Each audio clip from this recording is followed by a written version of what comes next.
Now we invite Professor Andrzej Niemiec from Poznan University of Economics, Department of Controlling, Financial Analysis and Valuation. He is author of over 70 publications in his field. So I think, can he hear me? Is he on the Zoom platform? Yes, hello, it is nice to see you. Welcome from Poznań. At the beginning, I would like to thank the organizer, but especially Professor Mastillo, for the opportunity to participate in the conference. And I'm very pleased to welcome you to 11th Traditional Scientific Conference, New Economy 2023. It was a great pleasure that I noticed that the conference is developing. I see that we will have today a full day of new experiences, as well as for tomorrow, the second session.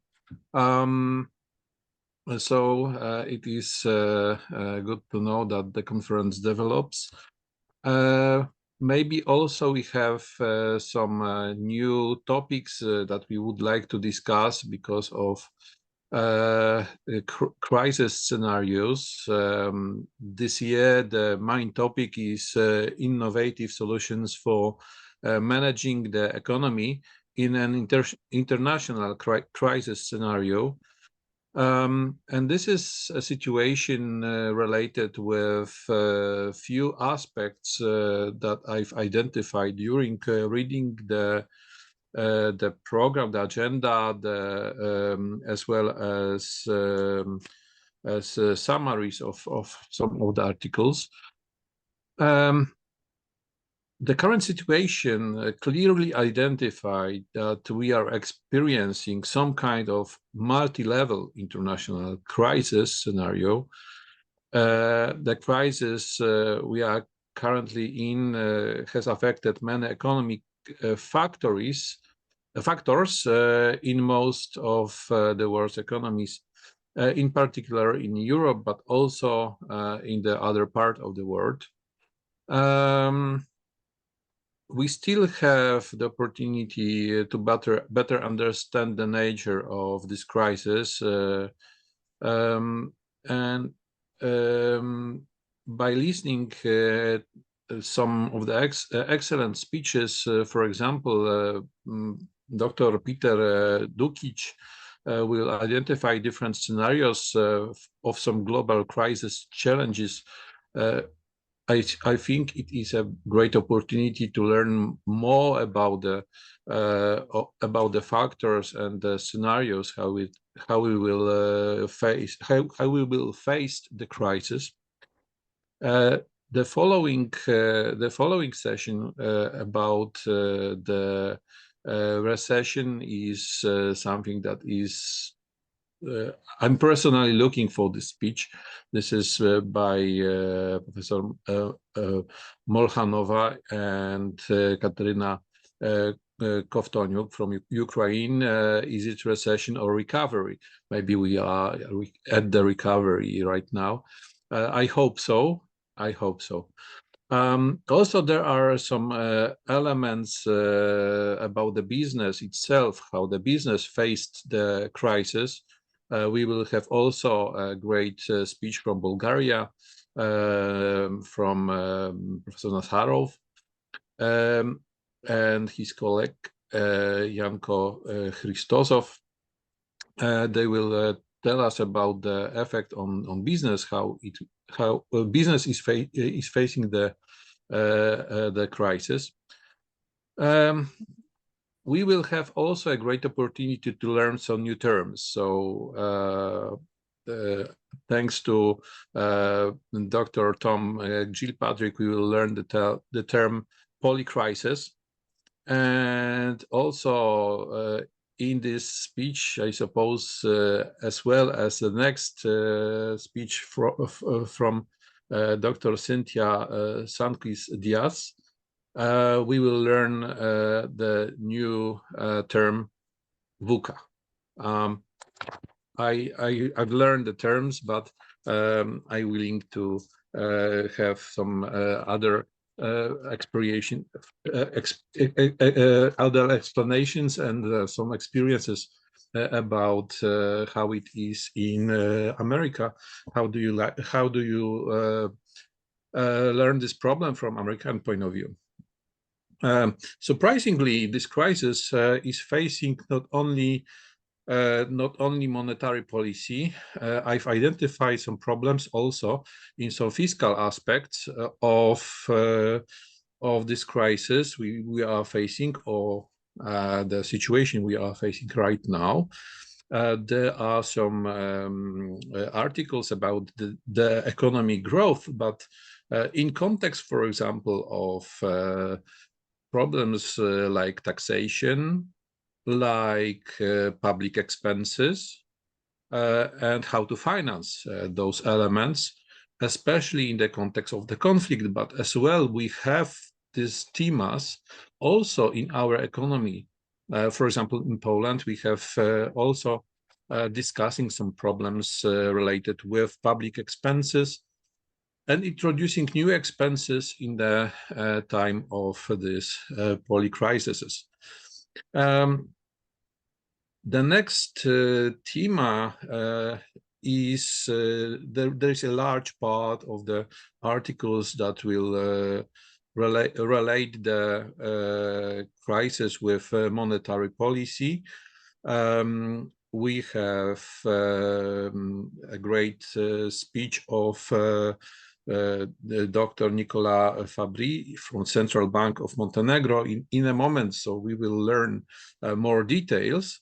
But there will be some other articles and speeches about the inflation problem, about the monetary policy, how it works. From, for example, Dr. Oljanchuk from Ukraine. We will probably link those elements with some financial institution like banking sector, like insurances.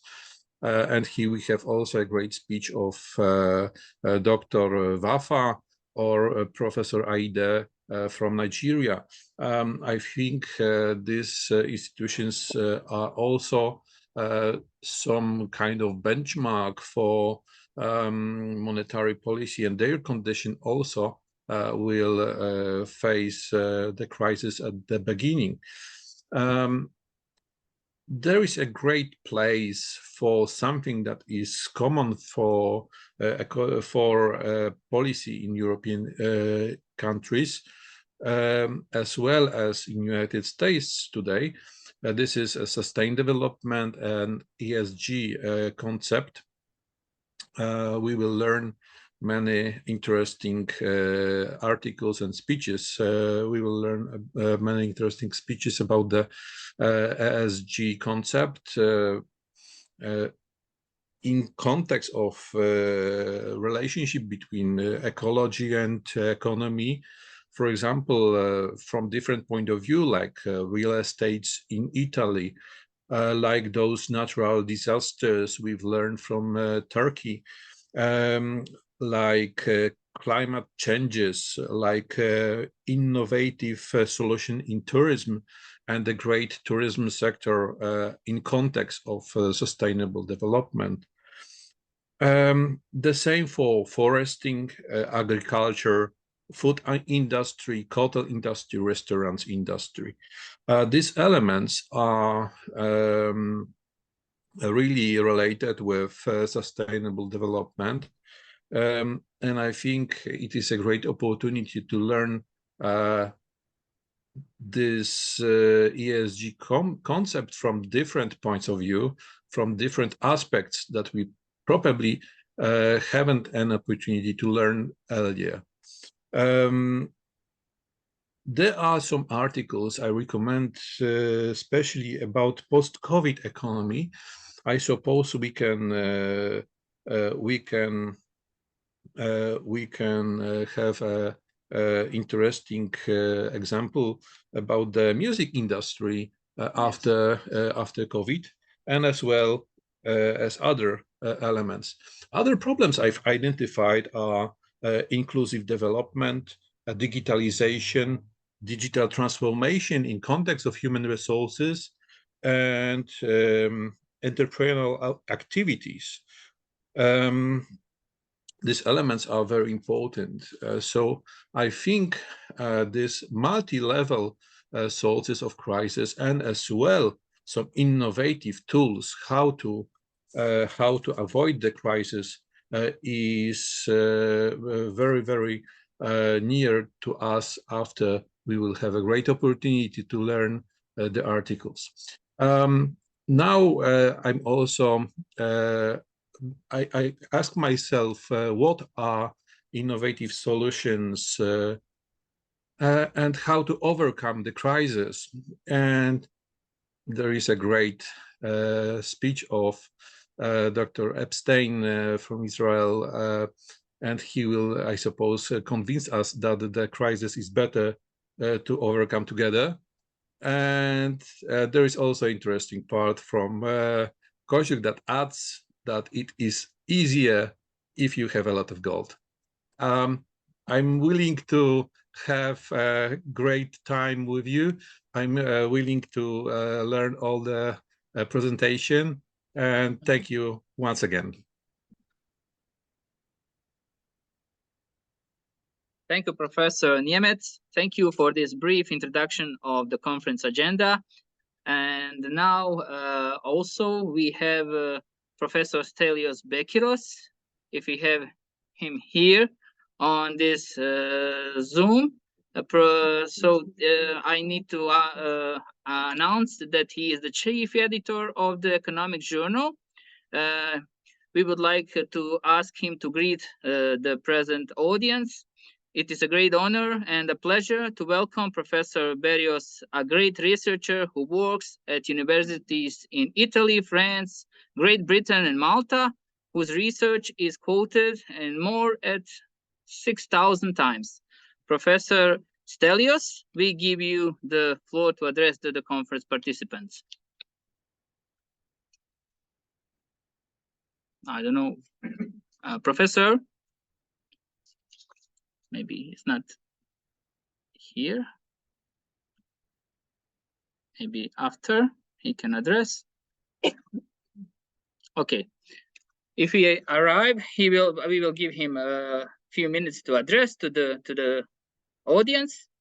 And now we move on the plenary section, and respecting the agenda that you all received, accordingly, I invite the first plenary speaker. I will use this announcement also to limit Professor PhD Jill Epstein and other speakers who come after him to present a presentation time of maximum 10 minutes. And after the plenary section, we will have the questions and discussions. And also, all those speakers, I asked them when they are presenting the paper, their research, to sit here in front of the laptop, so the attendees can also see you and hear you more better from this position. So, Professor Gil Epstein for Bar Ilan University from Israel. His topic is of paper is marriage premium in the labor market. Hello, Mr. Epstein. Hello, and good morning to everybody. I'm sorry that I'm not with you. Right now we have a Jewish holiday in Israel, so I couldn't come. I have to be with the family. So hopefully next time. And it's a pleasure to be here. I'm going to connect my presentation. Now, can you let me show my screen, my presentation? Right now, you can do it if you want by yourself. There is a share. No, it says host disabled participation screen sharing. That means you have to give me I changed that, so can you try now? Perfect. Thank you very much. Let me just get it. Okay. You can see my presentation? Yes, we can see it pretty well. Great. Okay, so the idea that I want to talk about is the marriage premium. Now, the topic of the conference is crises. So you'd say, what has this got to do with the crisis? Well, one of the main things in crisis is that we have a lot of times we've got divorces, we've got people becoming widows, people dying, etc. I want to know how this affects the labor market. So I'm really looking at a very specific topic on this, and I want to look at how crises are, not how crises are affecting marriages, but I want to talk about marriages, and as crises affect the marriage market, how this is going to affect the labor participation and the probabilities of getting a job, probability of and the wages that people get. So I'll try and do it short. It's a work in progress. I've got two co-authors that have written the paper with me. So it's well known that we have a marriage premium. So what is a marriage premium? The tendency of married men to earn more than their unmarried colleagues, or even after taking into consideration other factors that affect wages, such as age, education, occupation. So even I take everything into account, and I look at a single person, and to a married person, I see that the married earn more. So if you're not married, this may be a good idea. If you want to increase your income, get married. But it's not really that. So let's just go on. So the phenomena has been documented already from the second half of the 2nd century. We've been seeing this topic in the United States and in different places in the world. In many developed countries, marriage premiums are documented both for men and women, although the premium tends to be lower for women. So women earn less, they get less than a man gets when he gets married. Furthermore, the phenomena has been documented on various scales of different type of same-sex marriage as well. So it's not only men and women, it could be men and men, women and women. We see that this premium still works. Over the years, what we see is that we've got a decline in marriage rates. We've got an increase in the marriage age. So people are getting married later. We've got less people getting married, and delay in which the women bring children into the world. All these have an effect on the premium, especially when we talk about crises, because this is very much affected. Decline in marriage rates, decline with crises, increase in marriage age as well, and bringing kids to the world, decline when we have a crisis. So I'm going to look at Israel, and because Israel is a bit of an outstanding point towards the rest of the world, the rate of people getting married out of all the unmarried people began declining in 2009 among Jews and Muslims, and in 2010 among Druze and 2014 among Christians. So we see this phenomena. Here we can see the data. We see that people, if I just look from 2001 till 2019, I see a decrease over time. It's getting stronger. You see that the Muslims, it's getting a lot stronger than the total or the Jewish, but we see a decrease in people getting married. This is for people age 15 and above, 1,000. This is per 1,000 unmarried. This is the share of individuals living together out of all Jewish couples. We see more and more people are living together and not getting married, right? Because it makes a difference if you're married or you're not married. It's interesting, but that's going to affect our premium. If we want to look at the rate of singles, if I look at 2019 and towards 1970, so we're looking here about 40 years, you can see a huge difference. This is the ages of 25 to 29, 45 to 59. We can see a big jump. People are staying many more years single, and we can see lately, because of the different crises, if I take another model, add to it, I put in that the crises that are affecting where we had now, 2008, etc., are increasing the amount of singles and decreasing the time making the people get married at a later date. So developed countries have undergone similar processes all over the world. However, Israel is unique in many ways.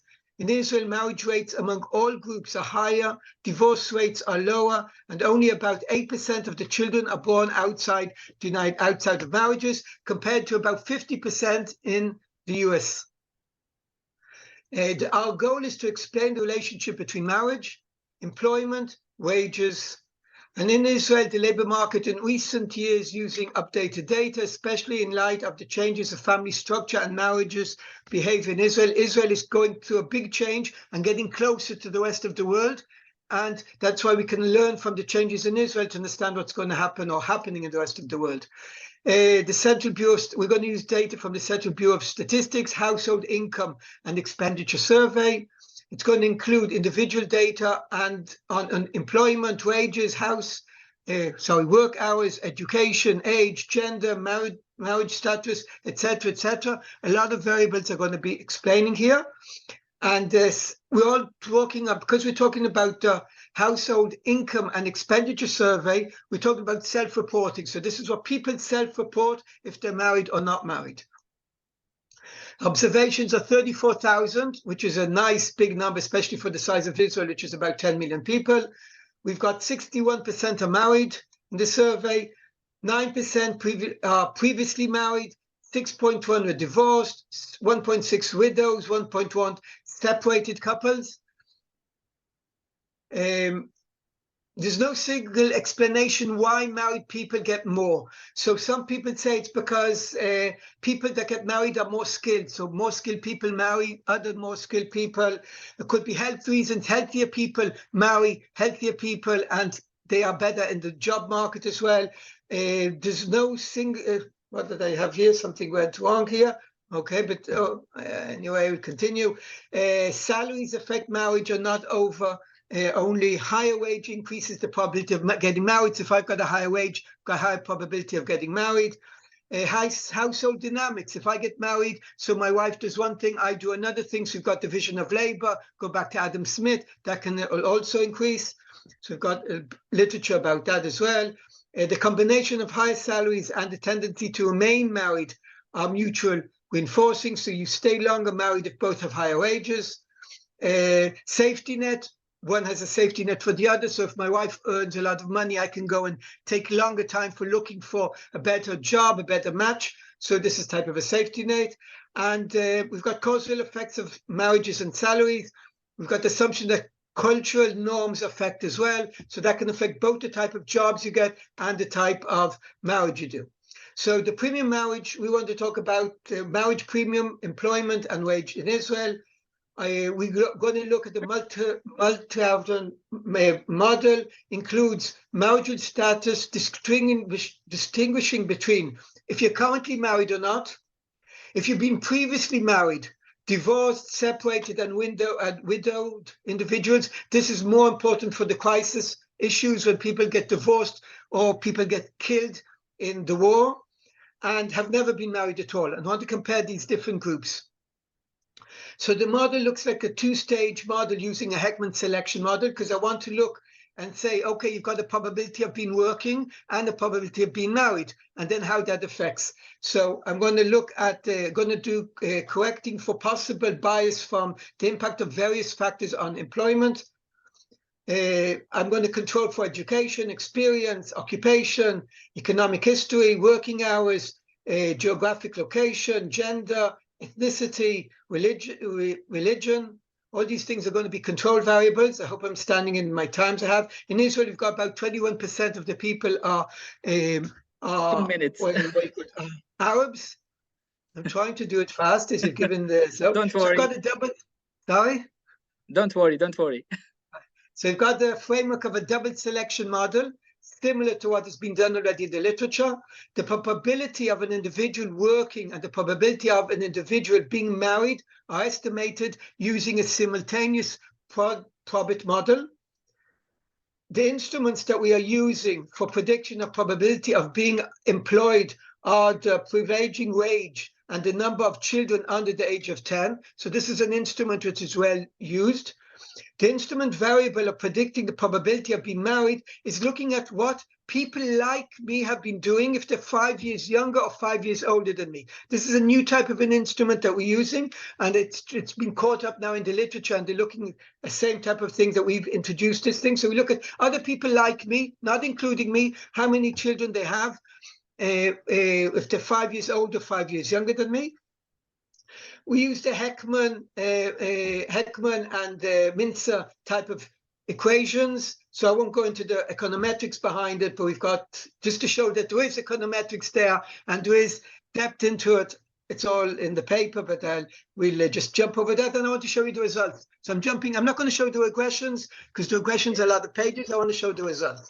So the probability of working of working if you're married status. So what the probability of working is if you're married. So what's our probability? We see that if you're married, a man, this is currently married versus those never been married. So if I take somebody married to somebody that's never been married, he's got a higher 10% of getting a job. Women have a 2.2 less probability. Here we divide it into different groups if it interests us, but I leave it aside because of our time. But married in the past versus those never married. So I was married in the past, so that means I'd be divorced. Either I'm a widow. Oh, sorry, I went jumped on that. You see that the married. So what you see is if you are married, you're going to go from 10% to 3%. So married men lose about 7% probability of getting married, of getting a job if they get divorced, or if the spouse gets killed or something like that. Women, it increases from -2% when you're married. If you are not married now, you're going to have another 2.2% than never been married ever. So for women, you've got advantage of being divorced or you're being a widow. But by being married really kind of keeps you to the household. So you see that all depends really if you're Jewish or if you're not Jewish, whatever. This is done the average. Now let's go to, if I want to look at the graph, you can see married or previously married. So married on average is better than previously married. These are over the age groups. Now let's look at the marriage premium. How much do you get if you get married? Now, so this depends if you want to increase your income. So a man gets a nearly 30% increase in income when he gets married. A woman gets about 20% increase in income. So married men get an increase. Doesn't mean that if you get married, you have to run to your boss and say, okay, I've got married, now I should get Gil showed us that we've got this premium, give us the premium. Okay, we've got the different theories why it happens. I tried to explain it more, but men have a bigger premium than women. However, if a man gets divorced, he jumps down to 4.3. If his spouse passes away or something like that, he gets 4.3 only. So he's got a bigger jump. Women stay still higher. So if the man goes to war and he gets killed, or he loses his job and they fight to get divorced or something like that, the woman doesn't pay such a high penalty. The woman continues from 20%, she goes down to 10%. The man goes from 30% to 4%. So man loses all of his premium, while the women only lose half of it. So if a woman wants to increase some income and she doesn't want to stay married, so she could get married and then just get divorced after that. So the theoretical, what we say is she'll have a 10% increase, while if she stays married, she'll have more, but at least a man is not going to benefit from the marriage if he gets divorced afterwards. So that's kind of the main, these are very, very depth regressions with all the different results. I'm just trying to give you the main results here that you'll see them.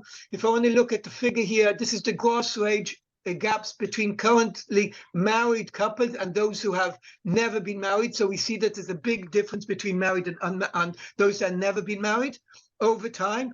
With the age, of course, they go and get closer and they converge, but over time they get, but as you see, there's a big change. So summary.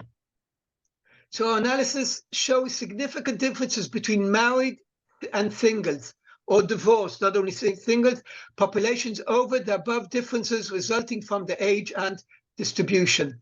We have shown that marriage premium exists in Israel in the labor market for both employment and wages. And you know, Israel is a country with a lot of crisis, not only economic crises. We've got a lot of crises in Israel coming and going, and we've got a lot of widows from the crises, and we've got a lot of divorces that go over from the different crises. The employment probability of married men is about 10% points higher than unmarried men.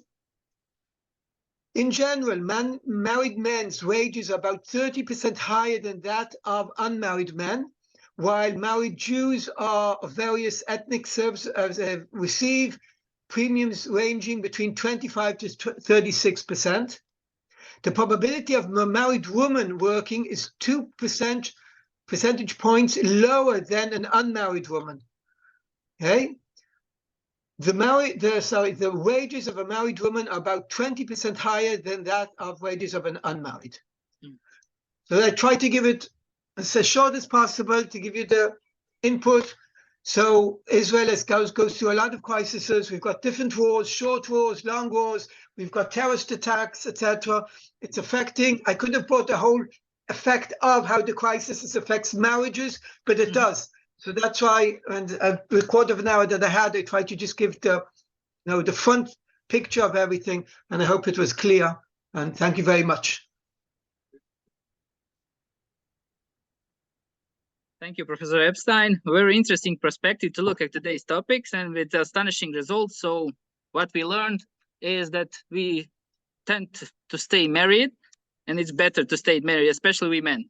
Am I right? Yes, yes. But if you want to be divorced, it's better to be a woman than a man. Or be a widow. It's better to be a woman than a man. It's better to be a woman. Okay. Yes. Thank you. Just a comment, since we've got a Jewish holiday now, I'll be coming in and out. So I'll be joining and have to leave for family festival and come back again. So you'll be seeing me joining in and joining out. So I apologize to those that I may not hear them. Okay, but don't worry, we will be here. So you can arrive whenever you want. Thank you once again.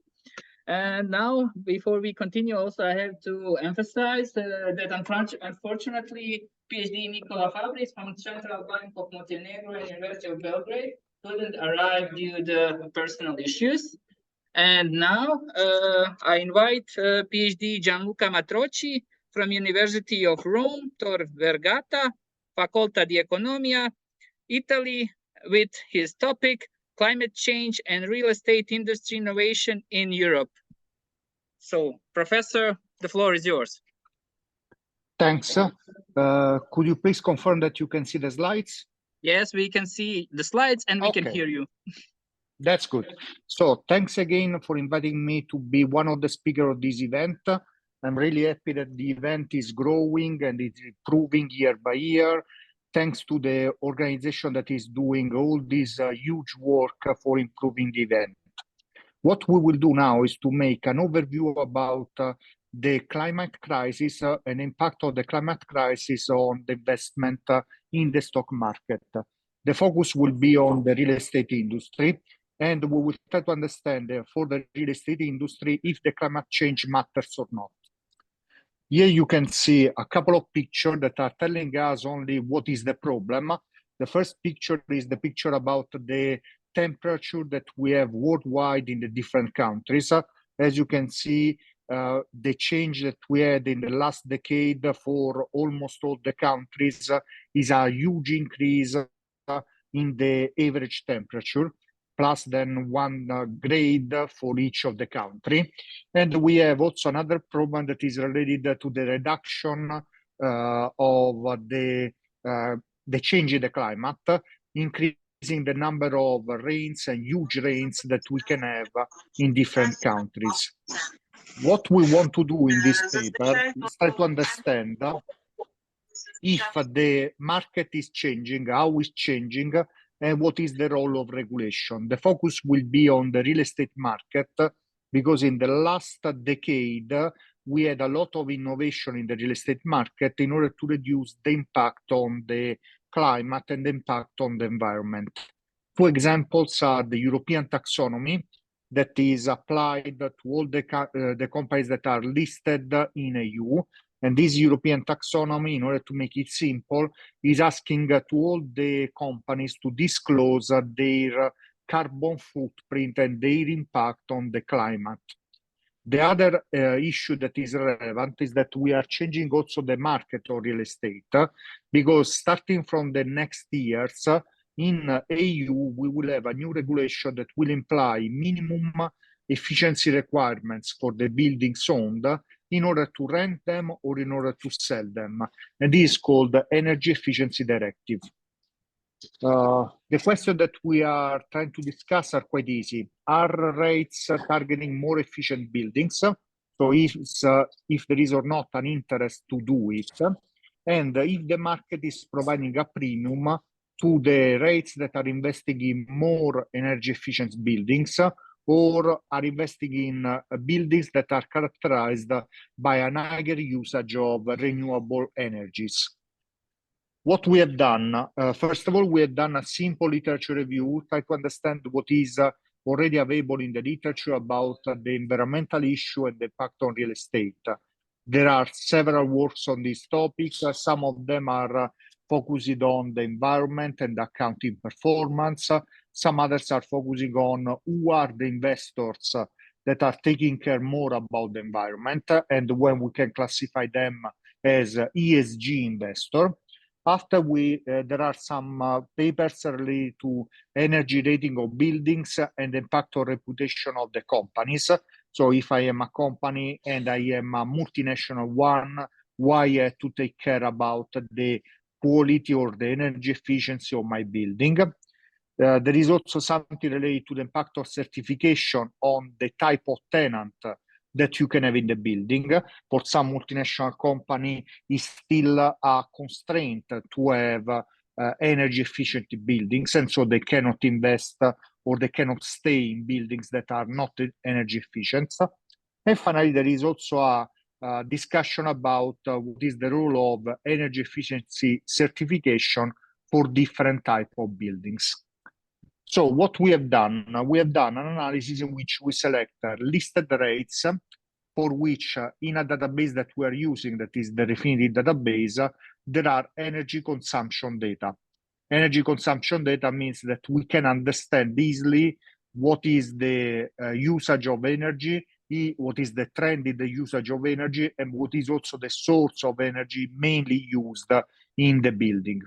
We have selected all the listed rates that have this type of information. At the end, we run out with a set of 203 rates listed in 19 countries, for which we have data from 2010 to 2022. What we have done, first of all, is we try to understand if they are changing their strategy. So if they are investing in buildings that are more or less energy efficient during the last years. Here you have a blue line that is telling us the energy consumption divided by revenues for the rate. As you can see over there, there was a huge decrease in the energy consumption up to 2015. After we had an increase, and now there is a correction, so we are trying to reach again the minimum that was obtained in 2015.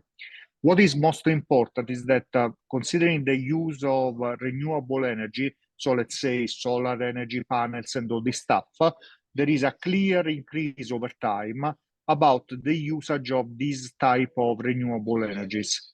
Nowadays, on average, the rates have around 34 or 33% of the energy that is coming from renewable sources.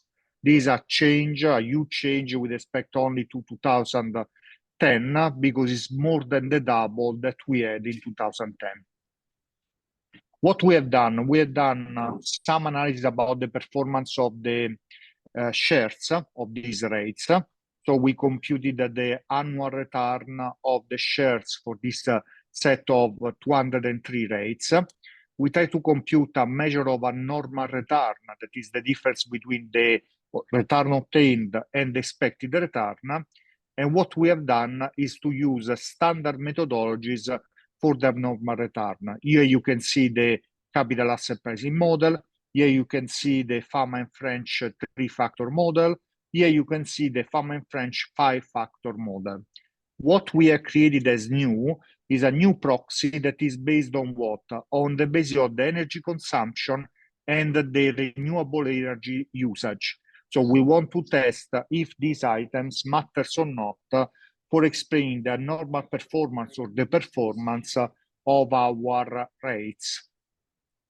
Let's look at some of the results. Here you have the gross performance of rates classified by the energy consumption. So you have in blue the rates that are using less energy than the median value. In red, you have those that are the opposite, so they are using more energy than the median value. As you can see over there, those that are below the median and above the median since 2016 are performing almost the same. This means that there is not a huge difference in the return that you can achieve if you target more or less energy efficient rates. We have done the same for the renewable energy. And again, we can see that the gap between the different type of rates, those that are using more or less renewable energy, is almost aligned during the last years, from 2015 ongoing. Here we have some of the most important results of our work that are related to the premium and loss related to energy consumption and renewable energy. As you can see over there, on average, when you invest in companies that are using more energy than the median value, with respect to less energy than the median value, there is a result that is quite surprising, because we can see that there is a premium for the more energy inefficient rates. On the opposite, when we look at the renewable energy, if you use more renewable energy, it doesn't seem that we can achieve a premium from the market. This tells us that there is a problem in the market, because the market is not correctly evaluating or correctly awarding a policy that is more green for investing in the real estate. Here you have the last table that I want to show you. Here there are the rates classified on the basis of energy consumption and renewable energy. And here we are trying to understand what is the abnormal return that they can achieve.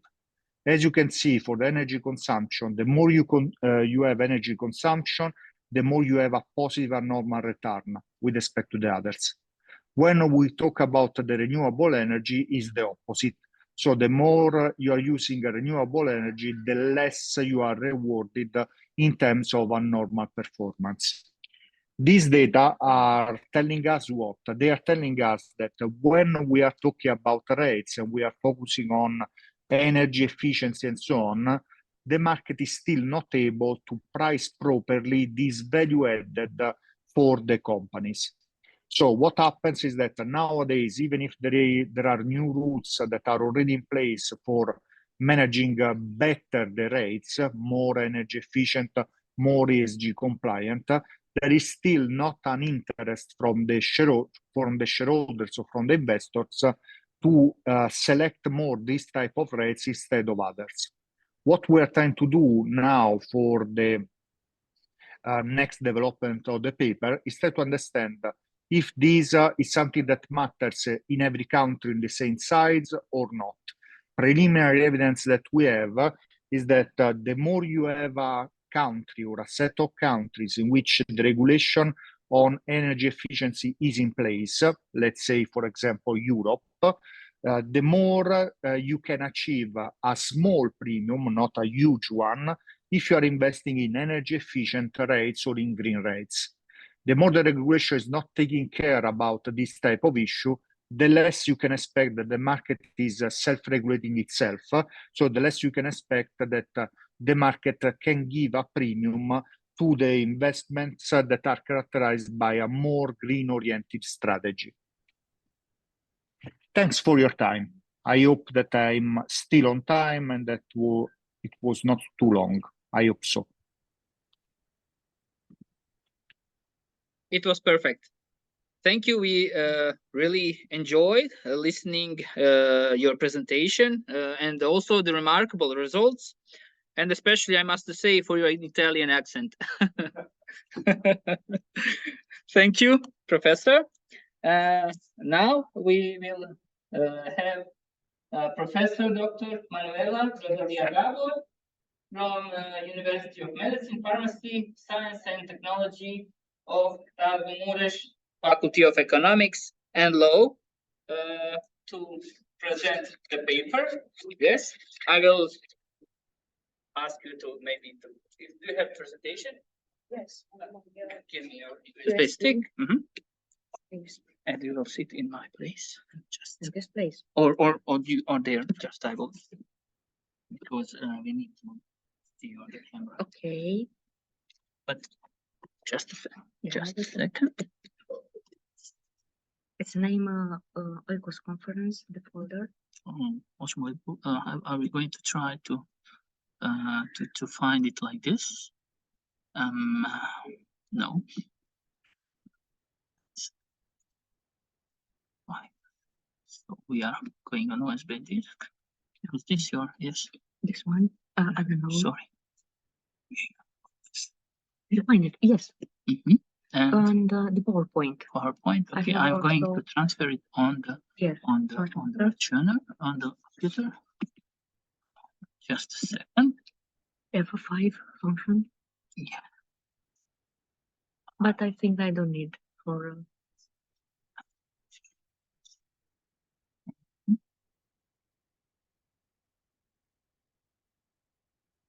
This one. And then we are going to do this. And then just to check, do you see the presentation?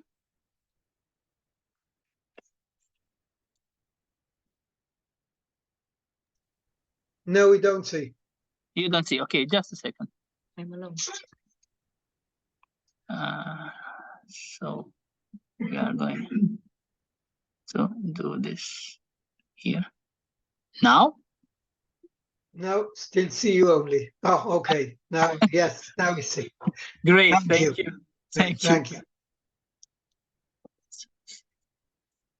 So Thank you very much. you can sit here. Thank you. Thank you. Okay.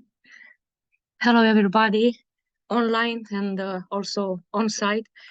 I will be shortly. I announce you that I speak about something so much pleasant. I do and I teach about tourism because nowadays, even if this crisis or not, we love to travel.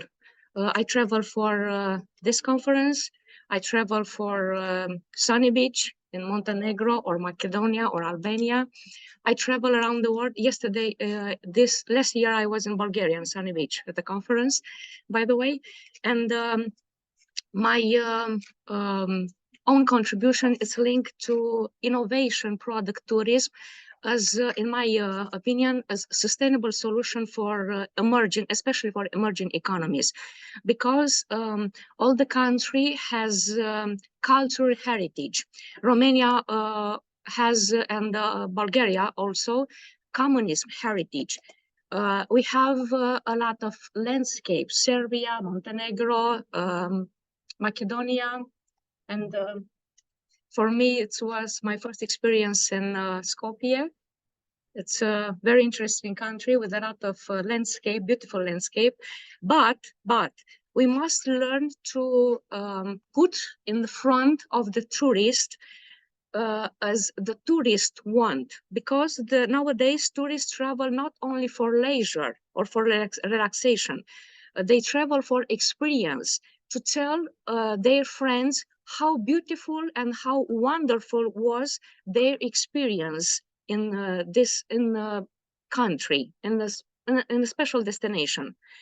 In the last years, the tourist sector invent, as you know, in fact, the city breaks to push the all big season, the winter season and the summer season, to be longer because they need money.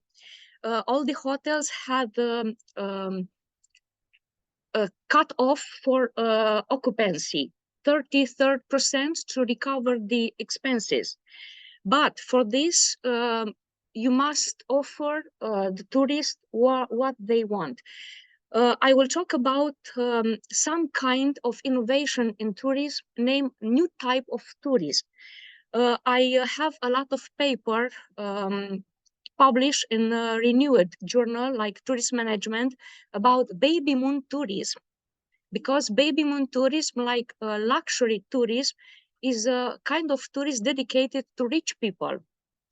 To be parents, it's a new experience, and they are specialists in the entire world to offer you an entire package, psychological, massage, different kind of spa activities to lie yourself will be better with one child, two child, or more than that. Also, we'll talk about halal tourism. It's very important, and nowadays it's a lot of hotel put this mention. They offer halal food and halal rooms dedicated for this kind of tourist. We talk about wine tourism, very expensive tourist packages in France and Italy, in Romania too, and or in Republic of Moldova and Bulgaria too. We talk about adventure tourism, like a soft adventure and a hard adventure. Hard adventure to be if you have courage to bungee jumping or something like this, but soft tourism is traditional food and wine with friends or with locals. Also, we'll talk about another solution. It's hunting or trophy tourism. I not encourage because in Romania we have a lot of foreigner hunting to shoot our bears and our wildlife animals. Okay, shortly, where the page down here? Oh, thank you very much. Maybe. Oh. I propose you another point of view from the perspective of literature review, and I use a free software. All the young people and the researcher can use it. It's about VOS viewer software, and I will cross to, yeah, I put these symbols on my slide share because I love it. And after the conference, I want to visit this important tourist objective in Sarajevo. I talk about a little some kind of innovation because we as teacher, I use innovation in my front of students because we have access to a lot of online free open access, and pandemic time have good for a teacher because a lot of international journals with money, we pay a lot of money to read a good article. I talk about emerging country here, but a lot of very best museum like Louvre is the first on the top of most visited museum. They open their heritage and transform online to gain more tourists, because in the tourist there are a lot of competitiveness. Even if you have good landscape, good spa or good services, you are not competitive if you don't have a good marketing, a good promotion in social media, especially for the young people. But this channel dedicated for rich people, because the crisis is not for rich. The crisis is for ordinary people, not for rich. Rich will travel always. And regarding, for example, adventure tourism or baby moon tourism, it's a solution to promote this kind of tourism that have an average stay bigger than 3 days, not a city break, 7 days, 1 week, 10 days. It's a good solution because on 10 days, the tourists spend a lot of money, isn't it? In the 2 days, maybe they spend on a magnet for the fridge, 2 meals, traditional one, and that's all. Regarding innovation, nowadays I read an interesting paper about authorities from Barcelona that not encourage the cruise. The cruise is an invention for travel, for experience. It's a good experience, I suppose, for to be on a huge cruise and what boat, not boat, ship. Exactly. Thank you. But for authorities from ports, it's not a solution because they are thousands of green hosters. They visit, for example, Barcelona in 2 or 3 hours, make a lot of loud rumors. They don't buy anything. They don't want to encourage this kind of, let me tell you, innovation in tourism. Also, maybe you already know, in pandemic time, a lot of cruise company failed. But also we talk about innovation in services offered to tourists. We'll talk about wellness, spa, shopping with personal assistant. their money, for the rich people, but knowledge, because nowadays luxury is quite common for a lot of people compared with 50 years ago, for example. Also, we can about innovation in the staff approach, the famous conference of the Asian Smile in the field of tourism. It's a new current. For example, in my oldest restaurant in Bucharest, in Romania, I visited for after the 7th time, and I don't found the Romanian personnel. I found the Pakistan and Indian personnel that don't told me poftă bună in Romania, told me in English, enjoy your meal. And the most traditional Romanian restaurant was a little bit freaky for me. Innovation in the tourist approach, online bookings, a lot of competition between Airbnb and Booking. I still prefer my tourist agency take by my students. I support my students with tourist agency. I don't use Booking. I don't use Airbnb, because tourist agency give me professional services.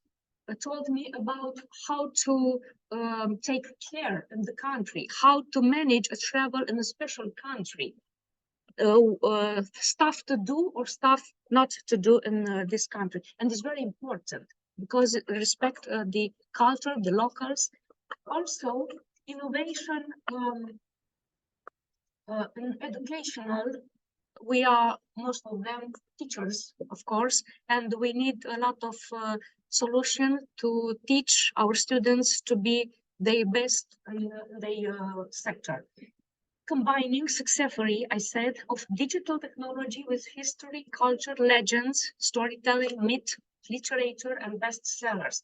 Innovation in tourist publication, the top of the most romantic city in the world, the top of the most visited museum. The most visited, you know, is Louvre with the tax on for visiting, but there are also a free entrance museum like a British Museum with the free entrance, but on the 5th place on this top. It's a paradox for me. I will listen this part. Also, the top of the most expensive hotels. I still dream to stay in Abu Dhabi for a hotel Burj Khalifa in Dubai. For me, it's very expensive, and I think, like tourist specialist, it's very good marketing to put 7-star, not only 6 or 5, 7-star for the hotels on Emirates. All made this top is all made by renewed publication like CNA Travel or BBC, The Economist even. Also, organizational innovation. I visited 2 times Auschwitz-Birkenau Museum. They have a good strategy about asking the tourists where country are from, because if they have statistics, if the number of tourists pass over the 5% of the total visitors, they offer guided tour in this language. They offer guided tour in 17 languages. That means more tourists to visit, because they are easier to learn this kind of tourism about Auschwitz, about slaves, about communists in your language, because the better understanding of the phenomenon, and of course to not repeat them. Also, innovation related to direct and sustained involvement of a political party. There are a single type of tourism named Red Tourism in China. They have the entire supported of a Chinese party. Also, we talk about ethical innovation, including volunteer as a form of thanatory support in natural disaster, such as 25 Pakistan earthquake and the 24 Asian tsunami. Brand innovation. Always when I travel, I want to found the UNESCO heritage marked. It's very important because this is a good label for good heritage. promoting of tourist destination by social media together with the influence of social networks in travel decision, or using an electronic application for different smartphones like Google Maps and or Apple to forecast and follow the movement of the people in the kind of model and predict tourist data. This is another results of my research. I will pass this part. The methodology is linked by I built a database with almost 5,000 articles from Web of Science, but I filtered it. It's so many to use it. I don't have so many time to read so many articles, and I filtered it. This article find on the search and word innovation and tourism, put innovation, tourism, and sustainable. And after that, innovation, product, and tourism to filter. And I use this software, VOS Viewer, for this article. Unfortunately, but I think for future research, it's a good step. I find only 14 articles filtered based on Eastern Europe for sustainable product innovation in tourism. How I find the software found the clusters of words. And I found, for example, the first cluster with red colors, that sustainable development is linked directly to the problem. It is a problem to be sustainable, to be efficiency, to be innovations. And of course, all the articles found that sustainable development problem is linked to technological innovation. They are good. Technological innovation, ChatGPT, I suppose, is not one of the good of them for us, for academicians. Integration, tourism resources, tourism economy, promotion, advantage, China, integration, demand, city, and province. There are a second cluster around tourism. Okay, tourism destination linked to community practice, smart tourism. What means smart tourist? To gain a lot of tourists, tourism experience, because tourists, like I said, travel for experience, organization, governance. In Romania, for example, we don't have a directly minister implied to promote tourism. We promote only the pilgrimage, not adventure, not wine, not other kind of tourism. Entrepreneurs web, I found a lot of Romanian entrepreneurs with only in Romanian language. How could I find you if you have a site only in Romania? Sustainable development and interest, and some of the conclusion. All the graphical are in the already published papers. I use Google Trends to find if some of this kind of new product are searched on Google for heritage and museum worldwide, for example, culinary tourism and wine tourism, hunting tourism and trophy tourism. All the this kind of tourism are linked to my direct publication papers. Dental, medical, and wellness tourism. We talk about India and Turkey and Hungary. They are better country for medical and dental tourism worldwide, and Romania too, I forgot. Luxury destination and luxury tourism, eco and agro tourism, dark tourism for especially dark sites of each country history, adventure tourism, baby moon tourism, and halal tourism. Some of the conclusion, the ability of the tourism organization to change, develop new and innovative products and or services and adapt to market change is therefore crucial to the performance of the company and tourism industry. This innovation must conduct from the company to tourist, not in the inverse sense. Thank you. Thank you very much. I think I wish to go in your country with some questions about how to innovate in the tourism, because I travel a lot and I find a lot of good benchmarks and example in entire Europe, especially for ex-communist country and Balkanic part of the Europe. Thank you very much, and I wish you good luck in your conference. Thank you. This is my agenda. Okay.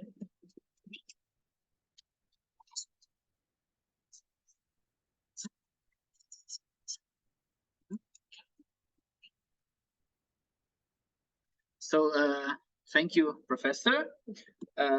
We had the opportunity to hear many awareness raising information in the field of tourism. Maybe some in that field will try to use them and to implement it in their business.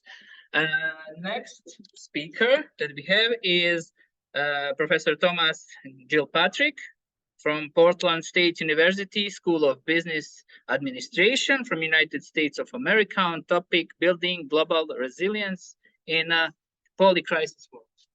So, Professor, the chair is yours. The presentation. Yeah, I will try to share it. Just a second. Close everything.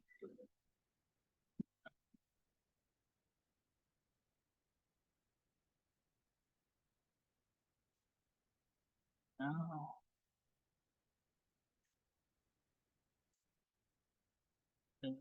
Which one? The bottom, poly-crisis at the bottom, very bottom. Okay.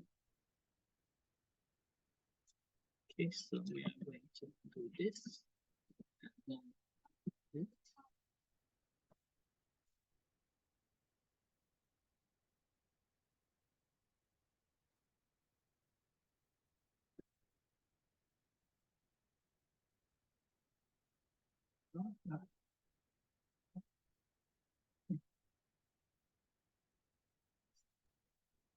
We saw it before. 4 is okay.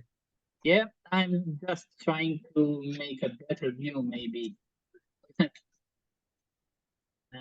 now? Now? Is it okay? Perfect. Ah, Yes. Great. Great. Thank you.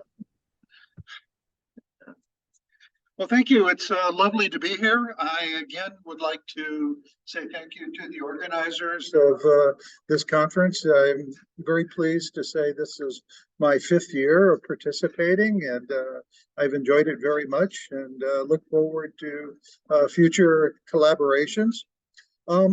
I guess to starting off, one of our speakers said polycrisis. So polycrisis, I found was a new term for me coming from the economic conference. So when I was young, one of the things I remember was saying, you know, the only constant in life is change. And I think that's true, but change seems to be occurring faster and faster today, and crises are part of that.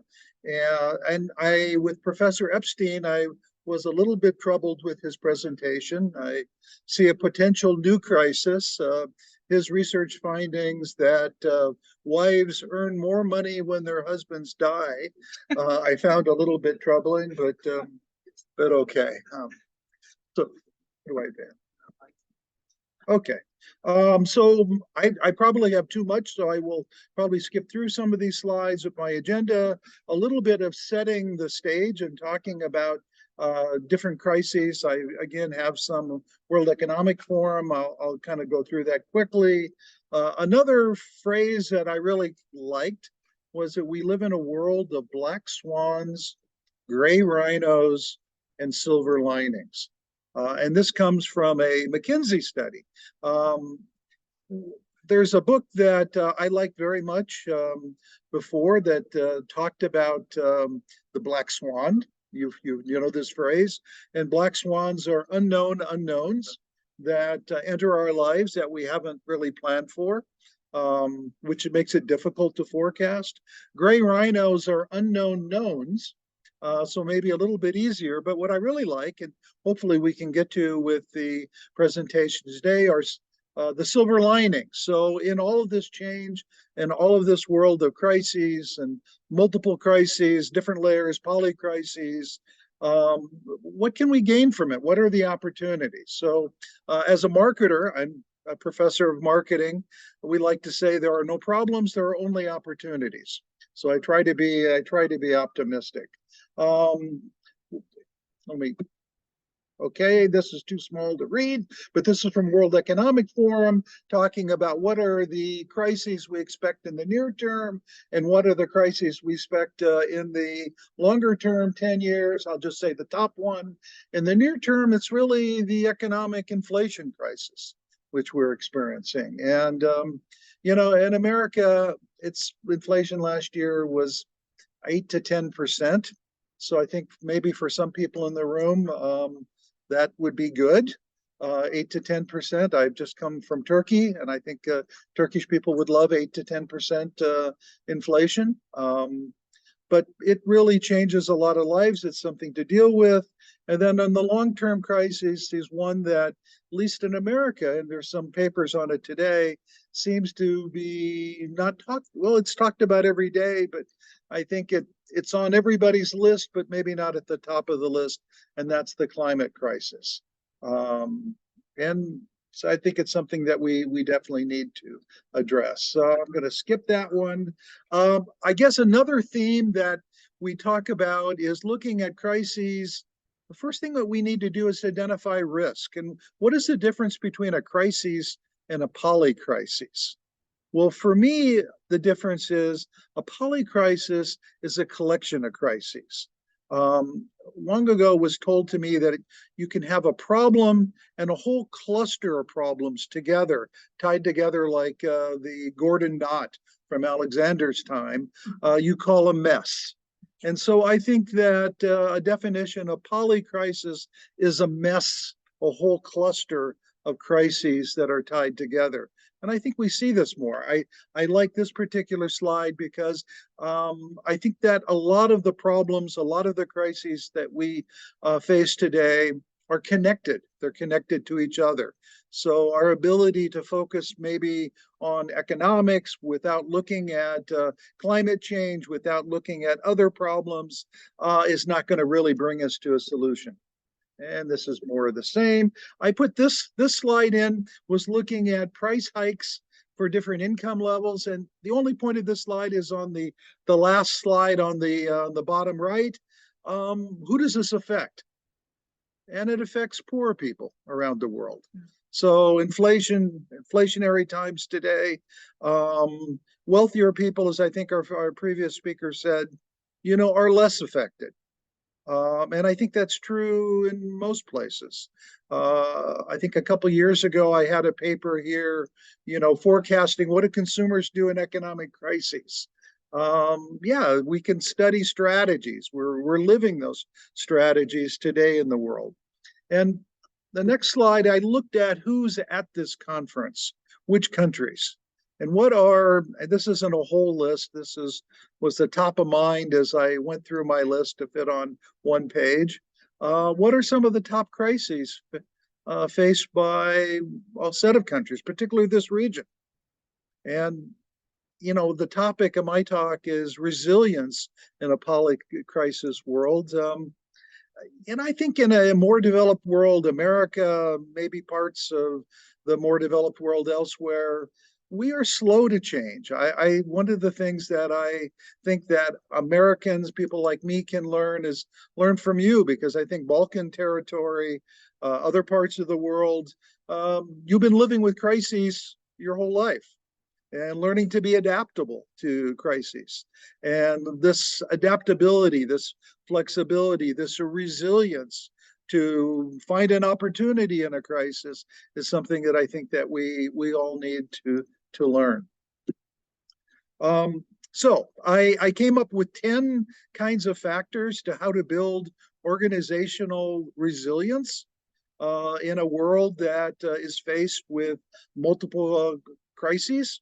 And again, I'm a business professor, so my frame is coming more from a business perspective. Developing robust risk systems. So how do you have to be able to measure risk? And remember the unknown unknowns. It's hard to measure, but I'm sure that they're all unknown. I think that when we start to look at interconnections, that we can do a better job of identifying, you know, future risks. But I think a first step in the world is identifying what are the risks that we face. What are the probabilities of the risk, and what are the interconnectedness of the risk? One example would be, and I don't want to take anything from the next speaker, but on supply chain. So I work in marketing, and supply chain is also an area that I work with. And when we had this supply chain crisis this last couple of years, one of the things that I learned was that in industrial markets, typically there are 5 or more layers in the transactions. And most companies, most manufacturers do not have visibility beyond 1 or maybe 2 layers. And so when there was a problem in a factory in China, they didn't realize, because they were sourcing from someone else who sourced from that factory in China, that there was a risk. So identifying the risk is something that we need to do, better management systems. And I think technology offers some tools that we can look at. Foster agility and adaptability. So this is something that probably personally I need to work on. Change is difficult for me, but agility, ability to pivot. So I think most everyone here is in education. So March 2020, I was looking forward to coming to this conference, and my whole life sort of changed in terms of plans, as everybody's did. But we had to pivot in education. So one of the things that we pivoted to was online education. So at my university now, 50% of our classes, even though we're back in the classroom, are online, fully online, which pluses and minuses perhaps, but it's where demand is going, which is a whole new set of challenges. And we need to develop new tools within our organizations to deal with these changes.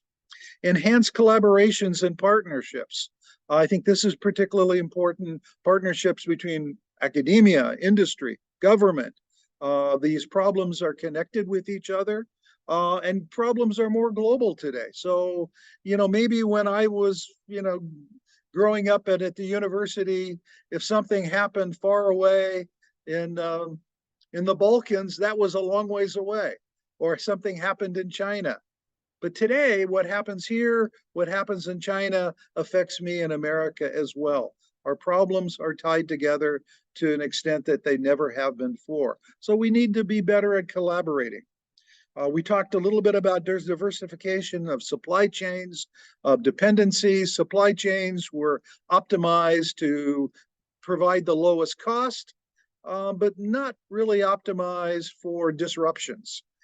So learning to nearshore, onshore, maybe more suppliers, de-risking supply chains are words that we hear more to, really develop the system. Invest in technology and digital infrastructure. I work a lot in retail industries, particularly retail food. Everyone has been talking about the internet for as long as I can remember, 25 years ago. Everyone said it was on their list. Not many people were doing much on it. When COVID hit, online sales skyrocketed. It went to the top of everybody's list. So investing into technology, deploying technology. So there's an organization I follow in America that looks at retail technology. 8 years ago, they were looking at maybe 100, 200 apps per year. Today, it's more than 5,000 apps per year. It's really, really difficult to keep up with. So these are some factors. I have 5 more, but a couple slides in between, and I'm going to skip this one because it's hard. This one is again showing for social cohesion, how problems or crises are tied together. The reason I put this in is that there's a number of factors. That's why we need to collaborate. We need to partner, because we can't do this by ourselves as an organization or as a country. In terms of management and training, what kind of people do we need? What kind of skill sets for a world where we have more crises? What can we do? Well, number one factor, and looking at employers, this is from America, from consulting group, Deloitte Touche, developing people who are more flexible, more adaptable.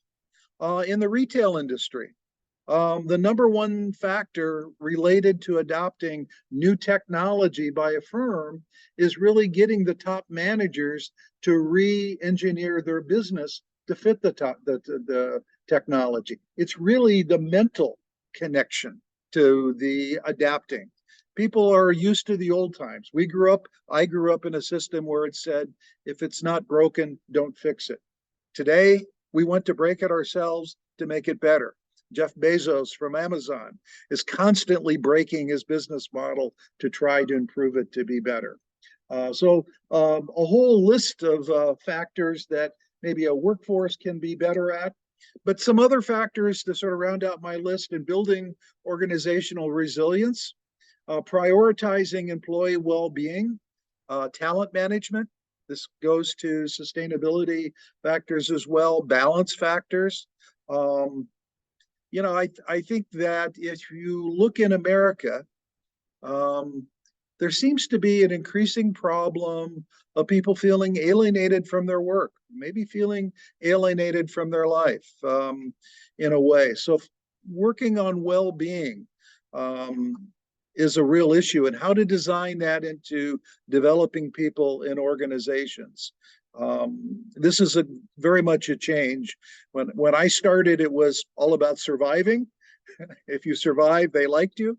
If you didn't, it wasn't their problem. Today, with a workforce shortage, a shortage of key talent, we need to do a better job of this. Promoting sustainability, responsible practices. Sustainability is becoming much more important in all of our lives, whether it's economic sustainability, whether it's environmental sustainability, as we saw from the World Economic Forum, whether it's, you know, social sustainability for these work-life balances. And, you know, today it's interesting for me just how much of our lives we live on these machines. In America, I checked with my students, told me that on an average day, a student in America checks their phone more than 3,000 times per day. That's hours and hours per day. And I think that an experience that I've had, that maybe some of you have had as well, is I was teaching recently, and I was lecturing, and after my lecture, I had a dinner. It was at night, and I left my phone in my office. When I got to the restaurant, I should have left my arm in my office. I really felt that part of me was missing, and I wanted to leave the dinner to go get my phone. So there's a definite addiction to this technology that I think from a social issue is not always so healthy. Scenario planning. We're going to hear more about scenario planning today. I think this is a very useful tool. And again, connecting scenario planning to different risk profiles, different possibilities is something that businesses and we all should do more. Stress testing. Silicon Valley Bank, which has got a lot of publicity for failing. A small American bank with only $250 billion in deposits, but it wasn't managed well. They weren't monitoring their risk well. They should have known better. Advocating for systemic change. So changes really need to be to the system. Again, this goes back to collaboration. We need to change the model. And then finally, crisis response preparedness, because we know that crises are coming. Several years ago, I tried to get my students to do research on economic crisis impact on consumer shopping behavior. They were totally uninterested. Now they're interested. But so we become more interested when the crisis hits us. I think another good example of that is pandemic. And we weren't too concerned with pandemic. So my sort of conclusions again, talk about these black swans, these gray rhinos, forecasting risk, and we need to do a better job of moving from sort of scanning the environment, identifying risk. We need to do that, but we need to identify that into our planning, into our business processes. We live in a world of more and more crises, a polycrisis world. We need to better manage these challenges. We need better methods of identifying risks. I think some of the technology can be really helpful for us with this. I think clearly better training.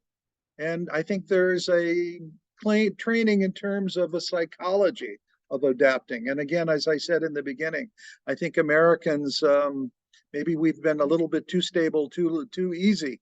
We can learn from other parts of the world. And I think that's it. Thank you.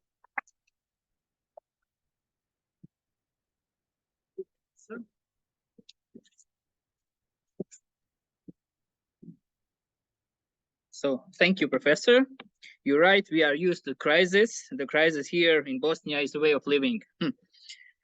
So anyway, it was nice to feel the American aura in this conference room. Till now, we were all over the world. Now we are going to Puerto Rico to hear Dr. Cynthia Sanquez Diaz from Universidad Ana G. Mendez to hear about enhancing trade in volatile, uncertain, complex, ambiguous context. Just to prepare your presentation, just a second. Hello, Cynthia, can you hear me? Yes, I can hear you very well. Greetings from Great. Puerto Rico. Can you see my presentation? Yes, no, Yeah. just a second. No, just a second. Let us try something. On Zoom, we can see it. Just to close those other. Now, can you see it? We can see it. The question is, Yeah, can you we see can it see in your... We can see it. Yes. So please, Okay. Dr. Cynthia, Okay. you can start. Thank you. Sure. Okay. Hi, greetings from Puerto Rico, a beautiful island. So you are more than welcome to visit our country. So as you can see, my topic is very close to the one that Dr. Patrick just discussed. So my topic is enhancing trade in volatile, uncertain, complex, and ambiguous context, which is, kind of usual in response at what we are facing right now. So maybe just start with a quick perspective. So here we have, the many disruptions and difficult events, as we have discussed, increase the government policy making and regulations, and that turns to be very essential right now, more than ever, I would say. So particularly for the global supply chain and value chain, so that's something very important and very essential for our countries. Sustainability is more important than ever, especially in the face of the many global crises we are coping with. So global challenges, such as the climate challenges, demographic changes, post-COVID reconstructions, and many other development goals require action. So we've got to move on to keep going. So as a result, we see some changes in the social and economic transformation, and that's turning to be essential. So what happened was that 2020s were supposed to be a decade of action, and instead we are living in a decade of crisis and setbacks. So we got to do something about that.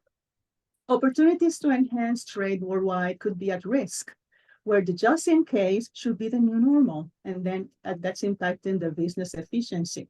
I am a business professor, that's why I'm taking that perspective. So besides reshoring and friendshoring, it's turning to be a common practice right now, and that's certainly could jeopardize or put world trade at risk. So here we can see how much we depend on trade. So as we can observe, on average, there is a strong dependence on the exchange of goods, shown by 50% or more dependency on the gross domestic product. This represents trade's importance to the economies, validating the urgency to act proactively, even during crisis, which we are experiencing right now, and complex situations will never end. That's the reality.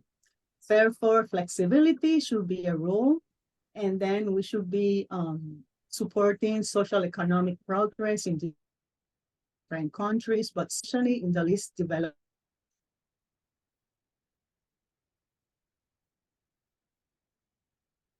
Which is what I'm going to explain. VUCA concept is kind of difficult to taught in a short period of time, but there are some basic foundations for this type of analysis.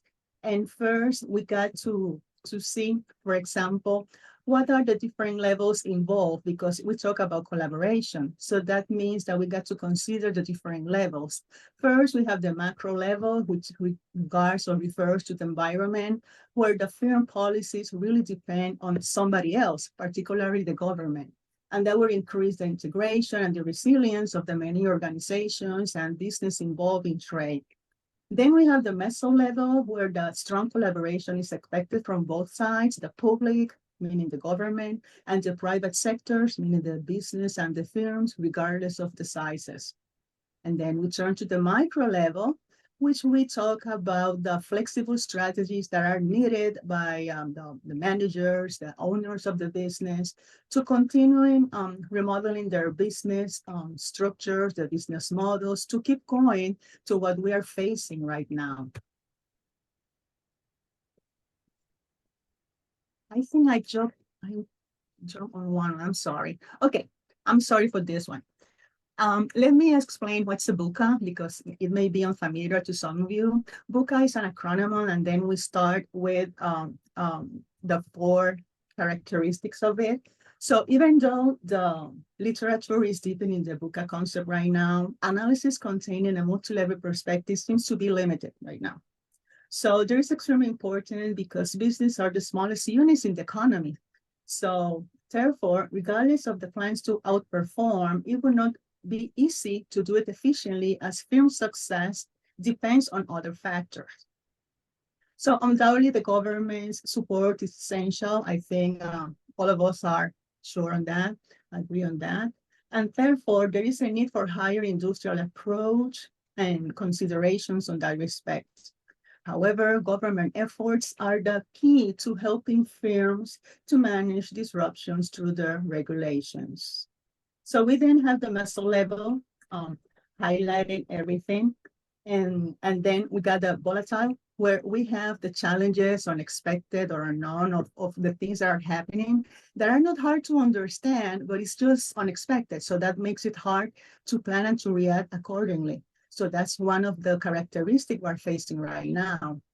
Then we have the uncertain, which regards or refers to the absence of information regarding what truly caused it and what will be the future effect of that situation. So that makes it difficult for the business owners to make decisions and to have like a formal plan or strong expectation of what the decisions they're making.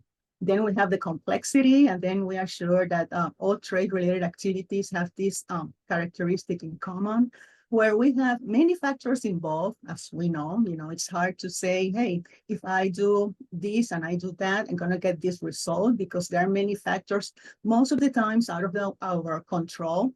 So we have to keep going and handle the situation and get the people and all the professionals involved ready to handle any overwhelming process. And then we have the ambiguous, where we have the difficulties in the interpretation or understanding the information regarding the strategies we have to implement or to adopt to establish or to finally get cause and effect relationship in order to keep going and to do business efficiently, which it's really important from a cost perspective for all business owners. Okay. So here we have the micro level. That's the first level we discussed, which deals with the environment. And what we can see here is that the trade-related activities are very complex and sometimes, most of the times, I would say, unpredictable. So each government may have its own rules, which makes it difficult for the international trade to happen efficiently, particularly during significant disruptions, as we noticed during the COVID. So here we show some common characteristics of trade in a BUCA scenario. So here we had the volatile, which refers to the commodity prices, the disruptions that may happen in supply chain, as we have so many people involved in this. The many investment risks we can face and we have to cope with it. And how much availability we have of goods and services, especially with the reshoring strategies we are talking now. Then we have the uncertain, which refers to the dynamics and the complexity of these dynamics, which got to do with the policy making by the government sides, including the regulations, the agreements, and the geopolitical stability. We move then to the complex characteristic regarding the environment, and then we have to understand and to accept the fact that there is no linear relation anymore. We have to deal with so many components, including the economic, political, environmental, social, and technological. Technology is here to stay, and we better accept that. So we can enlarge trade participation efficiently. That's key. And then we move to the last one in the environment, which is the ambiguous. And then this refers to the constraints in decision-making, which is one of the current challenges of every manager right now, to foresee how the decision-making we are facing or we are dealing with will affect our trade-related actions. So then we move to the meso level, and this refers to the government. And here we suggest that we strongly need to embrace more than ever the trade facilitation pillars as suggested by the World Trade Organization as a response to the VUCA scenario we are facing right now, okay? So here we have some characteristic of what we should expect, what we are facing right now regarding the scenario. So for example, in a volatile regarding the government, we have some economic shocks, fluctuations regarding the exports and the imports. And as a response, we can have the first trade facilitation pillar, which is the transparency. And we can certainly use the accessibility of information regarding the border requirements in terms of documentation, and deal very closely to our related parties and stakeholders to handle this much better. Then we move to the uncertain, and we have here the trade agreements, which is key, and it's a very important part of trade activities, and the emerging markets, which are going to have so many challenges in dealing with what we are facing right now with the constraints and all. And as a response, we can have the second pillar of the World Trade Organization trade facilitation suggestion, which is the standardization to increase control for the controllable components. So, what we know, what we can do better, let's do it. Let's keep it that way, okay? So there we can have the utilization of technologies to facilitate the integration of all the parties related to the trade activities we are dealing with. So then we move to the complexity, and here we refer to the government and the, this part of it, and the firms, what the firms or the business owners demands or wants. So this is going to be always a challenge because there seems to be like a lack of agreement there. So here we need to simplify as much as we can. What can we do better? What can we do different? And which way we can innovate to get things more easily done? So here we can have the smooth of administrative, commercial, and related products, using more technology, using more electronic windows, for example, and that will help smooth the trade activities. So then we go to the last one, which is the ambiguous, and then we here refer to the many trade restrictions. Actually, we experienced a lot of this during the pandemic, especially for the ports handling shipment, for example. And here we suggest the harmonization because it's very important to keep up to date and to be proactive about it. So we got to understand what are the laws and what are the regulations to move our things and keep the business running without any further interruptions. So then we move to the last level, which is the micro level. And this is regarding to the firms, which is the smallest unit in the economy. So here we have some suggestions by Tascan and a particular word to describe how VUCA affects the firms, the organizations. So for example, in the volatile, we have the changes, and then for the changes, we suggest that we have to keep going with keeping our strong relations with key stakeholders. That's something very important. Collaboration, promoting collaboration, help, support is more relevant than ever, okay? So that's very essential. It's very important to keep our business working properly. We have to promote transparency, help with the government to increase what is policy making, so we can enhance all the trade procedures, the efficiency. And then we call also for better resources management. That's very important. We have to reconsider what we are doing, where are we getting it? Is it good to have it so closely? Is it good to get it from a different place? So you have to take into consideration different scenarios so we can make a best decision within the constraints we are facing. 2 minutes. So then we move to the second. Just 2 minutes more. You have just 2 minutes more. Okay, no problem. Okay.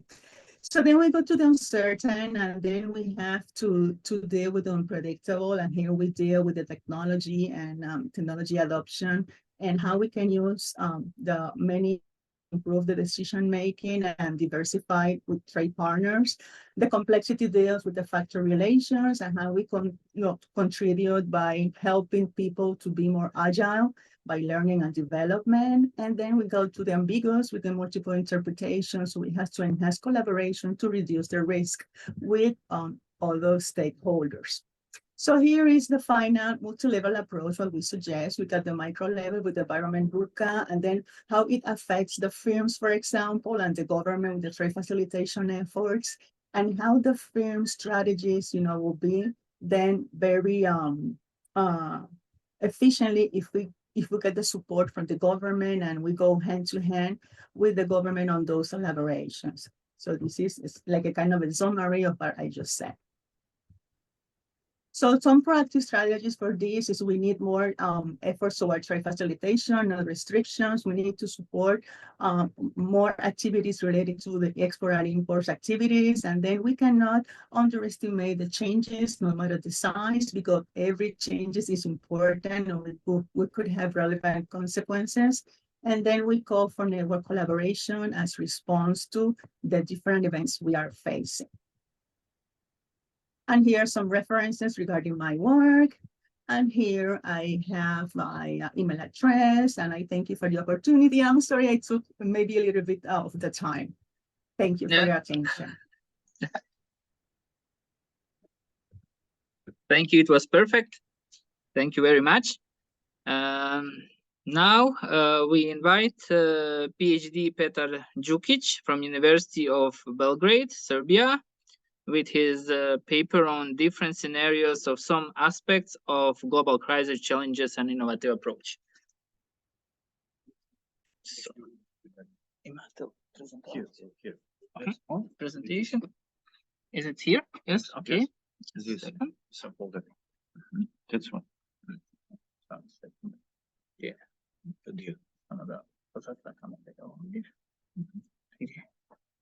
Oh.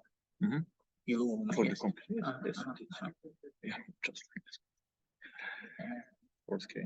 Ćemo raditi samo sekund. Share.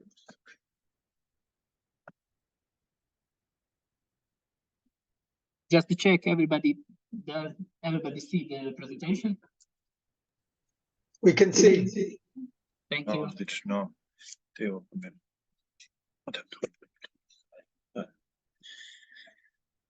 Okay, dear colleagues, thank you very much for giving me the opportunity to speak with you to discuss the problems are very big. Different scenarios or some aspects of global crisis challenges, an innovative approach.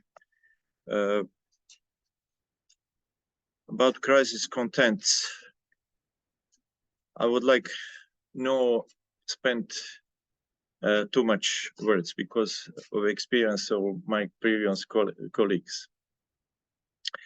In any case, in our in our papers or presentations and globally approach, we have some keywords, for example, controversies, uncertainties, and unknowns.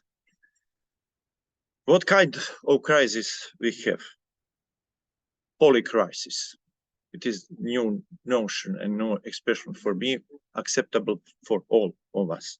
So after COVID-19, the crisis only uncovers several safety system and structural crises of the public sector, health system, energy sector, food supply, humanity, and confidence in general in update world. Firstly, we have to say that the global growth is hit. I wouldn't speak anything about global growth. Global growth is one problem.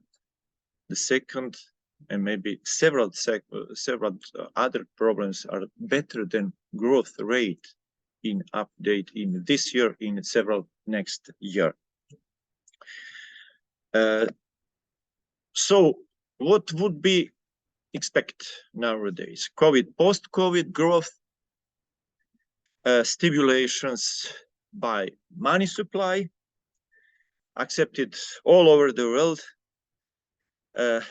with the monetary safety sacrifices. It was one generally accepted measure, but very dangerous because the class character of inflation, of sanctions, even in war participation.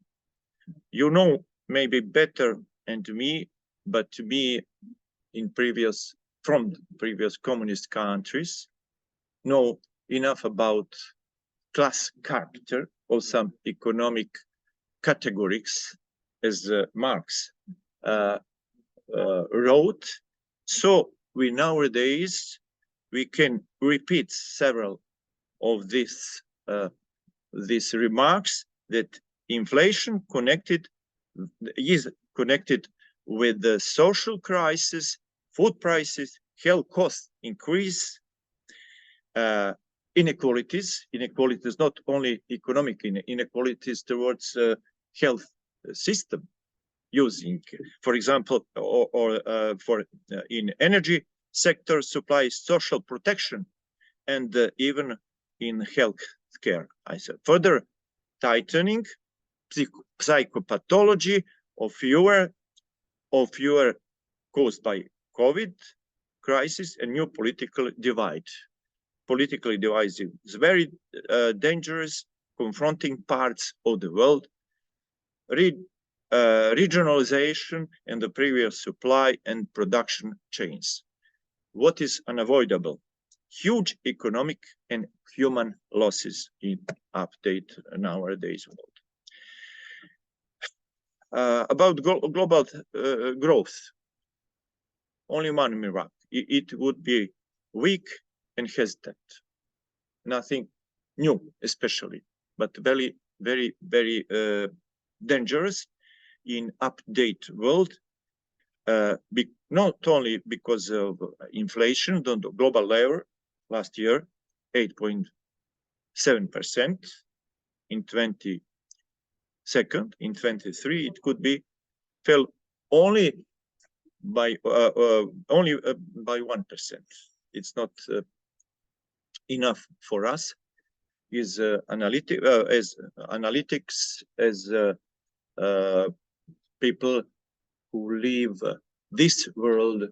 Unfortunately, we have only one life in this country, in inflation and conflicts and destroying in previous human social connecting our society, our systems.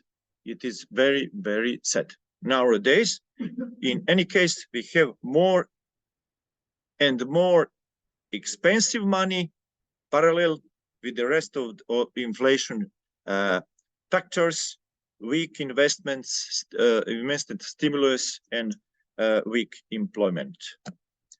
About geoeconomic disintegration, I think it is one of the most important consequences of the update crisis, because the world economy suffers due to fragmentation of the global technology system, trade structure, and political divisions. All of this differently results in higher production costs, inflationary pressures, and the slow of challenges process and stabilization later on. So the sum of exports and imports as a percentage of GDP has declined from 60% in 2008, about 52 to 53% currently. The number of trade restrictions is growing rapidly every day, almost every day. It depicted in the picture of the right, you can see that we are in reshaping global supply chains, in fragmentation and disintegration, foreign direct investments. So nowadays, number of sanctions countries is near of 70 in the world. In 2010, it was only 40 different countries all over the world under different sanctions. We are in very sanctions world nowadays, and sanctions are growing number of sanctions, and the people suffering under sanctions is increasing every day nowadays. So what could we, why the perspectives are so foggy perspectives of IMF and others, the World Bank and other institutions, every day told us that perspectives are foggy. What means foggy? Why are they foggy? This year, in of the COVID, 3 years after the previous signs of COVID pandemic, increased fewer communications changes, psychological and political consequences, especially geopolitics, Ukraine crisis and war. 2 years after start of pandemic, we have a new international crisis and one unprecedented war in Europe, very dangerous, after February 24th. So we have to be afraid and to of the slow and unprecedented of the war in public. Some update exclusive crisis could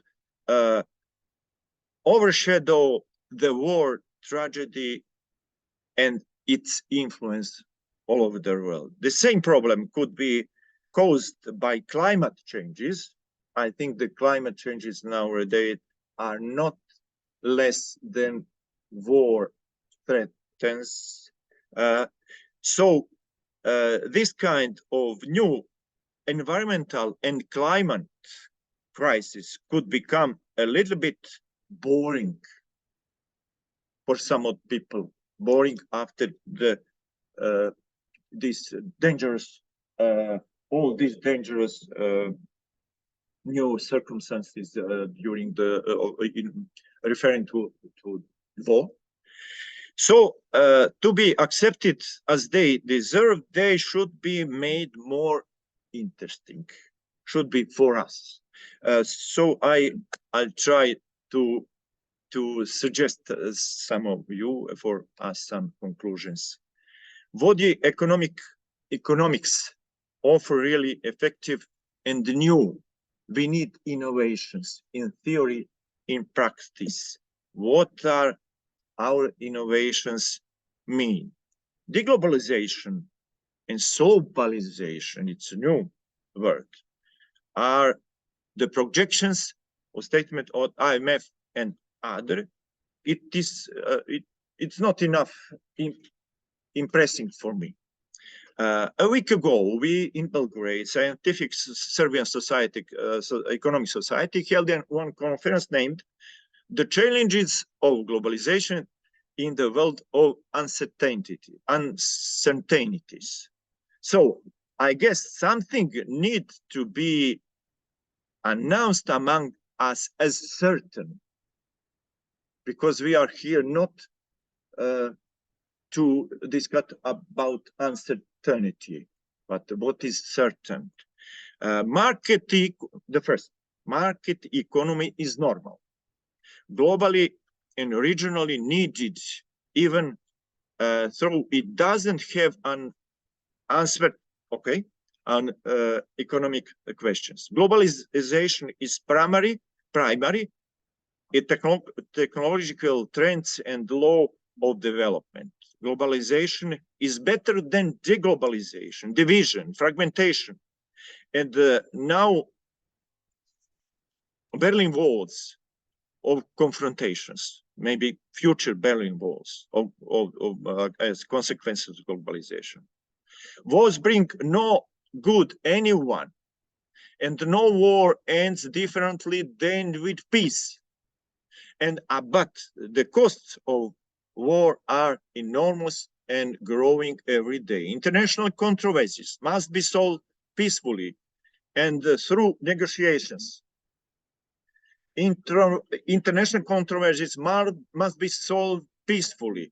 Economic associations, scientifics, as we, for example, environmental, humanistic activists from the different countries of the world, as societies of experts, should come forevermore against politicians and military forces worldwide. Functional institutions are crucial for international development. Multipolar worlds nowadays is better than unipolar or bipolar world, but only in cooperative relation exists among all new polis. Post-COVID world must return to the path of common agenda and action for sustainable development. There are several myths of sustainable development. I wouldn't all of this cite of this, but I wrote this in introduction in next journal, our journal number. I'm sure you will you can opportunity to read this. So I would like finally transit or cite our diplomat and clergyman and diplomat, Serbian educator from the 13th century, who remarks that institutions and culture serve as the main generator of normal global and local economic cooperation. So at this moment, the new global uprising of ordinary, self-responsible, educated, well-informed, and especially younger people around the world against these irresponsible decision makers on the inactions is necessary to save the planet, because our previous generations gathered in 1970 in April 22nd to save planet. In the same moment, several decades of millions of people in all over the world asked for planet saving. Nowadays, I think we have to to ask one maybe the most important aim of the world next world development, to save planet not only in environmental sense, in geopolitical sense, social cooperation sense, and mixed cultured world, as we are in Balkans have one mixed culture Balkan world. I think that the world, including all different big cultures, are going or have to be one multicultural world. So Sentsava said, you can change everything with your effort. I think we can change everything if we have enough good sense and good effort. Thank you for listening to me. Thank you.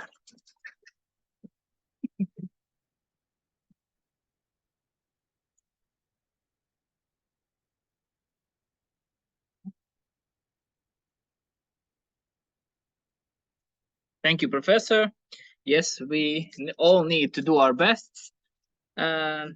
It's a dangerous, very dangerous and very unusual time we are living, and having in mind the destructive scenarios and climate changes all around the world.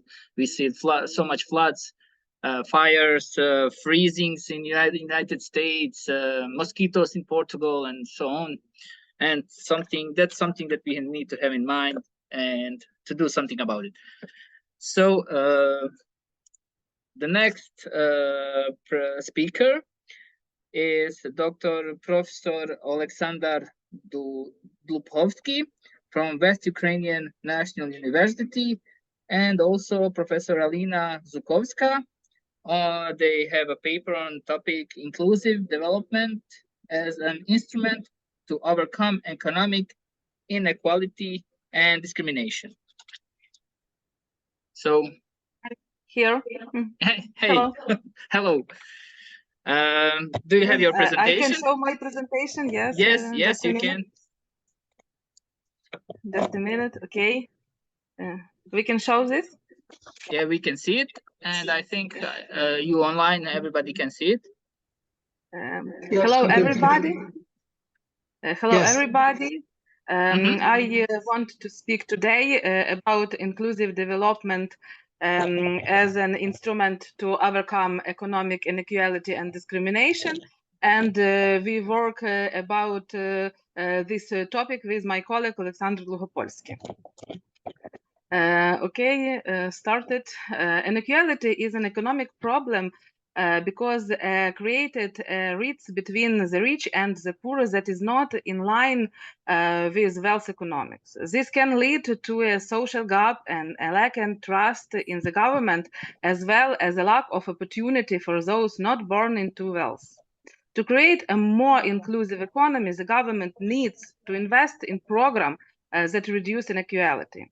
It can also help to create a more level playing field by raising the minimum wage and providing for opportunities for education and training.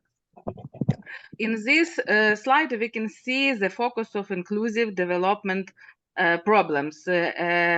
It's 5 problems: poverty and economic inequality, gender inequality and discrimination, lack of access to financial services, poor of infrastructure, and weak institutions. In this slide, we can see different between income and wealth in economic inequality. One of the most important and contradictory problems facing modern scientists in the 21st century is the problem of economic inequality. Economic inequality can manifest itself in various forms. uneven distribution of income of wealth between different groups of people, regions, or countries. The unequal distribution of income in the world is reflected in the fact that today 10% of the world's richest population receive 52% of the world's income, while 50% of the poorest population earns 8.5%. Global inequality in the distribution of wealth is more pronounced as that inequality is the distribution of income. And in this slide, we can show this. At the 2013 48th World Economic Forum in Davos, Switzerland, it was proposed the challenge as the priorities of economic policy, which should be reoriented to more effectively counter insecurity and inequality, accompanying technological challenges and globalization.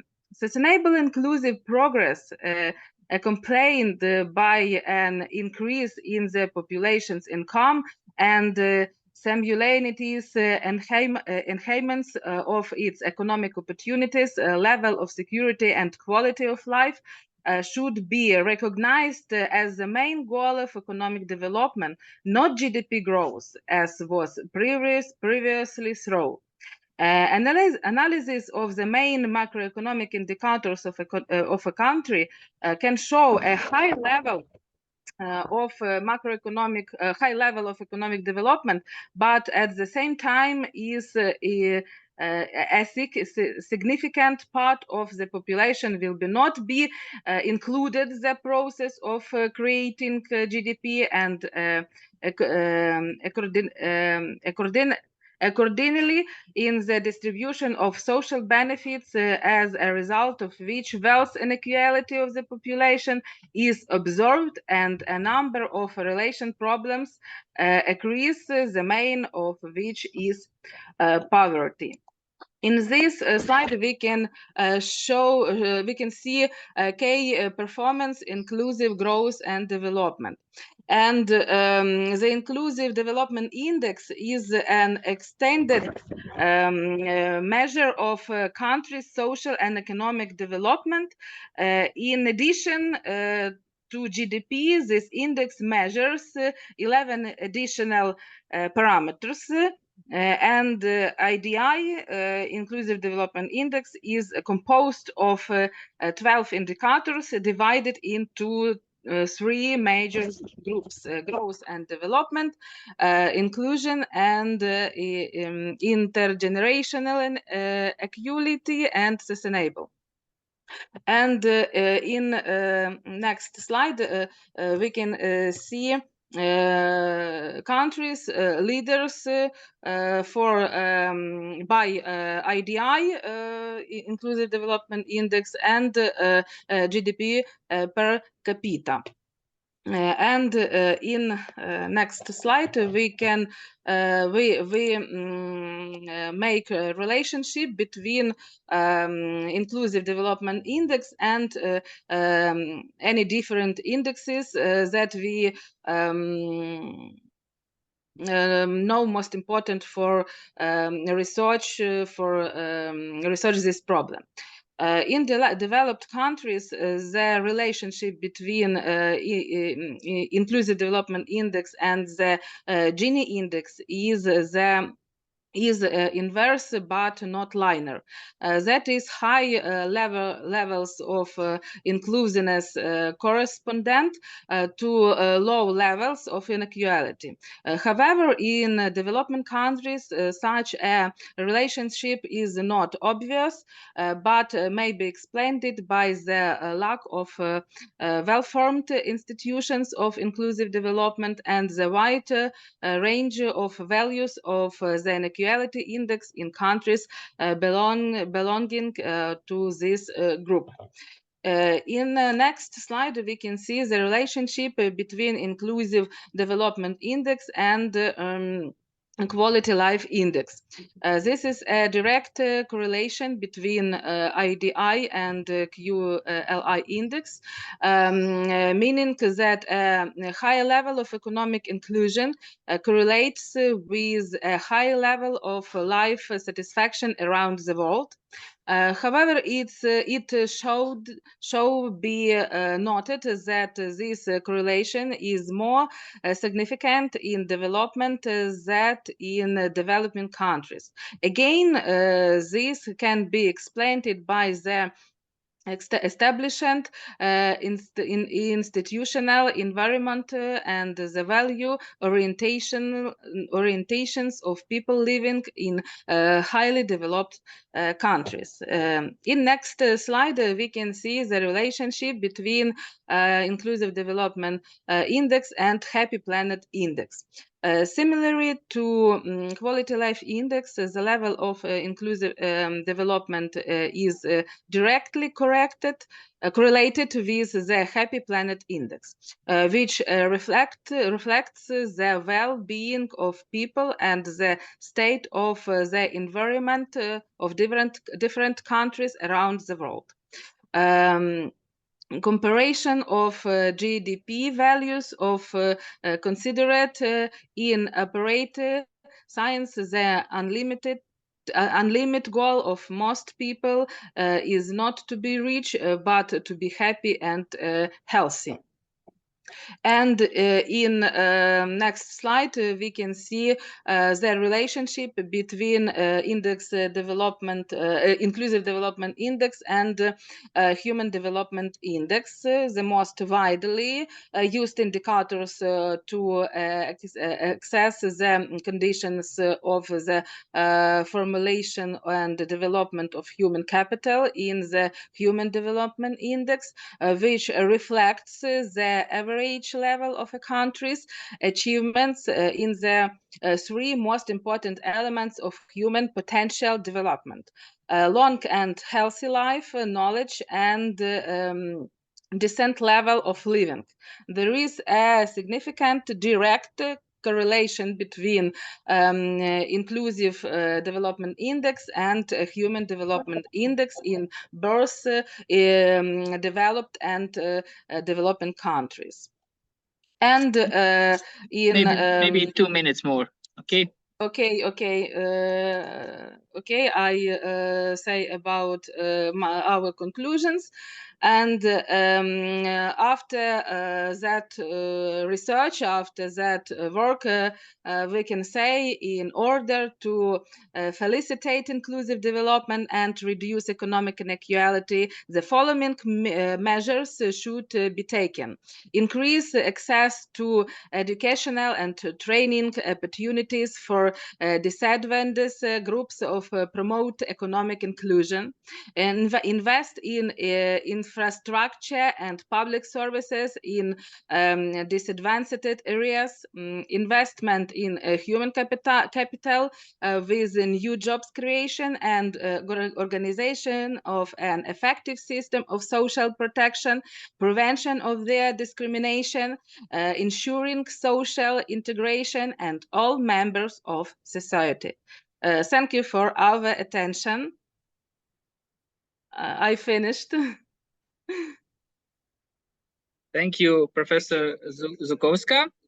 Thank you for your interesting presentation, the results. It's very interesting and popular topic. Now, final presentation inside this section is Professor Borislav Borisov from University of National and World Economy, then Associate Professor Ilian Kostov, Associate Professor Georgiana Nikolova, and also that's all. Yeah. Here. For the coffee break, I will be free. 30 minutes. I'm just only 25. Okay. Honorable Professor Mastilov, dear colleagues, the uniqueness of our conference consists in the cooperation between the universities from different countries on the one important field, how to be innovative in the condition of crisis caused by wars, pandemics, energy dependencies, and other factors. For my country, Bulgaria, the crisis has 2, 3, 5 more dimensions. Yes. Critical. Because already after 5 elections, a stable government cannot be formed in Bulgaria. And the demographic crisis.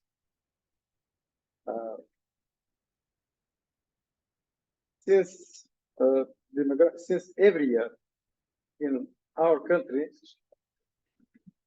populations decreased by 50,000 people every year.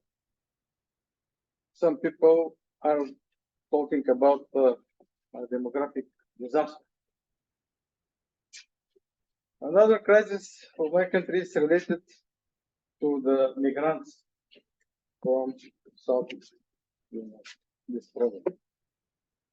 My university, the University of National and World Economy in Sofia, is a leader among economic universities in Bulgaria. Therefore, the focus of our scientific research has always been the current problems on the day. This was also the reason why we readily responded to Professor Mastil's invitation to become co-organizers of the current scientific conference. Wishing success to the conference today and tomorrow, allow me to give the floor to my colleague, Professor Ilian Kostu, to briefly introduce you the essence of our current presentation. Good afternoon to all of you from my side. I know that you are a little bit out of time, that's why I'm trying to be as fast as possible. I'm just taking the economic issues from one different point of view, but I think that it's have its influence on the economic processes, not only in Bulgaria, but in the Balkan Peninsula, because we are more or less historically in one and the same economical and social process. Our review is the review about what are the linkage between the innovations, respectively digitalization, and the age of the professionals in one profession in Bulgaria. These are the veterinarians, because you know that the veterinarians, they are the motors of the modern agriculture, especially the trade with the live animals and products of animal origin. The digital information, together with the European Green Deal, is a key priority of the European level. Unfortunately, Bulgaria is in the penultimate places in this process compared to the other member states in the European Union. Bulgaria delays behind the most European countries in terms of the level of so-called digital technology penetration index. And this level for the year 2022 shows that Bulgaria ranks 26th out of 27 member states of the EU. Digital technologies are also the basis of the modern techniques used as regards for both for the human health and for the veterinary animal health. And it is the basis of the so-called One Health in the world, respectively in the EU. And it includes 3 main areas of innovation, which are predictive, monitoring, and diagnostic techniques. One of the problems related to the introduction of the innovation and digitalization, these are the demographic and social problems affecting the veterinary profession. What was the objective of our study? it was to establish the level of digital competence in the veterinary sectors through anonymous survey using a survey method among the professional veterinarians. So we interviewed anonymously 211 veterinarians of different groups took part, and including the students from the two faculties of the veterinary medicine in Bulgaria. What are the results of these discussions? That achieving the full potential benefits and desired outcome of digital transformation is a challenge in all sectors. But the veterinary sector, the place of the digital transformation is largely dictated by an aging workforce in the public sector and private practitioners. So, as you see later on from the graphics, we took both type of the veterinarians working as official veterinarians for the government and private practitioners. See that on the table to see the differentiation of the age in our countries, and you can say that the at least basic digital skills with share of 29% compared to 56% on average for the EU.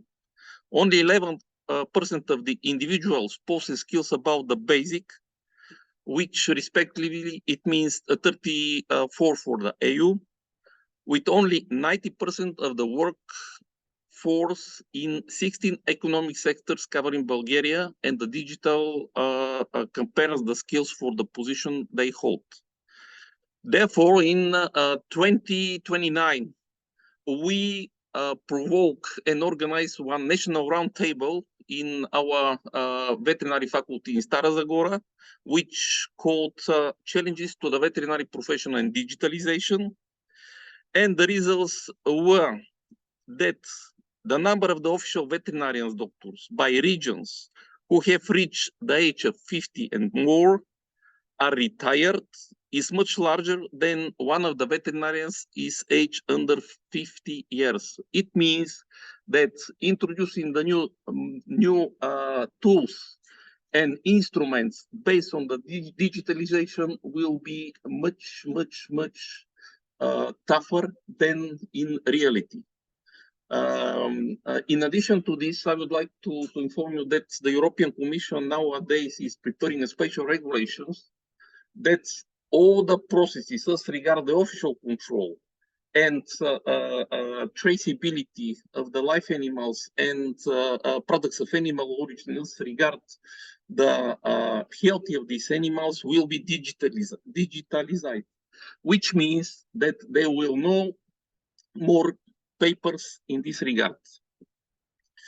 And having in this, the situation is similar with the private practitioners working with the productive animals. According to Bulgarian Veterinary Union, out of 2,554 veterinarians, members of these organizations, only 956 veterinarians practice with the productive animals. 130 of them are due to the retire in the next 5 years, and 92 of them are working pensioners, which means that we should think deeply about these processes, because in the real future we shall not be capable to meet all these challenges as regards to the new processes in world and the European Union. So the review was based on 4 questions. The first question was called, how do you rate your professional competence regarding the use of the digital products and platforms? The second question was similar. How you rate your skills as regard the platform of the World Organization for Animal Health. These are a special organization international organization dealing with the animal health worldwide. And the answer was dominated by negative responsive, 55.5%, followed by answer partially, 27.5%, and yes, only 70, more than 70%. Considering the functionalities of the platform, it should be expected that more people, more professionals employed in the veterinary sector are familiar with it, but it wasn't true. The following question is similar regards, are you familiar with the new animal disease information system of the European Union, such as ADIS? This is the platform for registering and documentation the development of situations regarding animal diseases. So the answers were, again, similarly, 52% answers no, 30% with partially, and 70% yes. The fourth question regarding the expected benefits of the digitalization of the veterinary sectors, 24.6% of responders indicated the creation of the digital tracking system to allow monitoring of the animals. For 90% of them, the possibility of submitting and receiving early warning signals for the spread of the animal disease. More than 11% believe in the digitalization support. Another 10% are of the opinion that benefits of the digitalization in the veterinary sector are limited to the identification and registration of the farmed animals only. And 9.5% indicate that this opportunity to exchange the useful information between the country, regions, and individuals' livestock farms regarding the procession is okay. Important benefits of the digitalization of the veterinary sector are also identified as informing consumers about the safety and sustainability of the production of the animals, creating personalized health plans for the animals. And here we have the distribution of the answer as I said before a while. What should set as the conclusions? Firstly, that the digital technologies are rapidly transforming the veterinary medicine and other sectors as well, including healthcare and animal welfare. The transformation will continue over the years with even larger and larger scale activities in all veterinary activities. The human resources are at risk due to the shortage of qualified personnel, veterinarians necessary to implementation and digitalize highly specific activities under the official veterinary control. I mean that especially the colleagues which are the age over than myself, they have a tremendous problems with using these modern techniques. No matter that we use this especially as for the purposes of registration of the animals. Then it is necessary to review the training of veterinary medicine students and especially focus on the digitalization of the processes in different segments of the agri-food chain.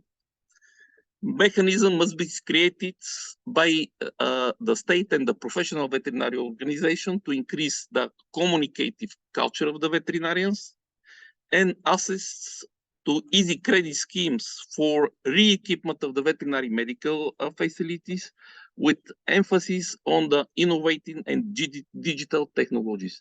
So we should move from the paper versions on the records to having these modern means like mobiles or other instruments using in this regard.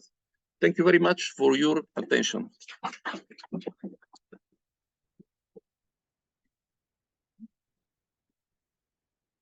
Thank you, Professor. As we heard, a lot of veterinary professionals are not very well introduced, informed about the benefits of the digital transformation. And now we will have a short break, about 15 minutes. We will have a coffee break, and then we will continue our conference agenda.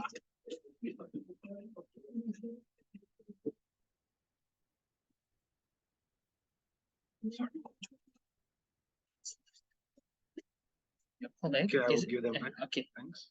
Okay, just a second. Acum pe sati. Zapanti.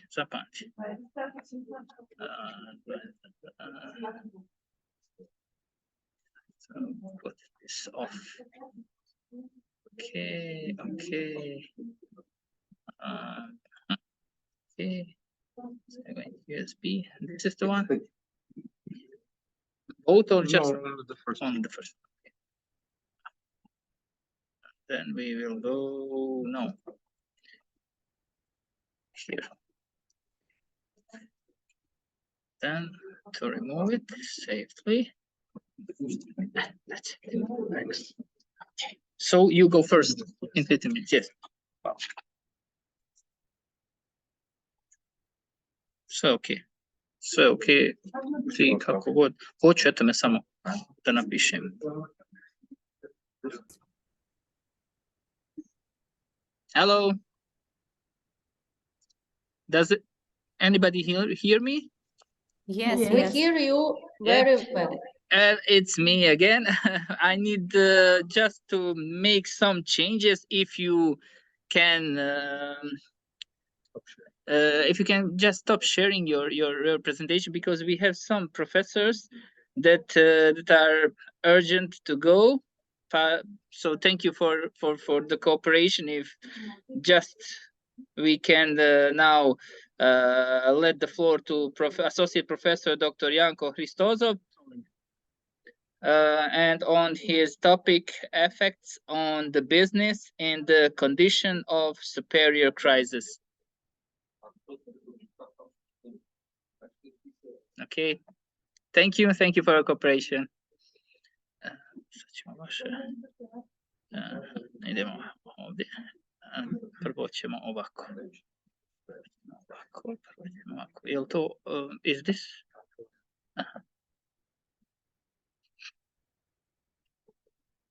Okay, now here. And then,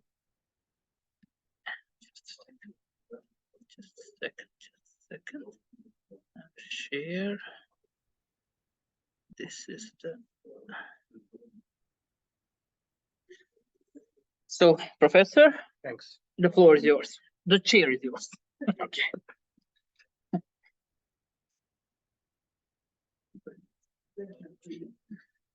So thank you so much for this invitation. It is a pleasure for us to attend this scientific conference in Sarajevo, beautiful city. I will be very brief and sorry that I have to take my presentation first, but I have to travel to Podgorica right now. So our topic is effects on the business and conditions of polycrisis. As I heard today, the new terminology, it is interesting for me. I'm working in the field of corporate finance normally, but this research is a little bit different because it's based on a survey under 800 Bulgarian non-financial corporations, which are mostly small enterprises and medium enterprises. So I will show you and I will present you some of the most important and interesting questions that they were asked. The first question was what they think about the state of the business climate in Bulgaria. During the years, our survey is based on a period of 5 years, 2017-2022. You can see the possible answers are better, worse, no change, or I cannot appreciate. It's in percentage. You will see in between 2017 and 2019, the percentage of worse answer was between 33 and 43%. But after that, when the corona pandemic started, the question that the climate is more worse is increasing to 90% and 70% in the last 2 years. What are the major problems for the business in Bulgaria? You can see them on the slide: bad infrastructure, corruption, inefficient judicial system, grey economy, bureaucracy, and regulatory burden, frequently changing regulation, which is happening very in Bulgaria very often: lack of working capital and lack of skilled workers. As a businessman, as a director of a business in Bulgaria, for me, I will tell that the major problem always is working capital. But in this situation, we will see that our surveyed enterprises are giving the answer that the biggest problem is the lack of skilled workers and the low quality of education. I hope you can see them in 2022. 73% from the surveyed firms are giving this problem as the major problem. Okay, what shortage of workers do you have is our next question. And here the most given answer is that the Bulgarian corporations are finding very difficult narrow specialists and executive staff. We have this problem the last years, but it's not only with narrow and executive staff. We have the problem with general workers, and we are importing workers from all our neighbor countries, from Ukraine, from Moldova and other countries, especially for the tourism sector. Our next question was is compared to the corporate social responsibility, and the questions are compared with this: if the firms are using the corporate social responsibility, and what kind of things are they doing about it. Most of the firms are answering us that they don't have such activities, or other are taking some motivation things for the employees, or for them it's important the company reputation and so on. And the last important thing in this presentation that we have asked the non-financial corporation was if they are taking part in competitions under the public procurement law. It is normal that during a poly crisis they're trying to find some funding solutions, and that they take part in public procurement. But you see that this percentage is increasing. 86% in the last year are not taking part in public procurement competitions, which is strange for us. Main conclusions and the main problems, as I told you, are the low level of qualification and education of the workers, the low level of digitalization, the bureaucracy, the administrative pressure, the lack of e-government, and the lack of working capital. Last but not least, just want to tell some words about our university. We are the biggest economic university in Bulgaria with 20,000 students and more than 1,000 academics. My mission today is not only to have this report. My mission today is to tell that we are open for internationalization and for international cooperation. You will see my email address because I'm responsible for the international affairs. We want to find some other universities for joint activities in the field of Erasmus program, in the field of memorandum of understandings, in the field of double degree programs, joint activities, and so on. So we are open. If you have the interest, please, you can contact me. And one last thing, I want to share with you two very famous colleagues from our university that are lecturing and are professors. One of them is Kristalina Georgieva. She is executive director of the International Monetary Fund right now. And the second one is Mariana Kotseva. She is executive director of Eurostat right now. So thank you so much for the invitation, Professor Mastiu. Have a great conference. Thank you, Professor Spinoza. Thank you for your very useful information from your research. And also you are on the right address. We will most definitely contact you regarding the cooperation. Right now, also the final change, I hope you will have, everybody will have understanding. We will now hear colleague Furkan Seven from Istanbul Mineral and Material Exporters Association Economic Research Department. We'll hear his research on topic, the association between natural disasters, trade, literature review. Thank you for your understanding.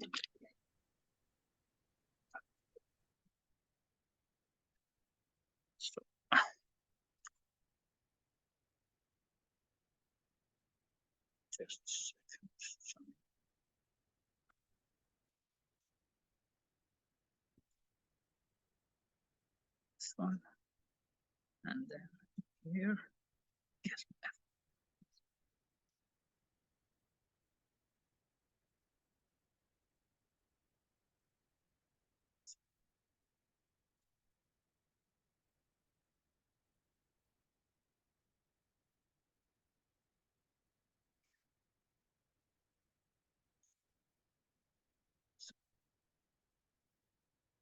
Well, good afternoon, dear audience. My name is Hasan, and I work at the General Secretariat of Istanbul Mineral and Exporters Situations Economic Research Department. Today, I will present our research titled "The Association Between Natural Disasters and Trade: A Literature Review." Well, as you can on the slide, here's the flow of my presentation. First, I will begin the presentation by explaining the motivation and aim of our study. In the next section, I will share our research methodology related to the study. After that, I will present the findings that we obtained at the end of the study. And in the finally conclusion section, I will express the results emerged from these findings. Well, as all you know, natural disasters have a significant impact on global economic activities, including trade.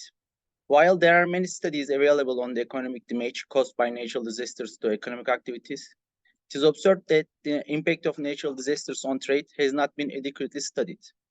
One of the main reasons that propelled us to undertake this study was the devastating earthquake that occurred in Turkey on the 6th February 2000.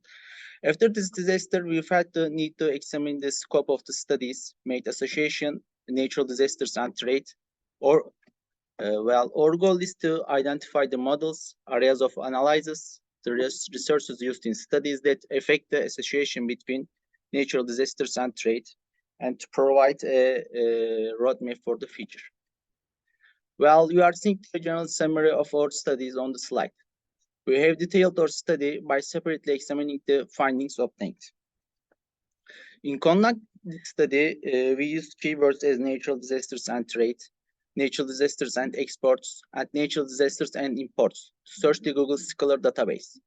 We focused on studies published between 2010 and 2022. The reason is that we wanted to capture the most recent literature on the topic. We thoroughly examined 19 studies, grouping them according to publication year, level of analysis, methodologies employed, years examined, and the study findings. Well, studies examining impact of natural disasters on a global scale are found to constitute 63% of all examined research. In contrast, 26% of the studies focus on a national level, and 11% focus on a regional level. Studies focused on the national level are concentrated on China, Japan, and United States. Data from regional studies are observed to target the Southeast countries and the Caribbean countries. Well, examining the studies based on the type of data they analyzed, it was found that the emergency event database was used in 57% of the studies. Of the studies using the emergency events database, 17% also used other sources. Different sources were used in each of the remaining studies. The main reason for the predominant use of the emergency database in studies is that this database contains data on 22,000 mass natural disasters and is supported by the World Health Organization. Well, when considering the number of years examined in the studies, it is observed that the data between 10 and 20 years are examined the most. These studies constitute 37% of the examined studies. Following that, the most examined year range was 20 to 30 years, which comprised 26% of the examined studies.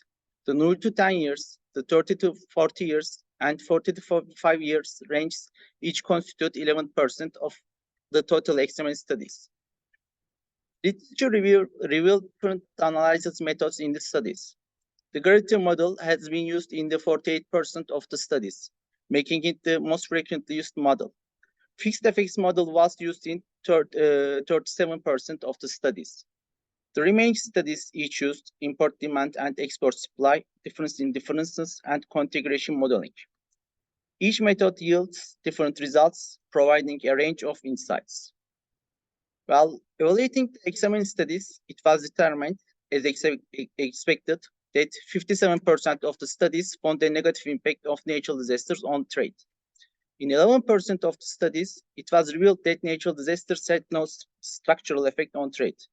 Interestingly, in 5% of the studies, a positive effect was observed, while others discovered that the effects depend on factors such as the level of democratization, geographical size, economic condition, type of disasters, and uncertain data.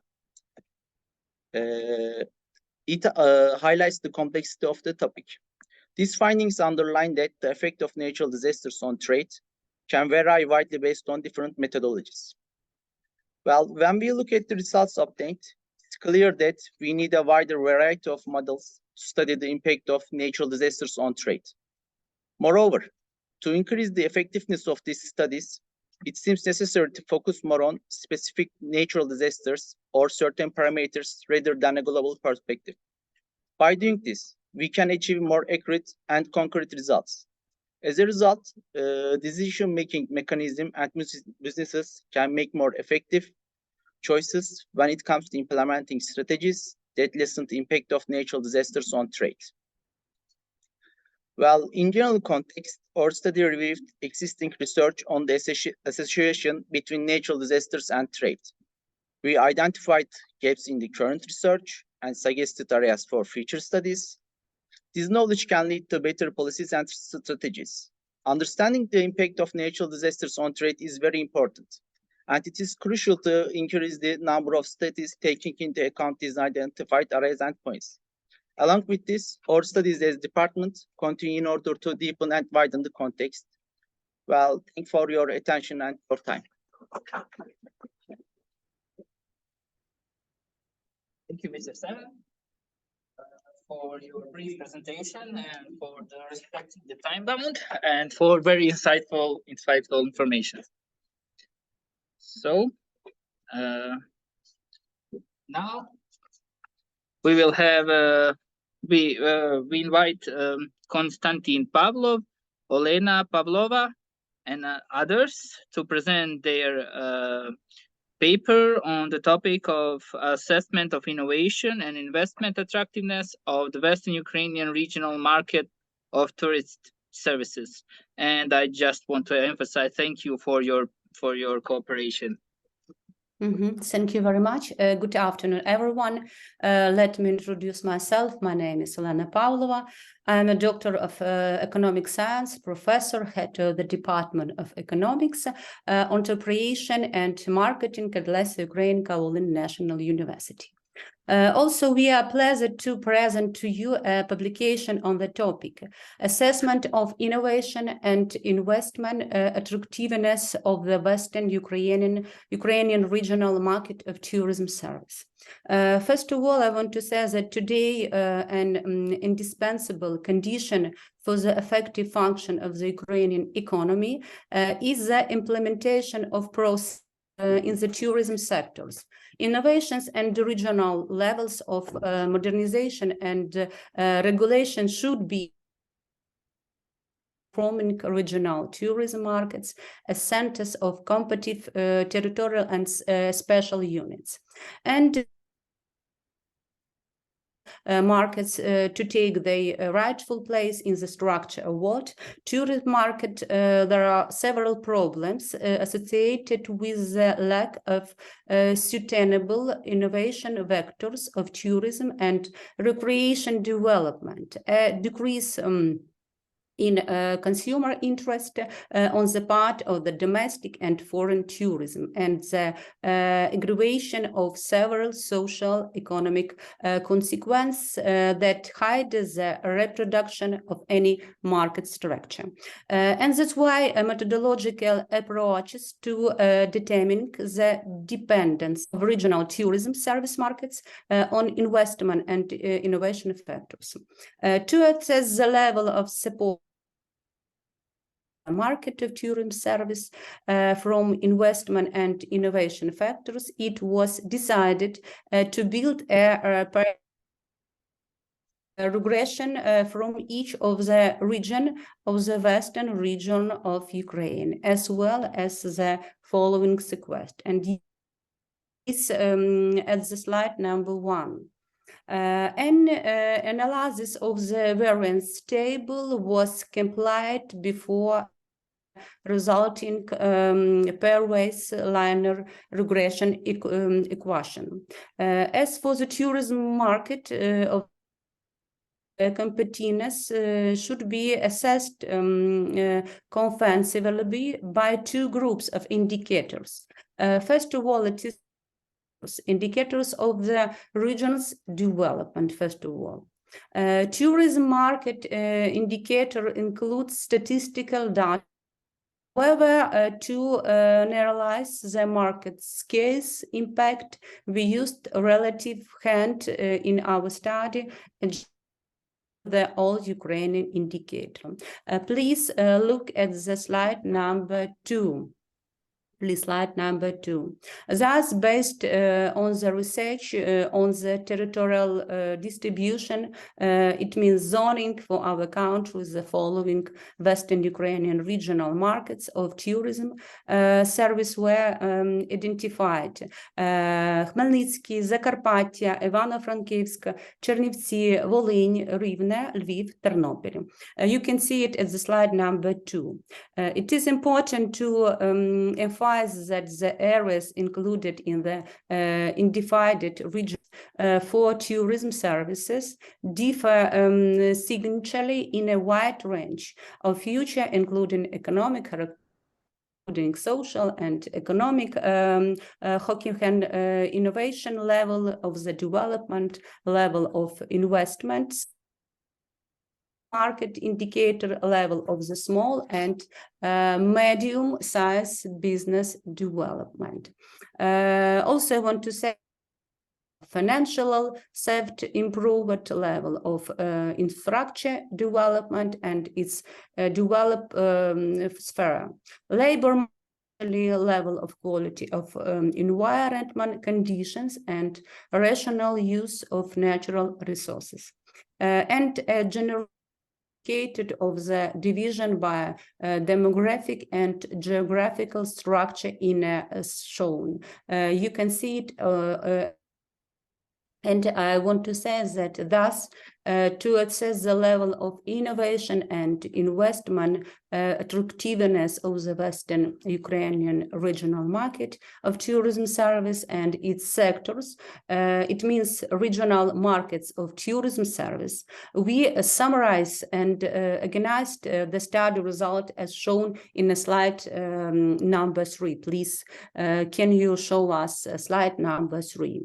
In summary, based on a unified approach to ranking within the Western Ukrainian regional tourism market, we have determined that the following regional tourism markets are the most competitive, such as Lviv, Ivano-Frankivsk, and Chernivtsi. At the same time, I want to say they sometimes of this market, tourism market, as Volyn, Zakarpattia, Khmelnytsk. Thank you. As a result of the study, we came to the following conclusion. First of all, the author's vision of the regional distribution within the Western Ukrainian market of tourism services is proposed, according to which there is a conditional division of the territory of Ukraine, taking into account economic, social, geographical, climatic, and cross-border difference. This criteria allowed us to consider the following: integrity, availability, homogeneity, and statistical identify objectivity, complexity, and problems. To determine the following of dependence of regional market on investment and innovation factors, it was decided to build a pairwise linear regression for each region of the western part of Ukraine to eliminate the disproportional influence of the size of the tourism. The studied absolute indicated were converted into relative ones. Correlation determination coefficient assessed the relationship between the dependent and independent variabilities. To assess competitive of tourism markets in the Western region, methodological approach to monitoring and evaluation of the state regional policy were used. The development on the Western Ukrainian tourism market was set by calculation the rating for each region and the overall rating for all areas. The dependence of regional markets of tourism service on innovation and investment factors was set based on such social economic future as the dynamics of the number of tourism service by tour operation and travel agent, the volume of investment, and reach the development cost in each region. The report is not complete. Thank you for your attention.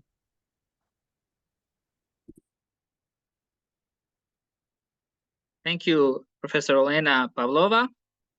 Now, the next presenter, the next speaker is PhD Angelka Stilic from Academy of Applied Studies, Belgrade, the College of Tourism, and others on topic innovative solutions for economic growth, exploring the impact of economic freedoms on foreign direct investment attractions.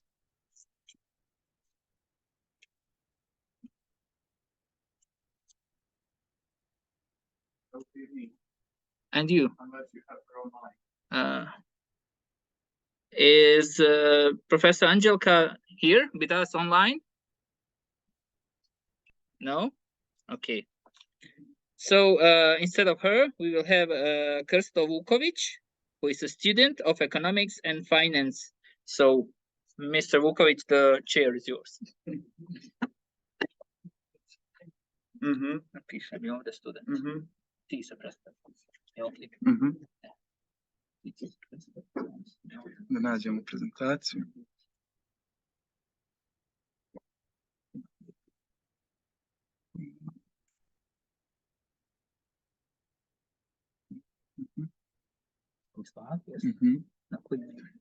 Ovaj Nermin Edu.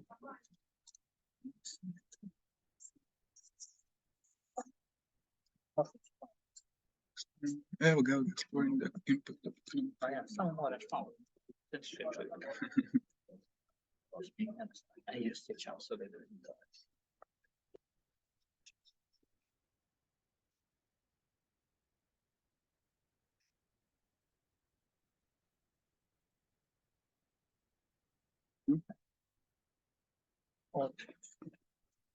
Okay, first of all, I'd like to extend my gratitude to the Oikos Institute and all the other partners that helped organize this conference. We did a paper which we named Innovative Solutions on Economic Growth, Exploring the Impact of Economic Freedoms on Foreign Direct Investment Attractions. So economic freedoms, we can define economic freedoms as a fundamental right of every human to manage and control their labor and their property as they wish. Economic freedoms are a prerequisite for reinforcing investments in specific countries, which are crucial for countries' development. However, the high economic freedoms in a country will not guarantee the attraction of foreign direct investments.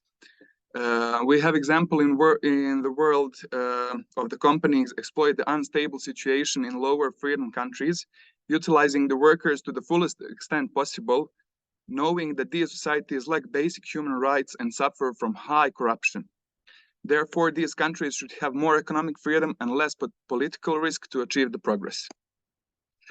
How do we measure economic freedoms? Economic freedoms are measured by Index of Economic Freedoms, which are annually published by the Heritage Foundation. Index of Economic Freedoms evaluates economic freedoms across 4 categories, with each category comprising 3 indicators. So the first category would be rule of law, and this is being done by evaluating property rights, judicial effectiveness, and government integrity. Government size, which would be tax burden, government spending, and fiscal health. Regulatory efficiency, business freedom, labor freedom, and monetary freedom, and market openness, trade freedom, investment freedom, and financial freedom. So based on this, we set 2 hypotheses. The first hypothesis would be that economic freedoms have a positive effect on economic growth of a society. And the second hypothesis would be that economic freedoms have a positive effect on the attraction of foreign direct investments. Based on the hypothesis 1 and 2, set in this way, this research will examine each individual indicator of economic freedom, how it affects economic growth, and the FDIs. We use 3 types of analysis. We use descriptive, correlation, and multivariate regression analysis. The objective of this descriptive statistical analysis is to determine the mean value of the variables and research indicators used in the study. Correlation analysis will investigate the connection between the observed variables to determine the direction, strength, and form of the relationship.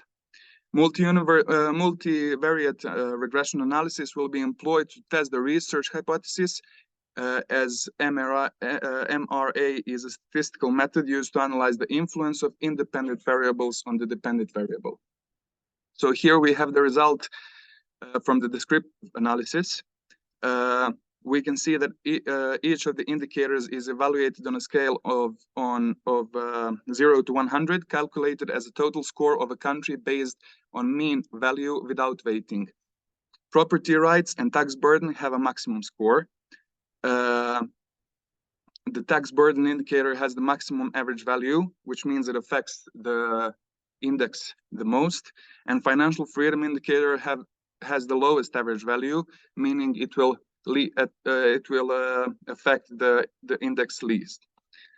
Table 2 will be the correlation analysis, and from here we can see that most of the indicators have the strong effect on the GDP per capita, and no specific index indicator can be identified as significantly affecting the increase in foreign direct investments inflows in the country.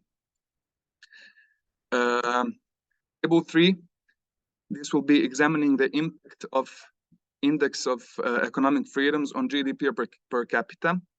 The results indicate a strong relationship between the observed research variables, as demonstrated by the multivariate correlation analysis, with the R coefficient being equal to 0.828, and the model accounts for 68.6% of the basic set being explained. The F test indicates the statistically significant effects of index of economic freedoms on GDP per capita, and thus confirming that the first hypothesis of the study, which posits that economic freedoms have a positive impact on the growth of the society.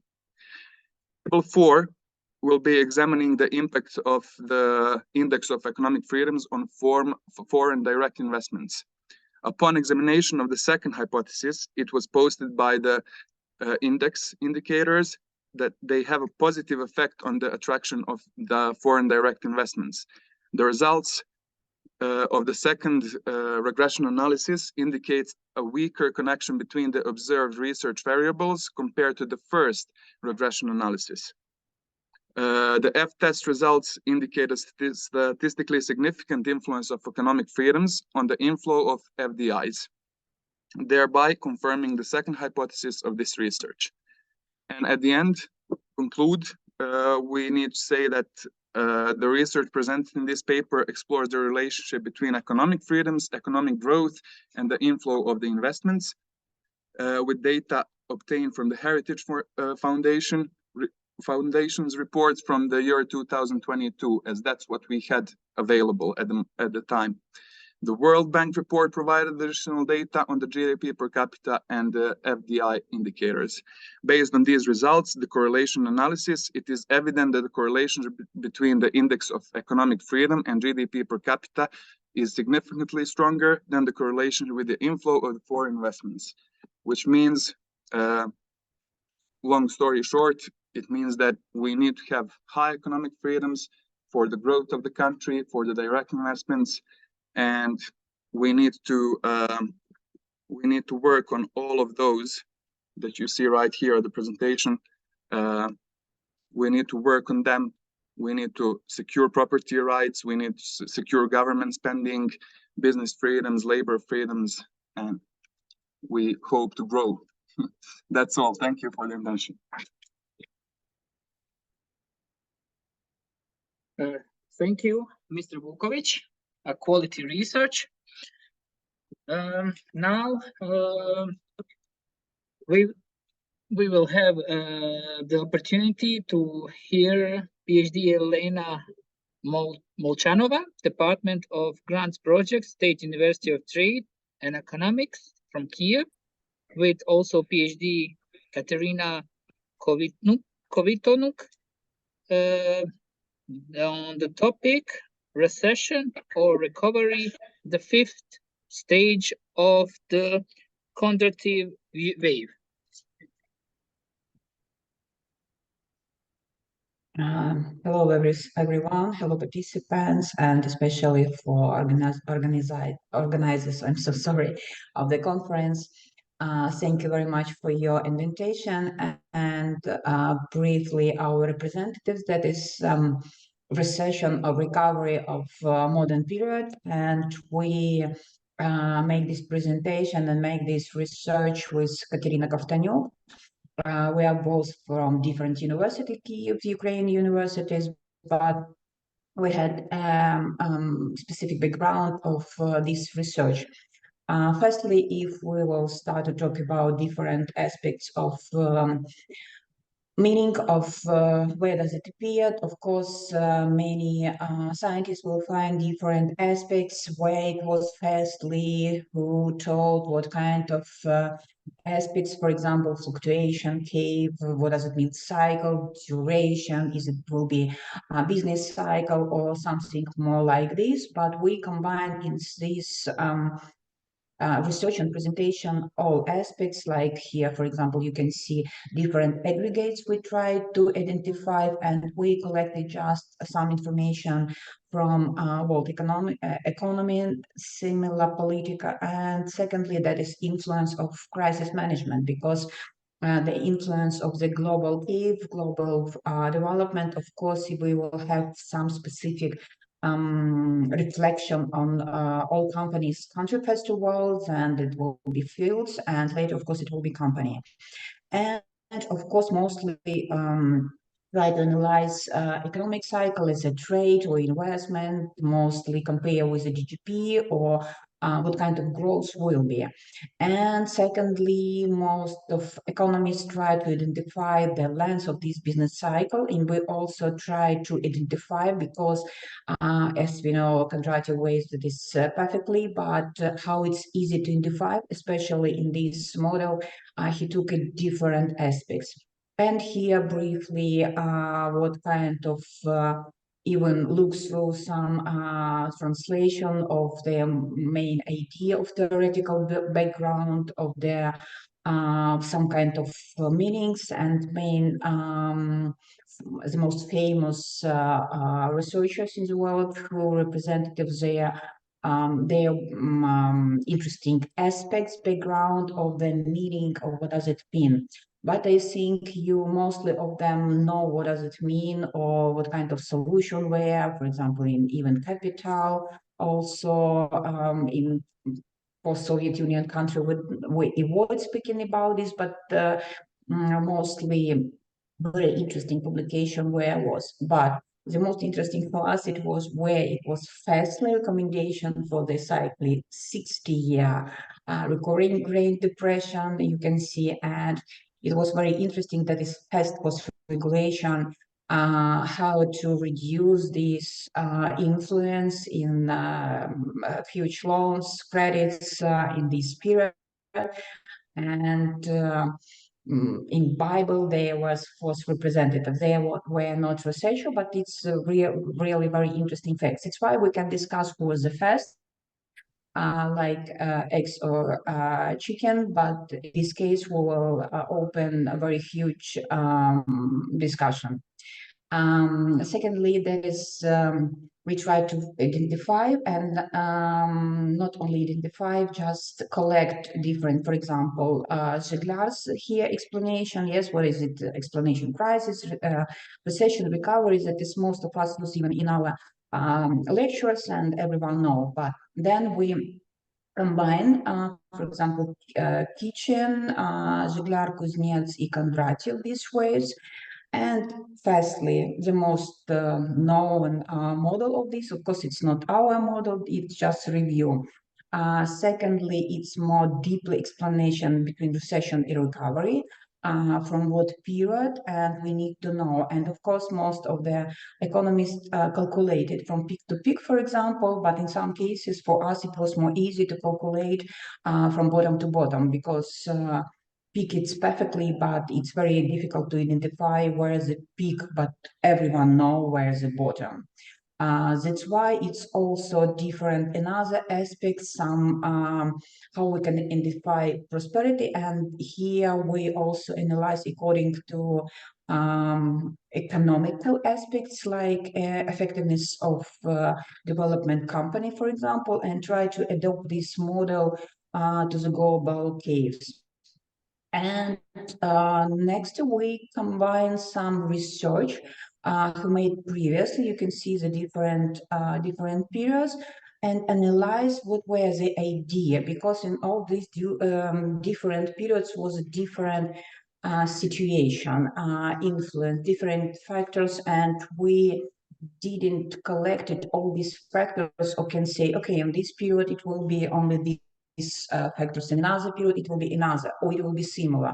No, each time it appeared something like well-known problems like COVID or war in Ukraine, and that is not like a projection. We didn't know that it will happen, but it just happened. Of course, we cannot compare with different factors because it's different influence, and of course it's different aspects. Secondly, we started analyze Kondratiev because, again, everyone know and everyone agree with this theory. We didn't find some huge discussion about this, but analyze some different aspects who not who, what kind of analyze, what kind of results were of these results of term of period. And again, it just math models that look like perfectly, but that is second model using again. But when we started analyze, it's real. For example, that it was first research of my colleagues from that is Vadim Getman University.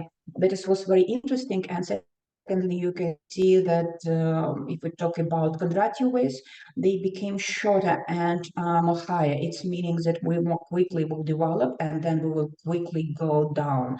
And it was more ugly because it's not very specified to identify this cave, and it's really very different. And all caves show different. You can see it's like a house, and we cannot identify why, firstly. And we started, of course, analyze different theoretical aspects, why in what period. And you can see that it was analyzed 90 different research school, according which they proposed different period, even of beginning of peak. Yeah, you can see peak on different waves.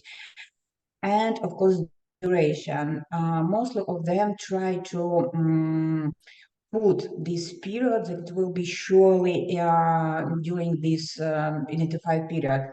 But we will see that it's not possible. Why? Because you can see contractive die in 1938. And of course, it next period, that is fourth stage, fifth, and hypothetically sixth stage, this was projection. First, it was not so difficult, but today it's not important, impossible to compare, to check this model, because he used each time in different fields. For example, cotton or railway, it's dependent what was the most important of this period, what kind of technology appeared, and what was the most powerful to fuel the economy. And of course, today it's more different, and to main projection of this model, and we can compare, of course, with today's day. Firstly, again, that is from our previous publication and previous research, we also try to build a model and use these macroeconomical aspects and try to build some period. You can see that it's not possible. Even to build some kind of models that is only aspects, and we started to collect some sources like OECD, World Bank, IMF, Bureau of Economic Analysis, and tried to read, not tried, we just started to read their reviews, interviews, their publication about how they explain this period and what kind of factor influence on this or another period. And of course, first is that we identify that as recession periods. All of them mostly on such period identified. Yes, surely that is reducing period, yes, or that is the caving reducing. And we started analyzing different markets. For example, export goods and services also tried to build, but it was different compared with GDP, and correlation, it was not so good, because we saw that it will be really relative, but it was a huge miscalculation. Next, it was the foreign direct investment, but here was influence with currency changes, with inflation of world dollars, and so on. Many factors that influence of behavior of the people, first of all, in what field and what countries they need to invest. Of course, it started more problems. And if we will calculate it, we try to make a projection, of course, with direct investment, with net inflow, and that was ugly, and we didn't, we're sure that it's really will be the model. Secondly, again, we started to analyze just a little financial crisis, and again from analytical from United States, how they explain some periods, and it was a projection of the next bubble. But the later country united with UNCTAD and started to reducing some connection between the countries and factors, and it was not natural, but countries started to push some and improve some elements how to use and what they need to do to avoid the reducing of global economy. Then we starting to also influence like a trade market changes of the manufacturers, but it was also not sustainable. You can see also it is in the graph. We have the same problem. Secondly, we started to analyze oil, later gas, and understood that it's not possible to show the correlation between these changes. Why? Because in one period is changes in a gray market, in another period that is oil market, then again appeared gas market, each time and appeared some specific influence, like here now we have with electricity market and so on. And then one more minute, please. One I'm minute. finished. Yes, 1 minute. And then we compare our previous analysis with today analysis, and you can see that that this was extraordinary to have changes in 2021, but sorry, later we have no official data in world demand. And today we understand that we have another influence, and our results that we calculated, it's not so good projection. We avoid some aspects, and now we have very ugly projection. By 2039 we will be really in the bottom, and I'm so sorry for our research, it's not so optimistic, but as a result we have.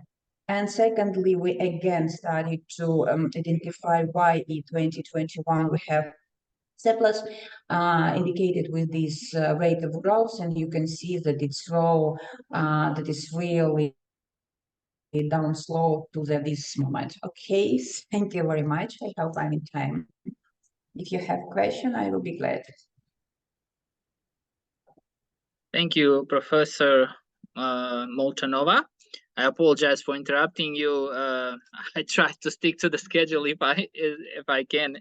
Also, before we continue, I just want to greet you in the name of Professor Dr. Zoran Masilo.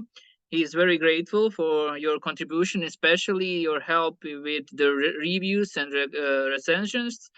We from Oikos have gained trust in you. You have become a really good friend to the Institute because you are spreading positive story about us. So thank you. Hopefully she heard me. And the next speaker is Associate Professor Dr. Semra Boga from International Final University. So she is going to present the paper on topic understanding the nexus between climate inequality and income inequality, a literature review.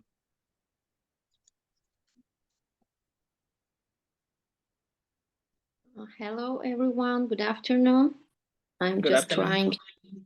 trying, I think, yeah, my video is not on. Yeah, I think it's on now. Okay, so let me put it on the slides feature. Okay, so before I start my speech, I would like to thank the Oikos team for bringing us together. So today I'm going to talk about the nexus between the climate inequality and the income inequality. This is actually part of our ongoing research with Dr. Kemal Erkişe, and I'm going to present some little part of this research. Yeah, here it is.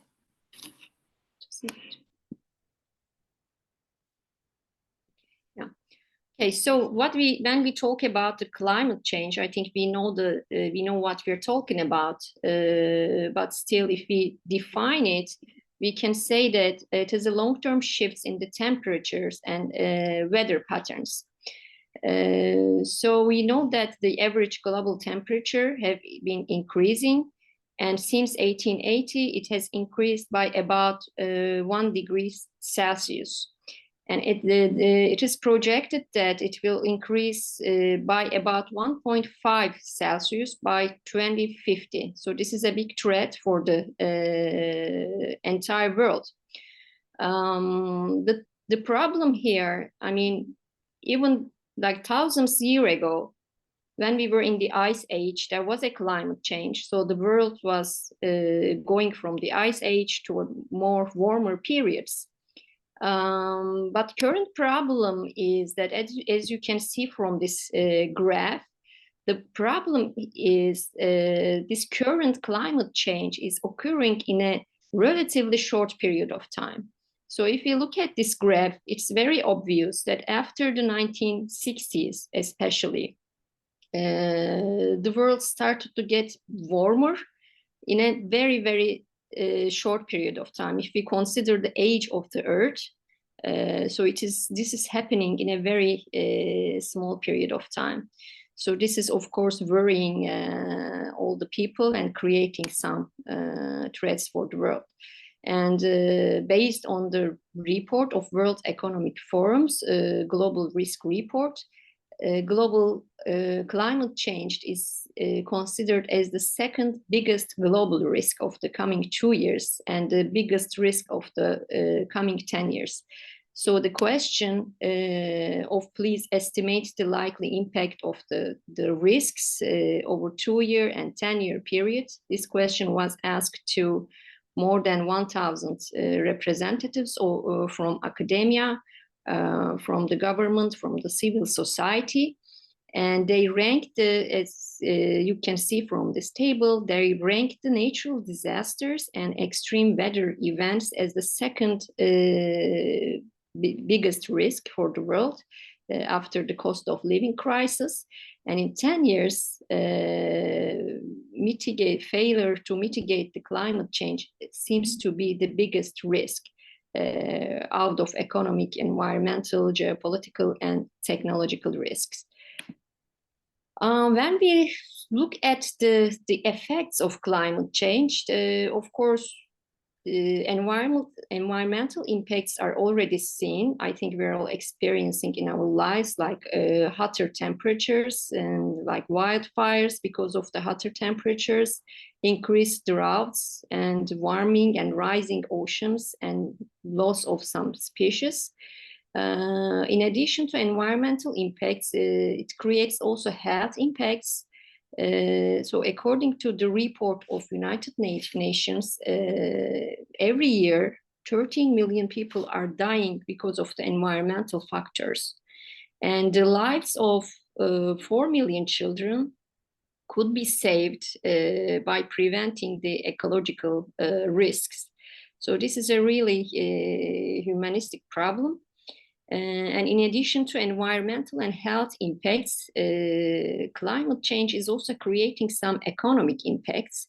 So it is influencing the economic growth, development, and creating poverty, creating forced displacement for people. And in addition to the inequalities we already have in the world, we recently another form of inequality is added to the literature, which is the climate inequality. Because climate impacts are not equally distributed across the world, and on average, low and middle income countries, they suffer greater impacts than the richer countries. And also it creates within country inequalities. And there is a nice graph here where we can see the most emitting countries.